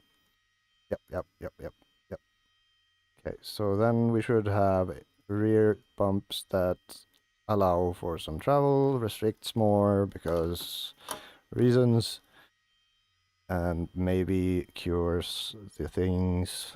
So what the fuck ever. However, my god, those tires were fucking cold, and I wonder if the trade-off is worth it. If this was a legit endurance setup, I would probably be screaming bloody murder over being sent out with these fucking cold tires. Let's see, what was it at the hottest? The hottest...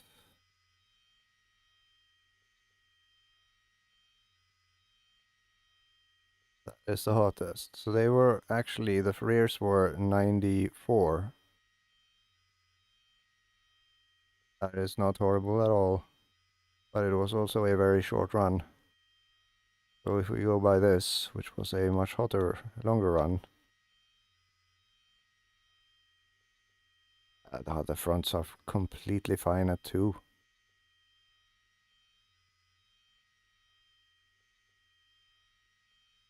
The rears had enough heat in them now to not suck.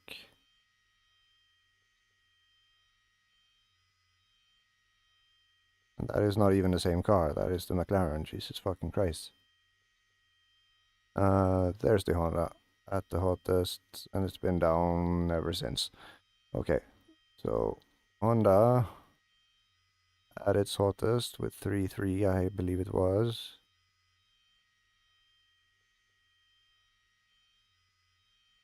Tires were completely fine. No, this must be 3.4. 2.4 even.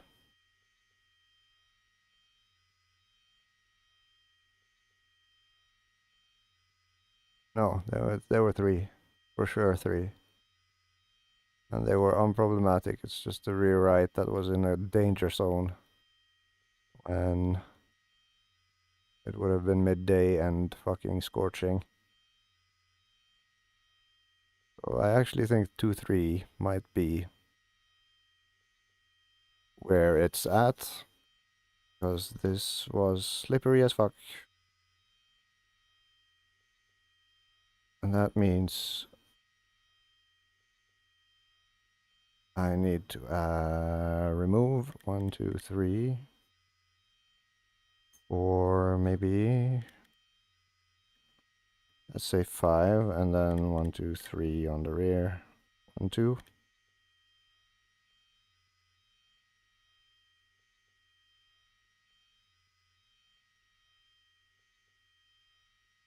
Yeah, something like this.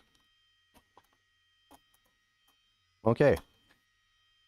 It's like, I'm just gonna do one more main. 5 hours later, still at it. Same goddamn car. Ah!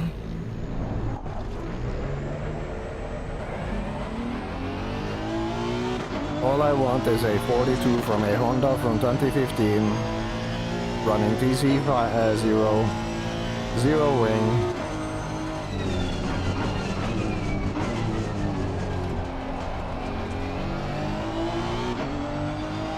On a minus 40 kilogram bob. That is all I want. Nothing else matters at this moment.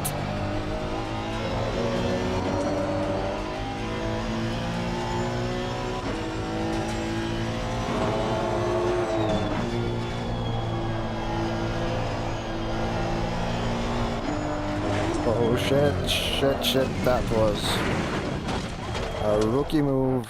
That was a rookie move. Cold tires bottoming out, oddly enough. Stay on the tarmac. Stay on the fucking tarmac.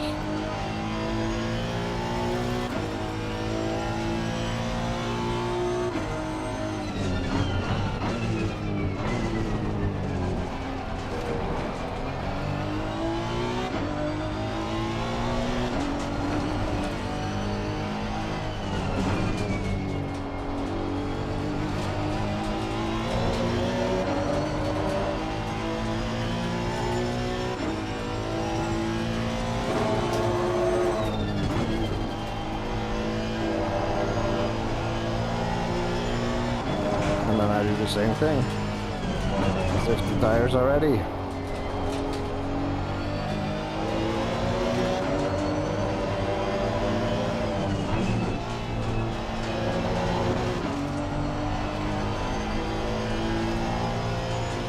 Hey, the rear was much more stable. Which is nice.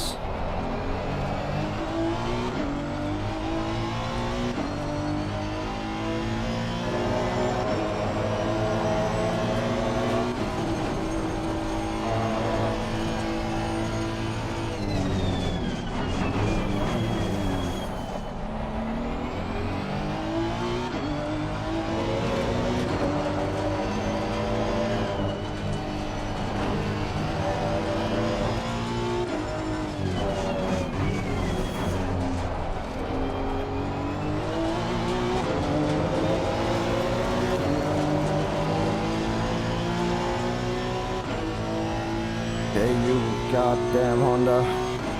Give me 350.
God damn it.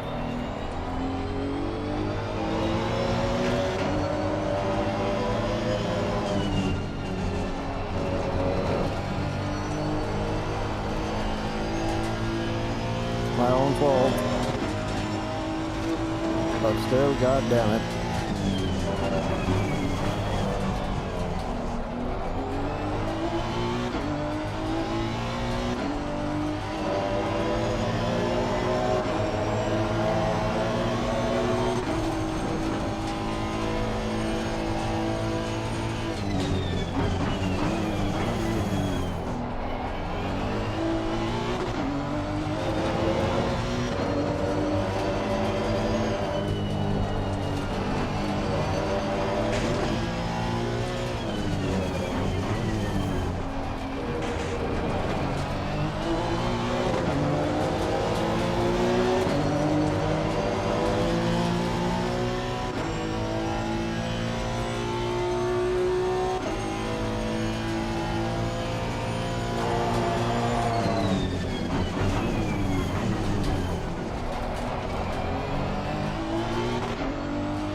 God damn it.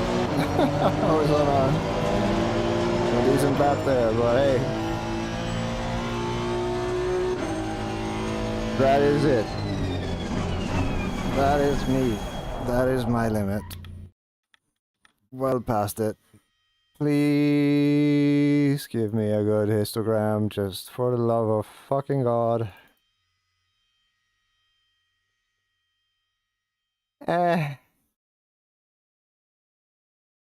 You know what? I'll take it.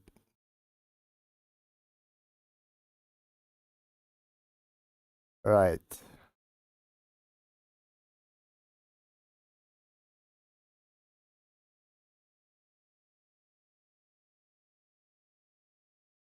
Interesting.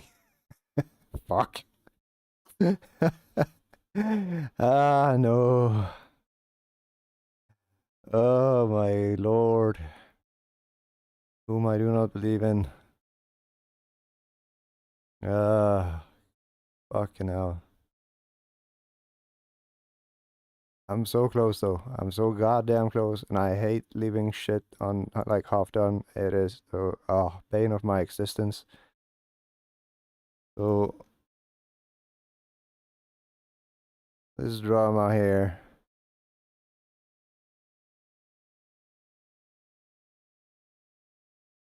It's just the front left eating the curb. Otherwise, it's doing nothing. Nothing particular of interest. It's like 400 here.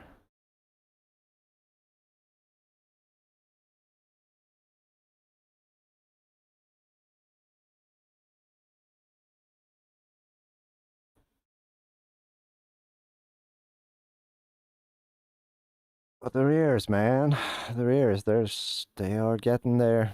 They are so getting there. Like the averages averages are good. They're just a smidge too bumpy. Arguably, there's room for some less action on that thing.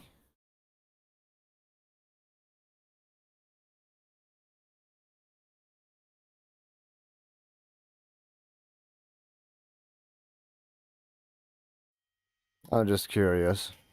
I'm only going to check out what the difference is. I do not remember. So I'm gonna make the tires good. Can't not make the tires good. So no loss. Deviation is 1 at this point. So +1, 3, 2. 1, 1, 2, 3, 1, 2. Yeah, this looks Kialami like. My god, I'm gonna do another run, aren't I? Fuck's sakes. And it's like, pretty sure. One click away. Even though it'll fucking straight up murder the straight line speed this little thing has, it'll maybe make it faster overall. By not being scary all the time. However,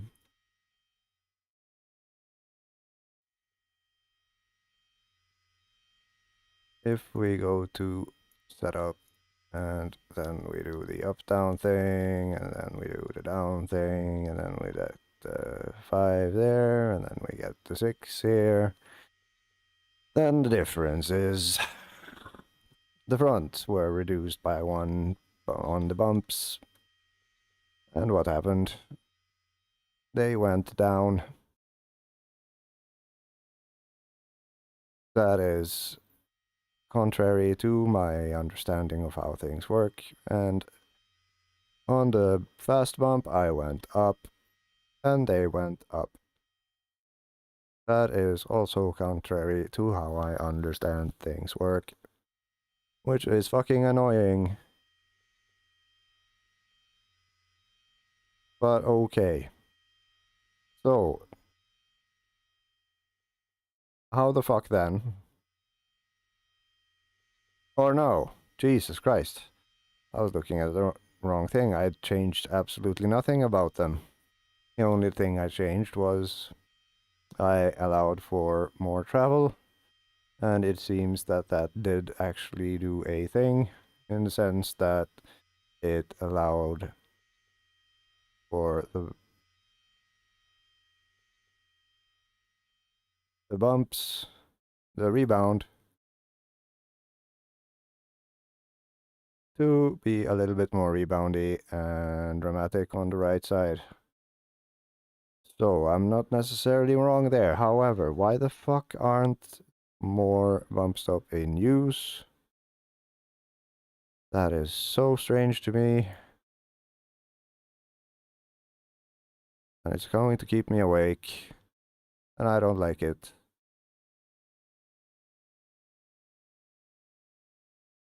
Okay, so if that is the only change, and the last time I changed the bumps, it was from 24 to 26, going from X3 to what I have now. And the result is this fucking drama here.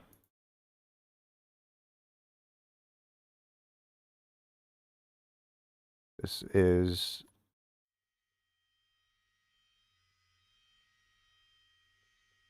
(24 to 26). And we get this massive fucking crazy difference, which I do not understand how it is possible, considering that absolutely nothing else changed on the front amperes. Yeah, no, it just doesn't fucking compute. So then, is 25 like the magic value?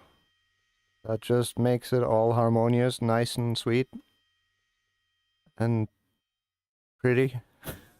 I don't fucking know. I legitimately fucking don't know. But so far the rear goes. Compared to the previous iteration of this absolute shit show of a setup, nothing changed except for ride height being reduced to 2. And I made the bump stops more squish. And the effect was positive.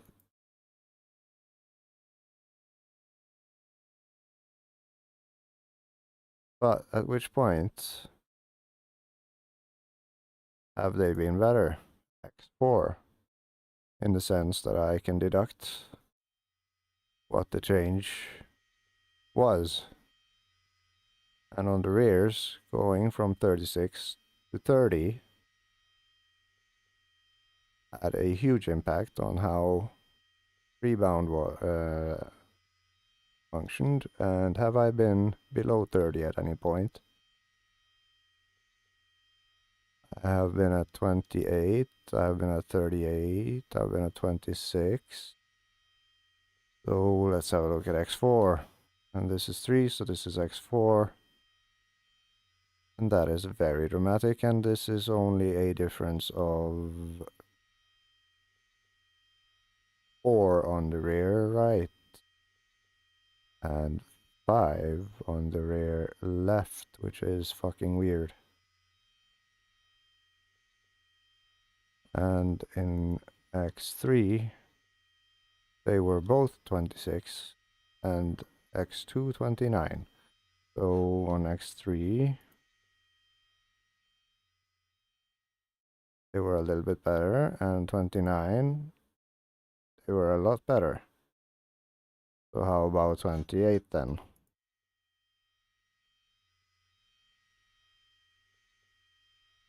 Okie dokie. And then it's the fucking rebounds.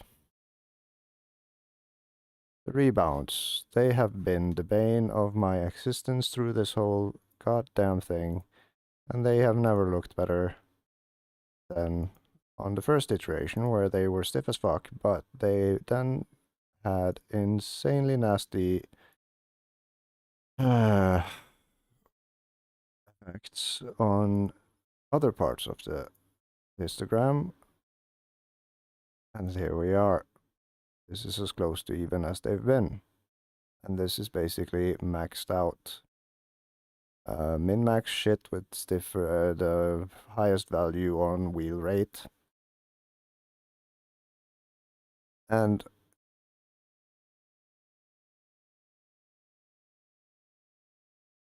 yeah, it's just not gonna happen. I'm not going back there because I'm already there.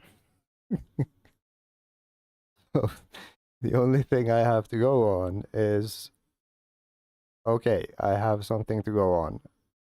Seemingly, something is happening through the last 3 setups, making the rebound go down.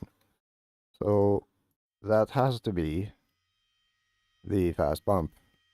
Oh, yes, fast bump.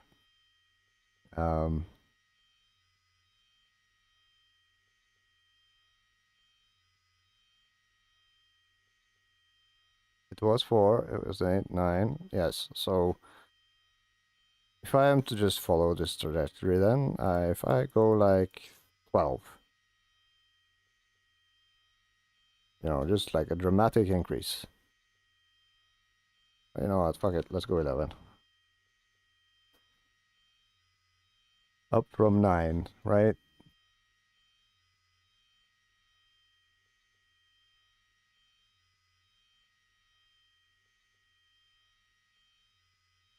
Yeah, up from 9. And 2 ago it was 4. So it was all the way up there, and now it's all the way down there. And that is an increase of 5. So if I go from 9 to 11, that is 3. So that should put them way below where they ought to be. Okay, fine. Then, you fucking bastard bump stop assholes. Yeah. How do I please you? What do you want from me? Apparently 11 is too much. The lowest point I've been is right now. 16, 6. So in the previous iteration of this setup, they were 6. And the bumps looked pleased. They have a nice little tail. They are being used, although scarcely for the most part. Which is why I increased the range. And the car was fucking bouncing like crazy. But I am now armed with information in the form of suspension travel. And here we get to see the difference from 6 to 11 is 5. And here we have a spike. 27, 31.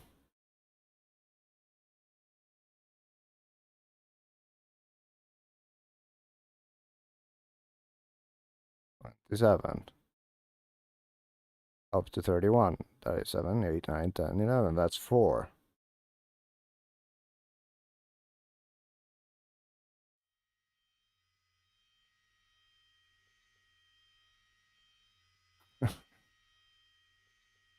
No. Okay, whatever. You know,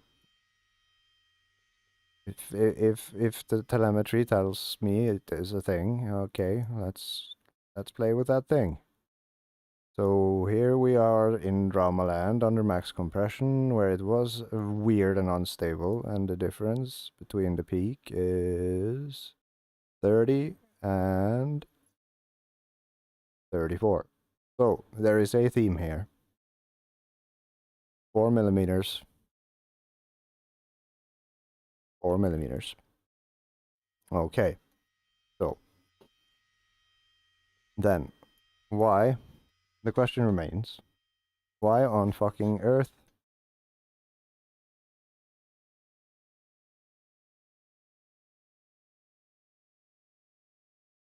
Aha, it doesn't say 3 there, it says 8.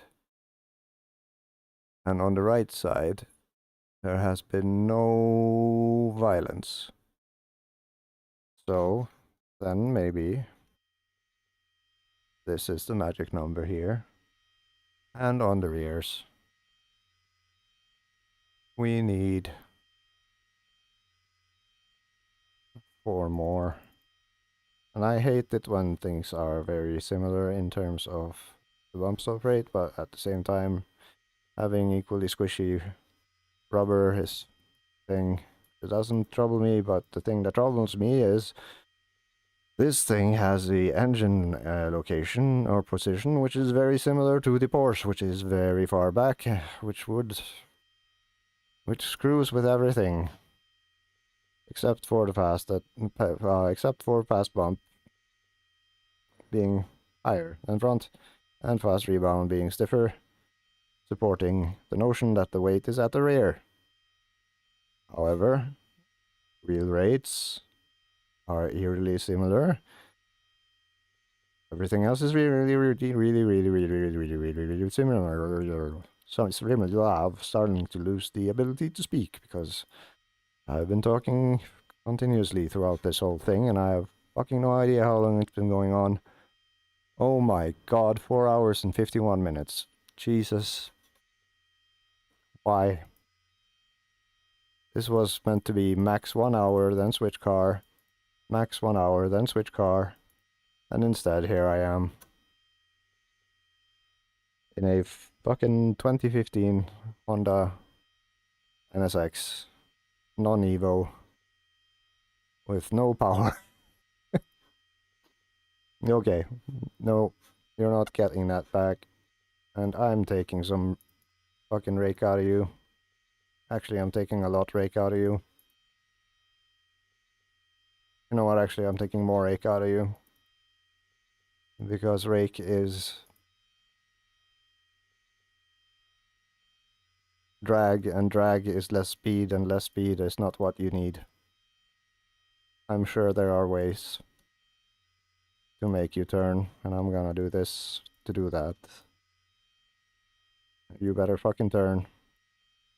And not be pissy about it.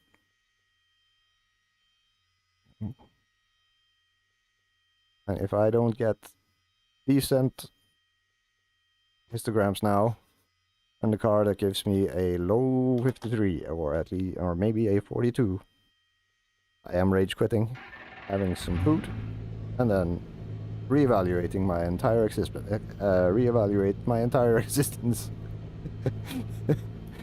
Fucking hell. Yes, choke on it, goddamn car. Choke on that. How does 5 hours pass? I don't get it.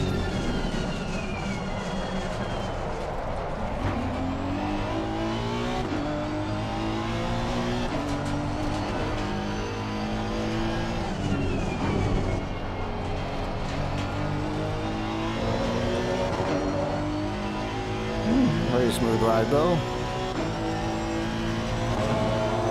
Not a jarring VR experience in the slightest. Oh dear.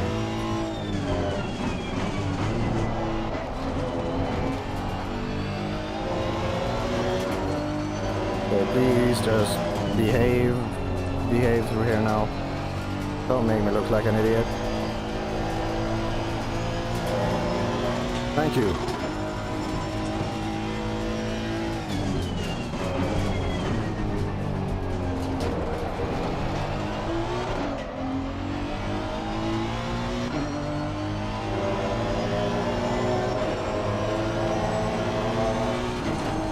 Oh yeah, didn't grip crazy there.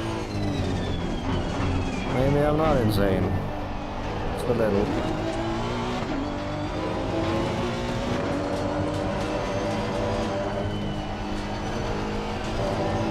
A lot.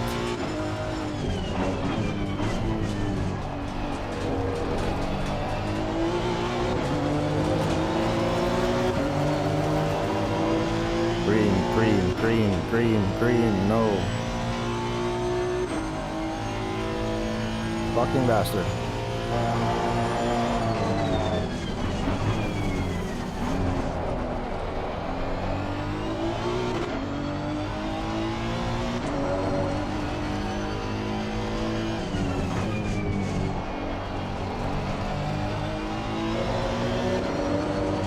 why can't you hold on to the speed here, man? It's green and then it's not. And yeah, I've taken out too much rake for sure.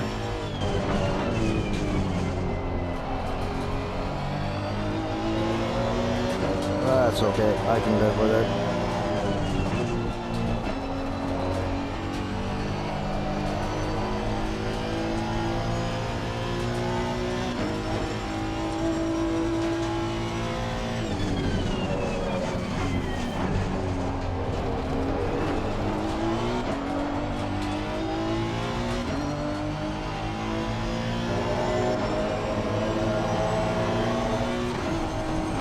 Yeah, this is better. It's not like just surprise gripping. Almost caught me off guard every goddamn lap last time.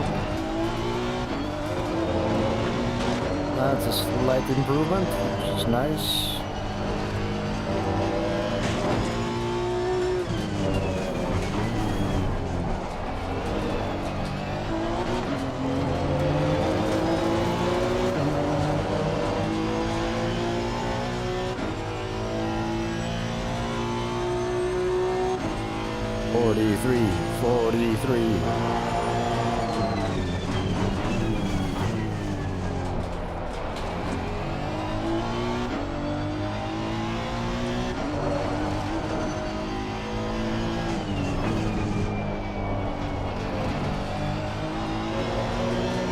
Holy shit. Hello. Welcome to the most stupid stream ever. Nothing makes sense. But I refuse to give up.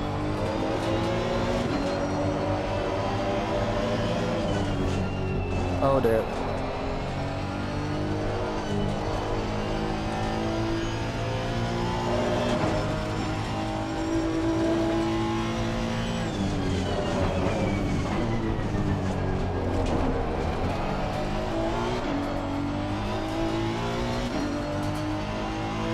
This is the 2015 Honda MSX Evo. No, non-Evo. On Wing 0, TC0, ABS 5.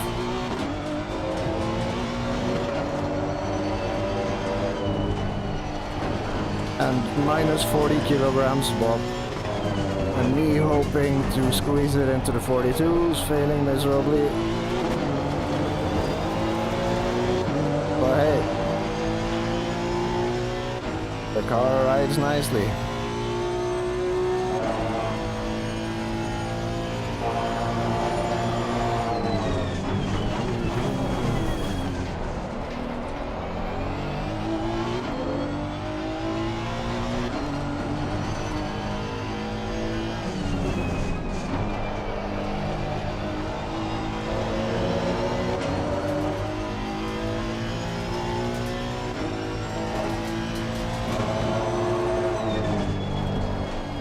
Turn in.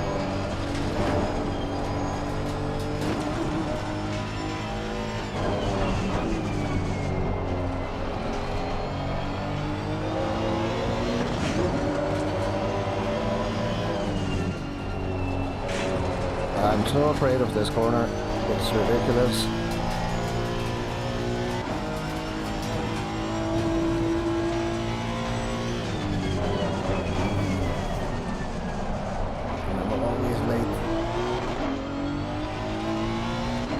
Into there.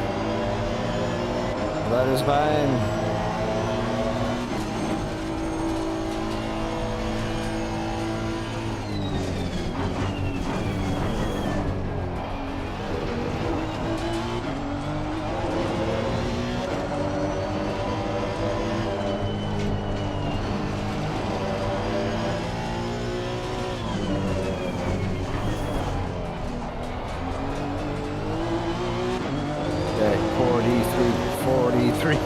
We can do this. Oh.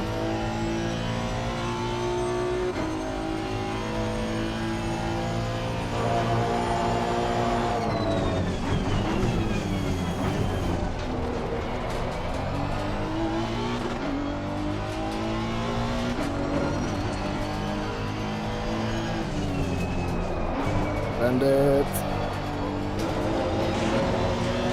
Lost it.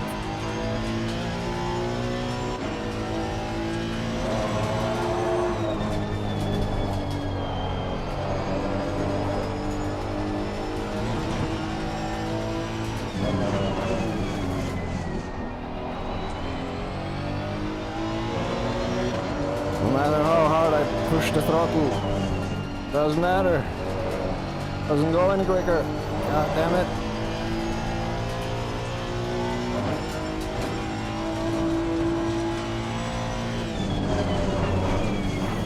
Too late. Or maybe not. Oh, too early. It's okay.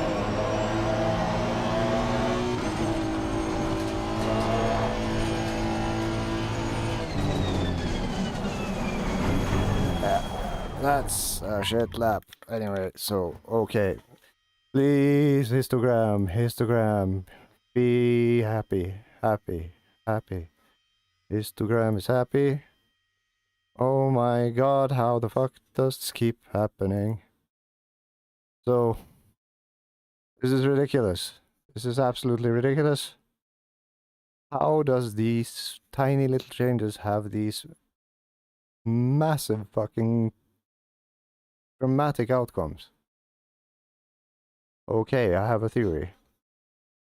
Is it ride height? I changed ride height quite significantly.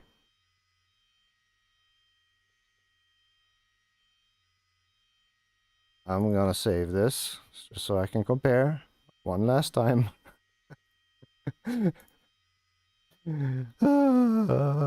Release me. Release me from this suffering and insanity. Why am I doing this? I do not know, but I am fucking stubborn, that's for sure. Okay, so the difference is literally the ride height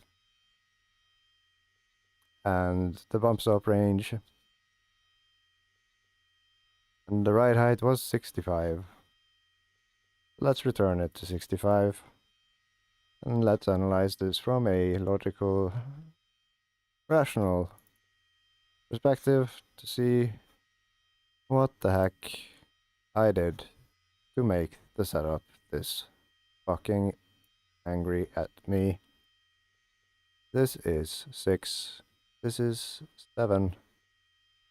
And we have 7 selected over there. Okay. The fronts. The difference between the fronts is literally one fucking click. And it went from this to... Oh.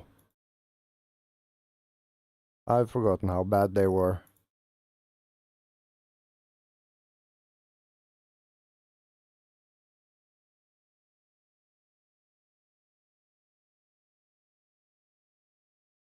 I think that is part of the problem. Okay.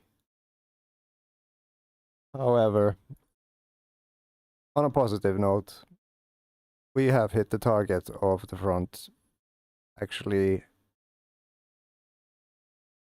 doing bump stop things, which I am expecting it to do. That is nice. And the rear as well. Yay. Except the rear for sure can go 2 more up.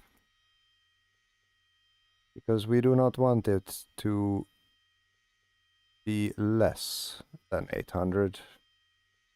Nor do we want it to be less than 1000.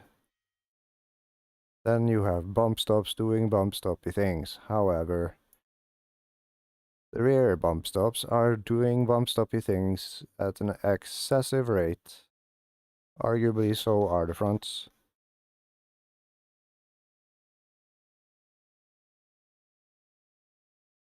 So, why is that?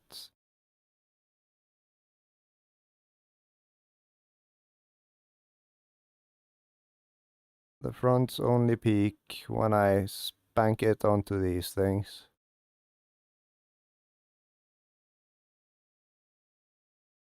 That is legit compression. And here I didn't seem to ride the thing at all. Yes, I guess we could say the fronts are just...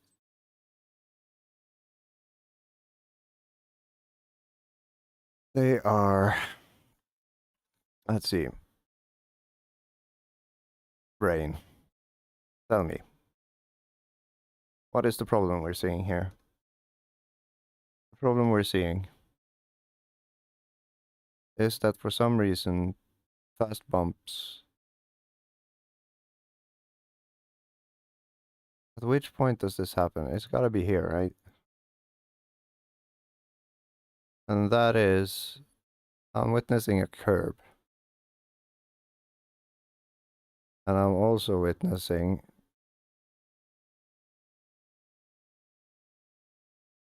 a curb, but not really. This is where the histogram gets severely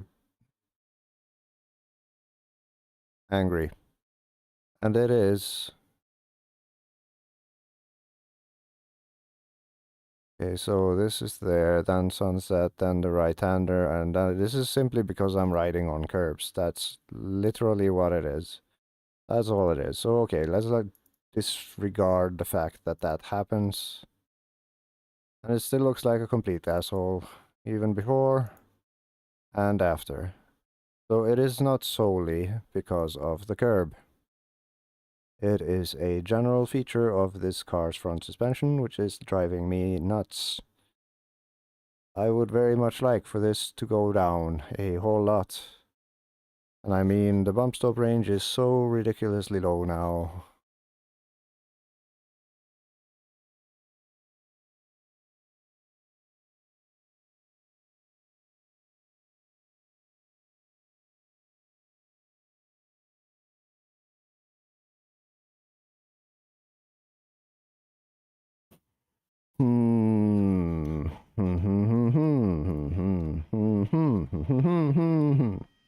Okay. Okay,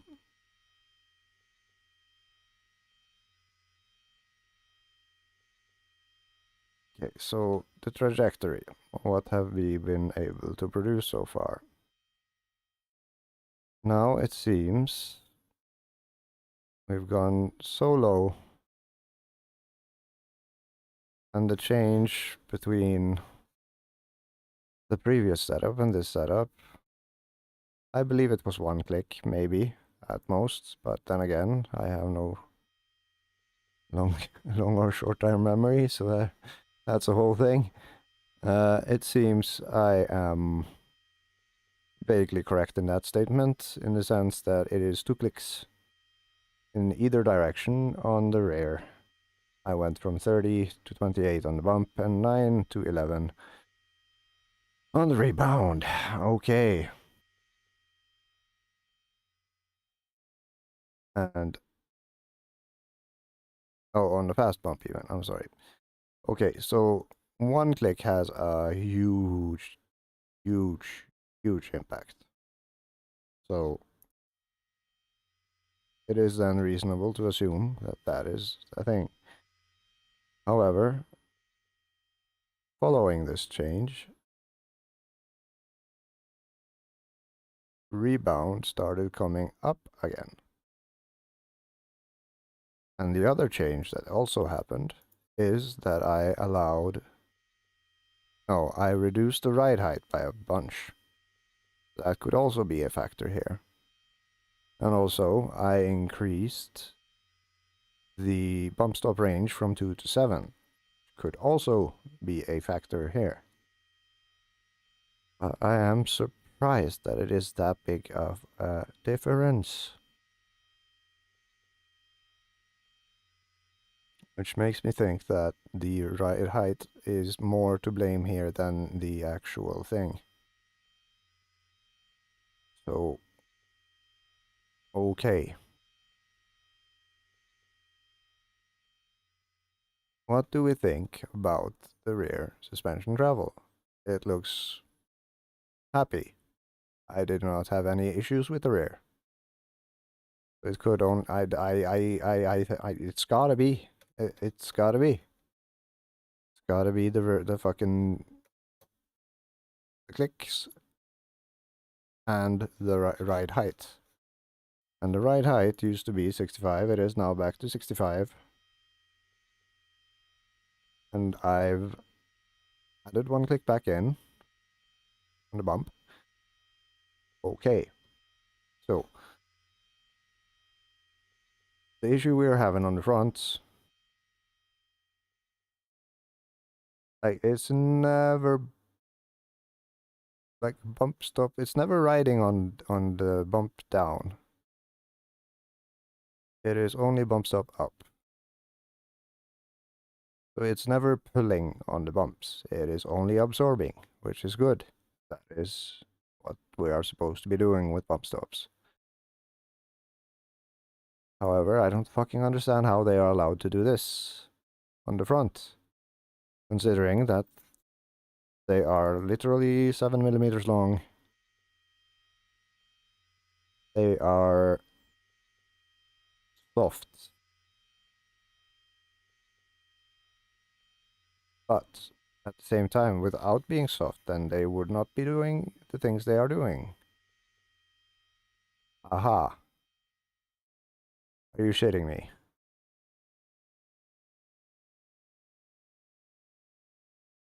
No, because we look back to the time before I started fucking around with this. The bump stops, they were doing that. Like these huge spikes here were a thing with no bump stops. Now these things are much less. And of course it seems as bad because these things scale. So this isn't really that bad. The difference here is from 500 to 1200, so 600. It's not all that bad. So if we put ourselves here and go back to the suspension histogram, and then we look at this, and then we look at the peak here, which is 22, and this is 32, that is 10. And I can't even go that low. But do I want to go that low? Because if we look at the lap as a whole, we are already, like, this is kind of what we want. Maybe a little less. I don't know. Let's go back to 6. And then on the rear, on the previous setup, we were at 7. And the bump stops didn't look much happier. Arguably, the bump stops were probably the happiest they've ever been. At 3, 4, 5, X5, which in my catalog of setups tells me the bump stop range was 7. But how happy were they? Were they extremely happy or were they slightly unhappy? To me, they look like they should be 8.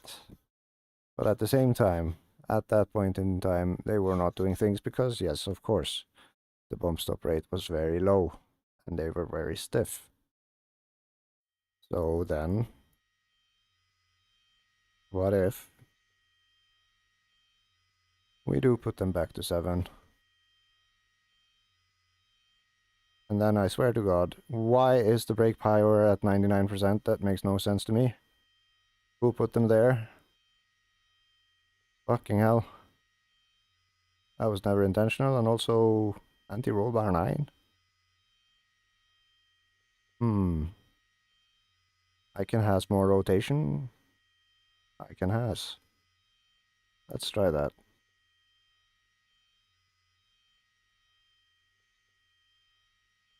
Okay, so all things considered, we have now reduced the front bump stop range a smidge.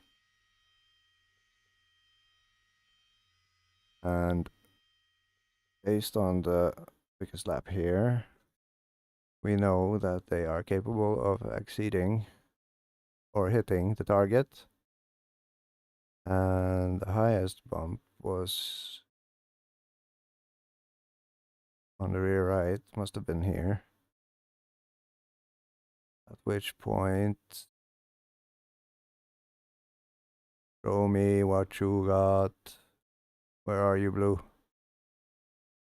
What the fuck? Where the heck is the... There it is, there's the peak. Where is this? It is into sunset on the rear right.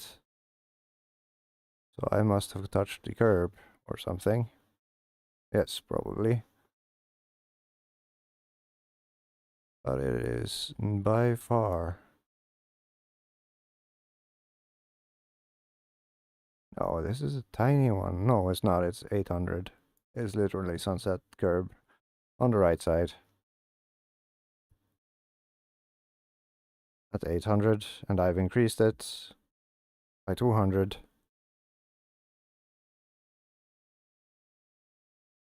I'm starting to think my bump stop rates all over should just be dragged to the max, but I mean, at this point, if I can just have histograms that does not look like a 90s disease, I'd be absolutely super happy and feel comfortable releasing myself from this hell. I've spent 15 tire sets, god damn it. Oh lord. Okay, one last go, one last go. Let's do this, let's do this. This is the final setup. I don't care anymore. Even though when I'm finished I'm going to go, interesting. I wonder why that is. And then the whole cycle repeats.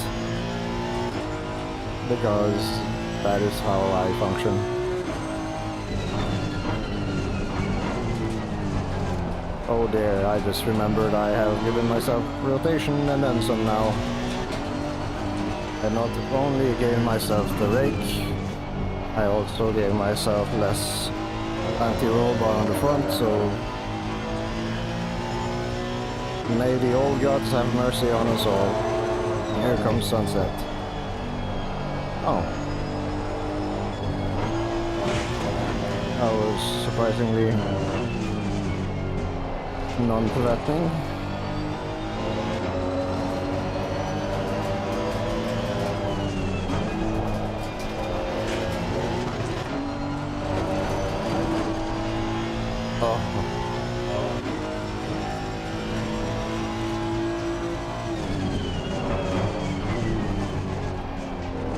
Oh, the suspensions feel soft. Nice.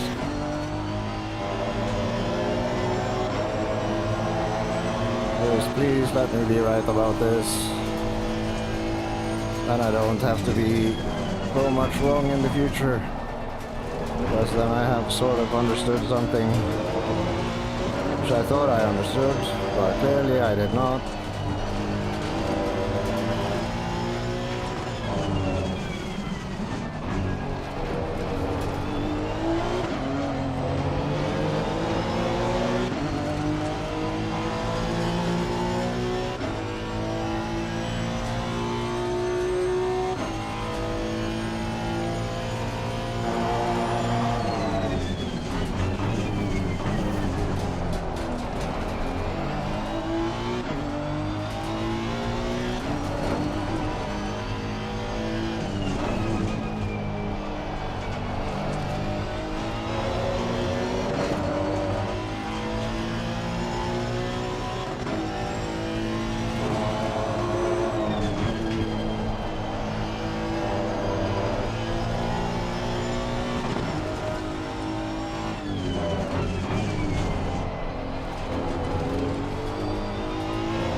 That's a lot of sausage. No, fuck me. Haha, TC0, man. He's biting you in the nuts.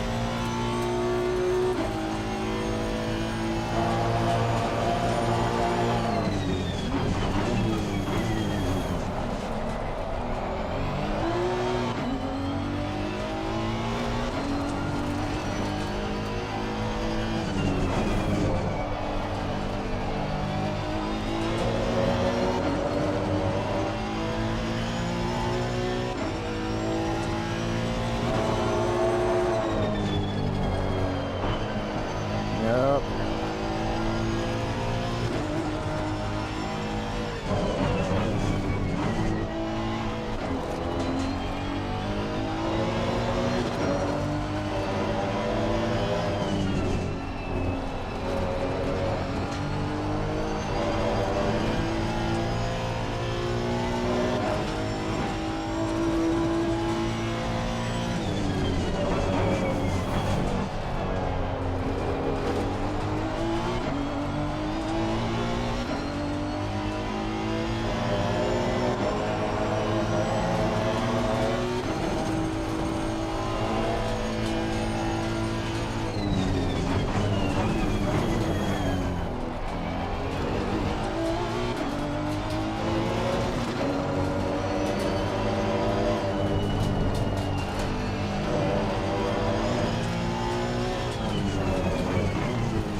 Come on, 2015 NSX.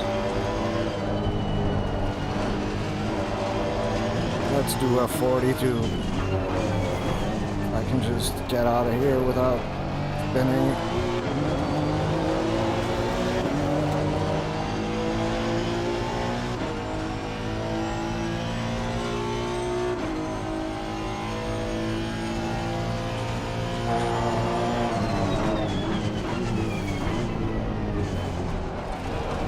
That was way too early on the brakes.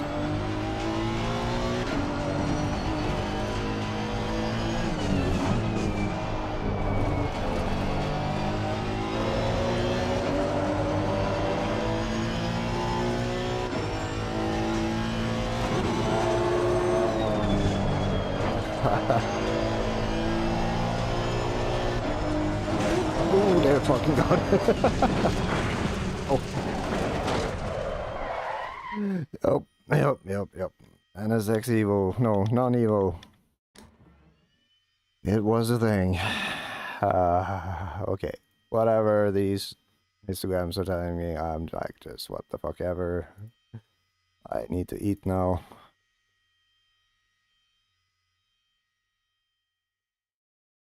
Well, I'm not offended by this compared to this.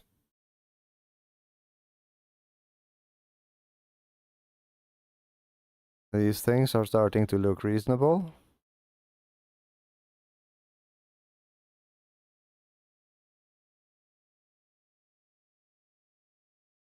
I am very close to a thing. But I fear if I continue, I will literally die because of this. So, I'm just gonna make some data-driven decisions.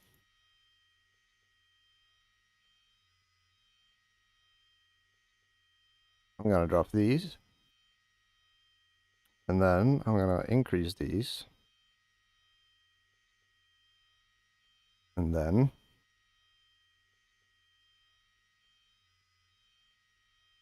oh my god, the rear dampers, they're so close. I can smell them. Like there's two glaring issues here. It is the bumps on the fronts. They need to come down.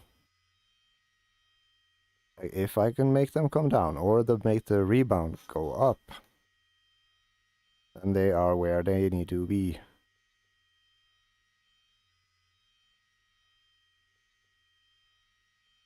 And it is a 30-30-20 setup.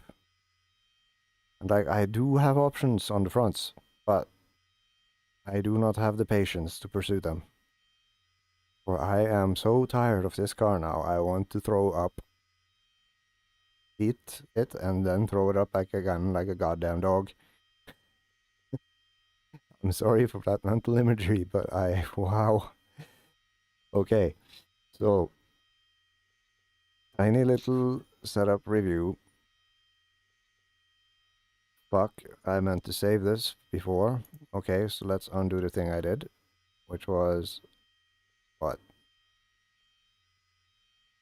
I guess I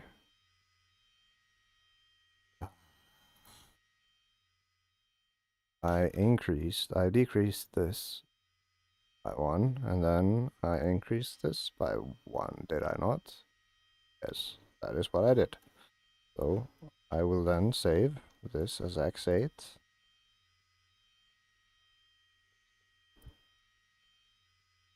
Make sure it actually saved. It saved.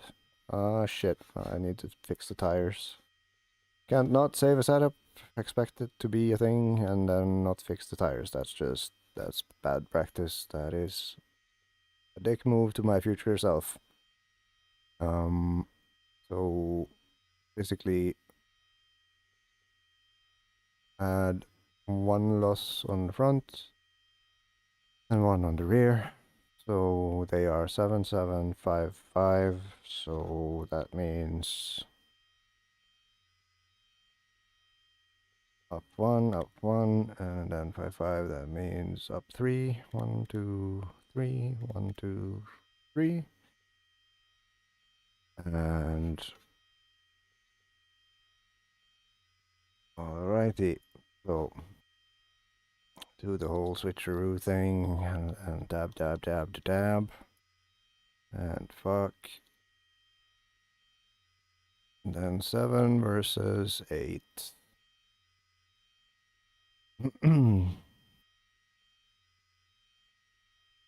No, 6 versus 7.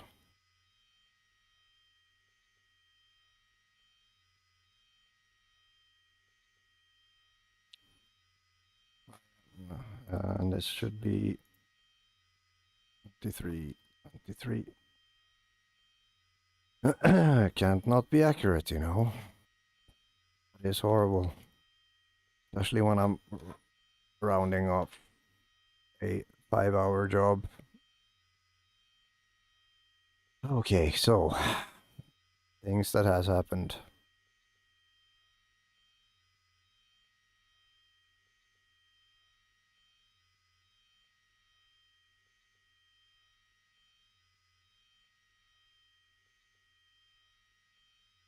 Oh, wait, what am I doing? This is my current setup, and this is what it was. That's how this works. Or does it?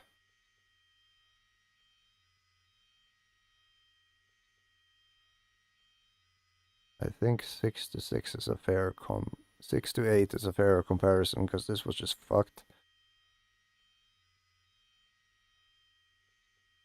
You know what? Fuck it. We'll do 8 versus 7.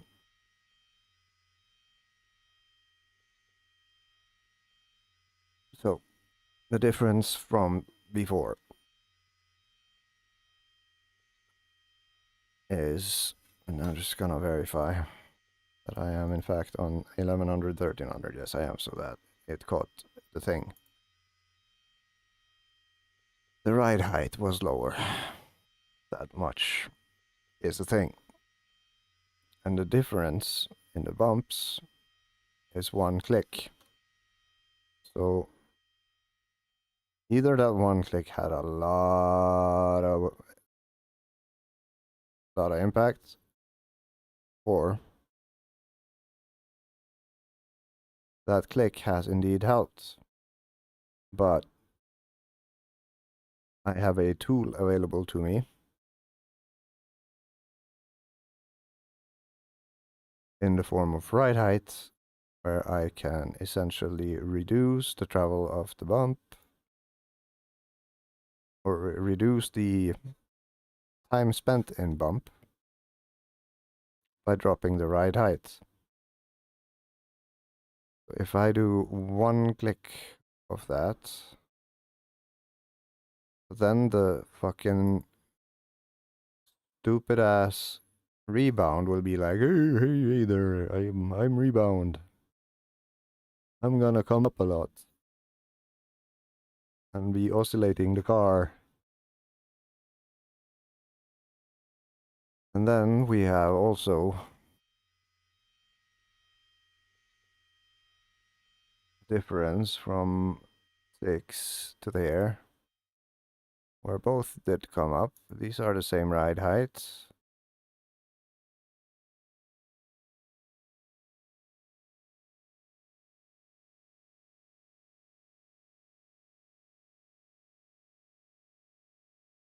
It is a faster lap, and it is more rebound. No more bump stop force, which I have reduced.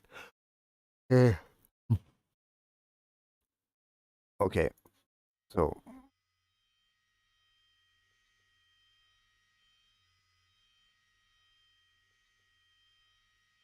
do now have more range on the front and on the rear. On the front I actually have less range. What did that do?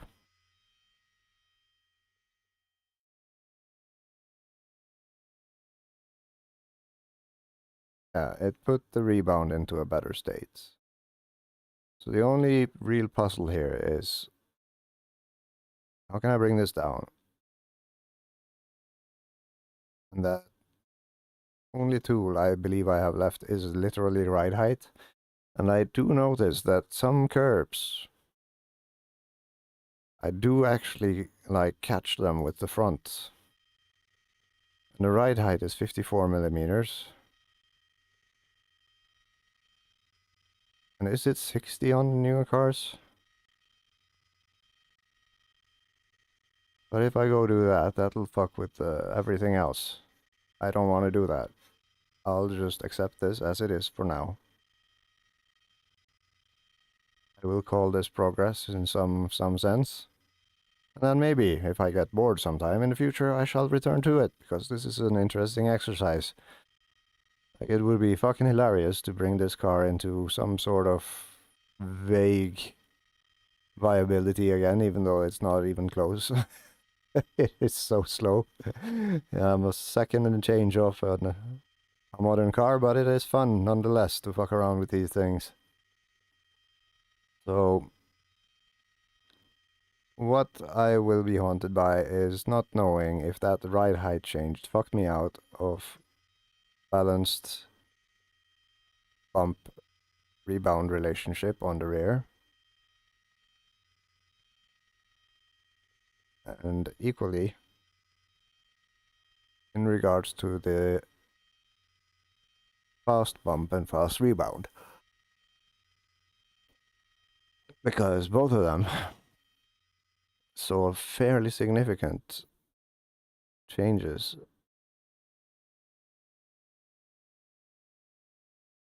Oh my god.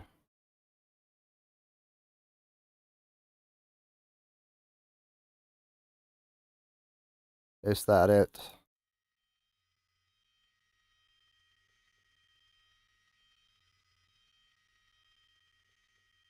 Like, I mean,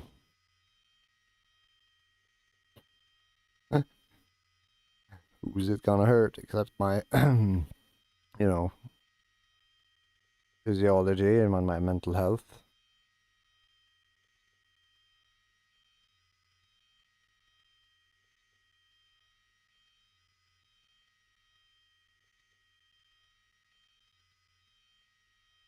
Yeah, I just hate being this close to stuff and not. I can smell it. I can taste it. Like, why can I not have these fucking bumps? Like, where is it? It's up here somewhere.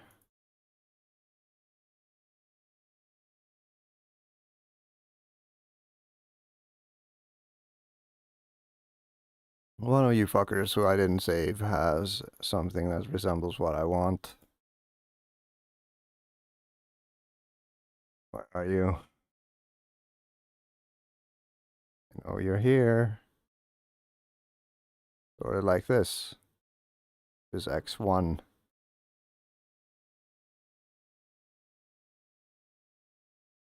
It's hilarious to me that I was this close on my first save.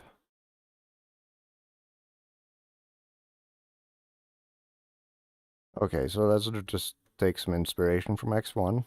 See what the fuck is up.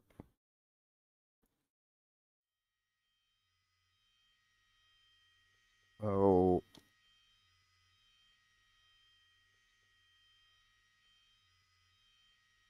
On the front, the difference between X1 and this shit show is literally that the bumps are stiffer and other things. But they are neither here nor there.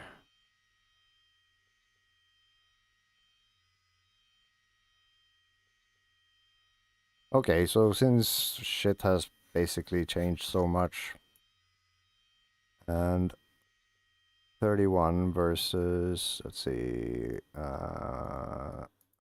click the thing, and then there.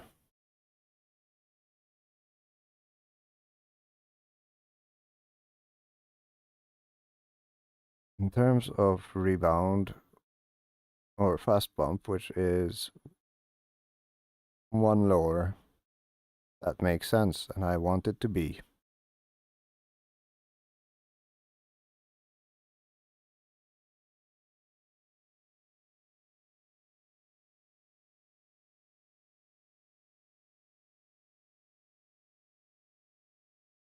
Okay, fine. I'll do one more yeet with 31.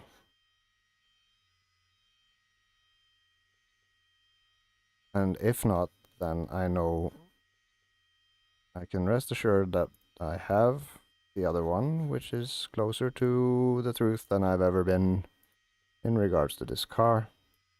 And it is now going to be oversteer like shit, so you know what, I'll keep that. I'm not gonna change more than absolutely necessary. So my hopes and dreams now is that higher rake will bring down the bumps on the rear. Or bring them up, rather. I don't fucking know anymore. Yeah, bring them down. That is what I want, because reducing the thing made things go up. So if I increase the rear and then they go down maybe, but then I will likely have to add wing, but that is fine. It's not like this car is going to go any significantly slower, and it already is. This is an exercise in making bell-shaped curves in histograms. That is all this is. It's not about pace. It is literally about understanding a tool, the impact things have relative to each other and all that shit. So I can stop paying for fucking stupid meta setups, which eats their tires, and maybe start setting my own.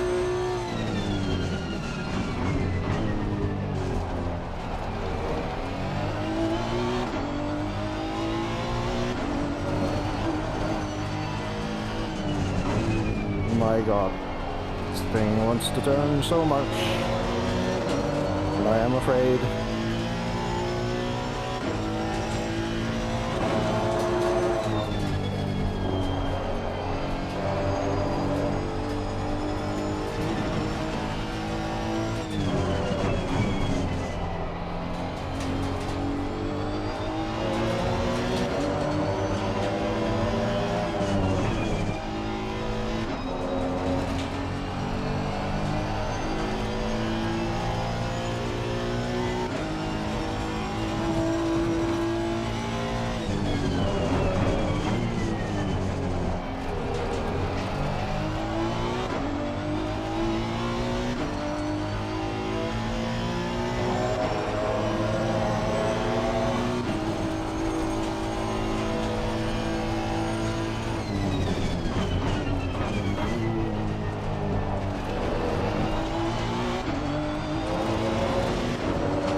So wide, it's ridiculous.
God damn it. Fucking hell.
Got greedy, got punished.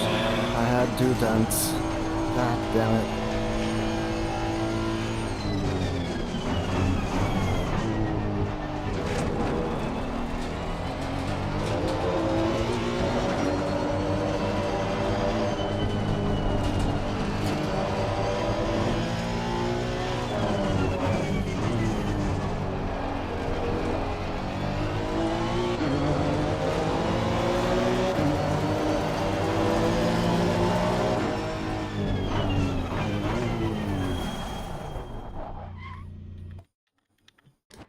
Oh, oh please, Motek, just release me.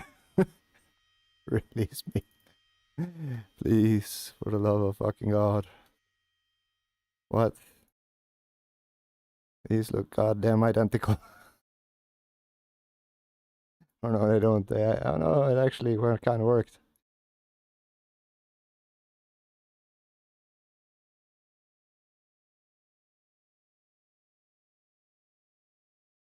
Yeah, it actually came down. It did come down, so... And the fronts look less shit too. In a way.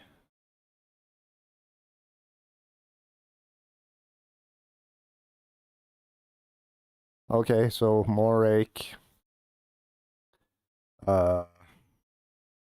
Stiffer bumps on the front. Oh my god. Okay, fine. But also, things of interest. That says 8, 4, 5. And how the balls.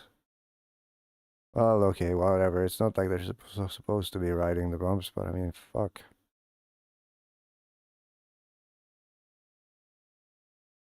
And also, it was kind of springy on the front. And the one place they touch is in the max compression zone, arguably too much.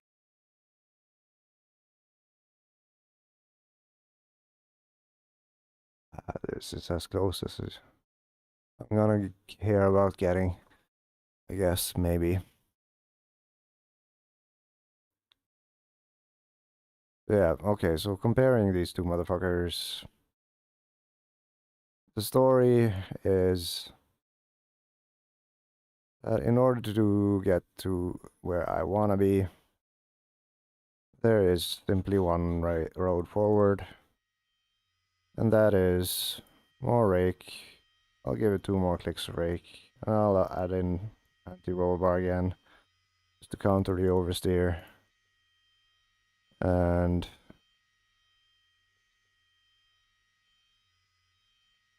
reduced toe, all this is just gonna be guesswork, but I am done. I'm so fucking done. It is insane how done I am. And also, I'm gonna increase this by 2 clicks, because it seems that more means less.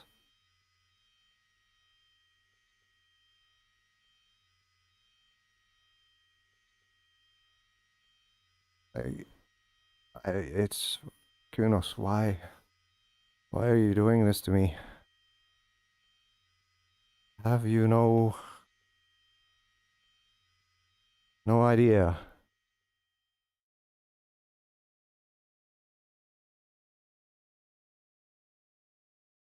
And the bumps. Rear left.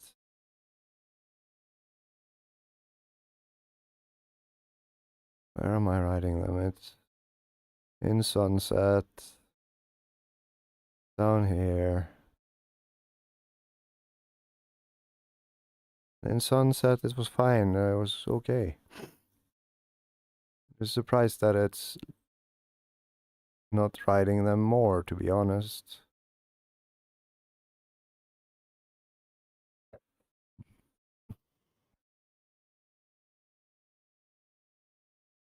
Because like, oh dear god, I fucked the mouse over on the floor. Okay, that's fine. I have the touchpad. Cause yeah, like, what more is there? Like, fuck's sakes. Of course, anti-roll bar on the rear. That oughta do things. And also, interestingly, oh, the anti-roll bar was changed after.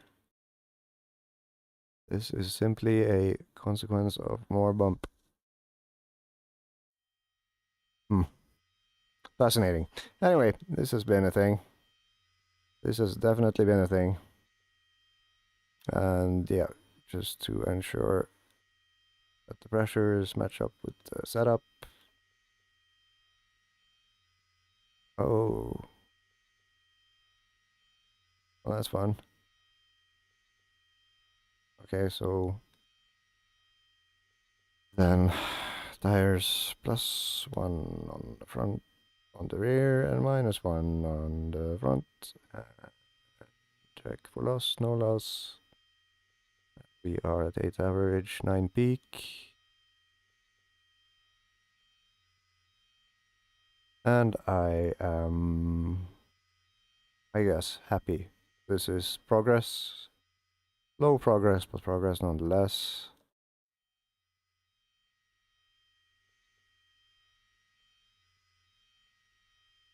And did I increase the rear ride height? I don't know. But I'm gonna just, just a little surprise for myself for next time. I'm gonna add one more there.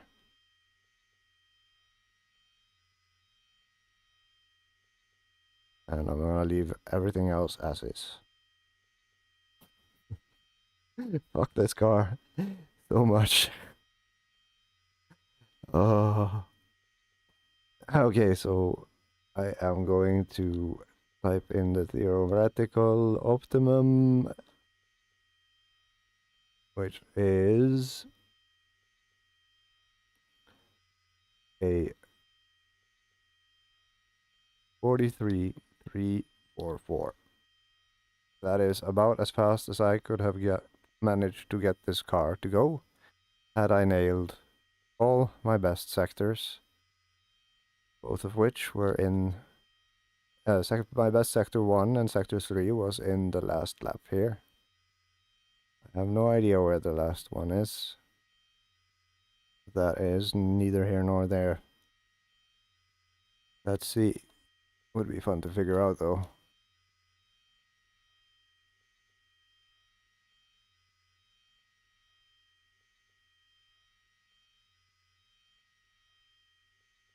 Okay, so not here. Not there, not there, not there, not there. Show me a 43 lap, you bastard. Not there. Oh, okay. Yeah, so it was there. And it was literally a tenth faster almost.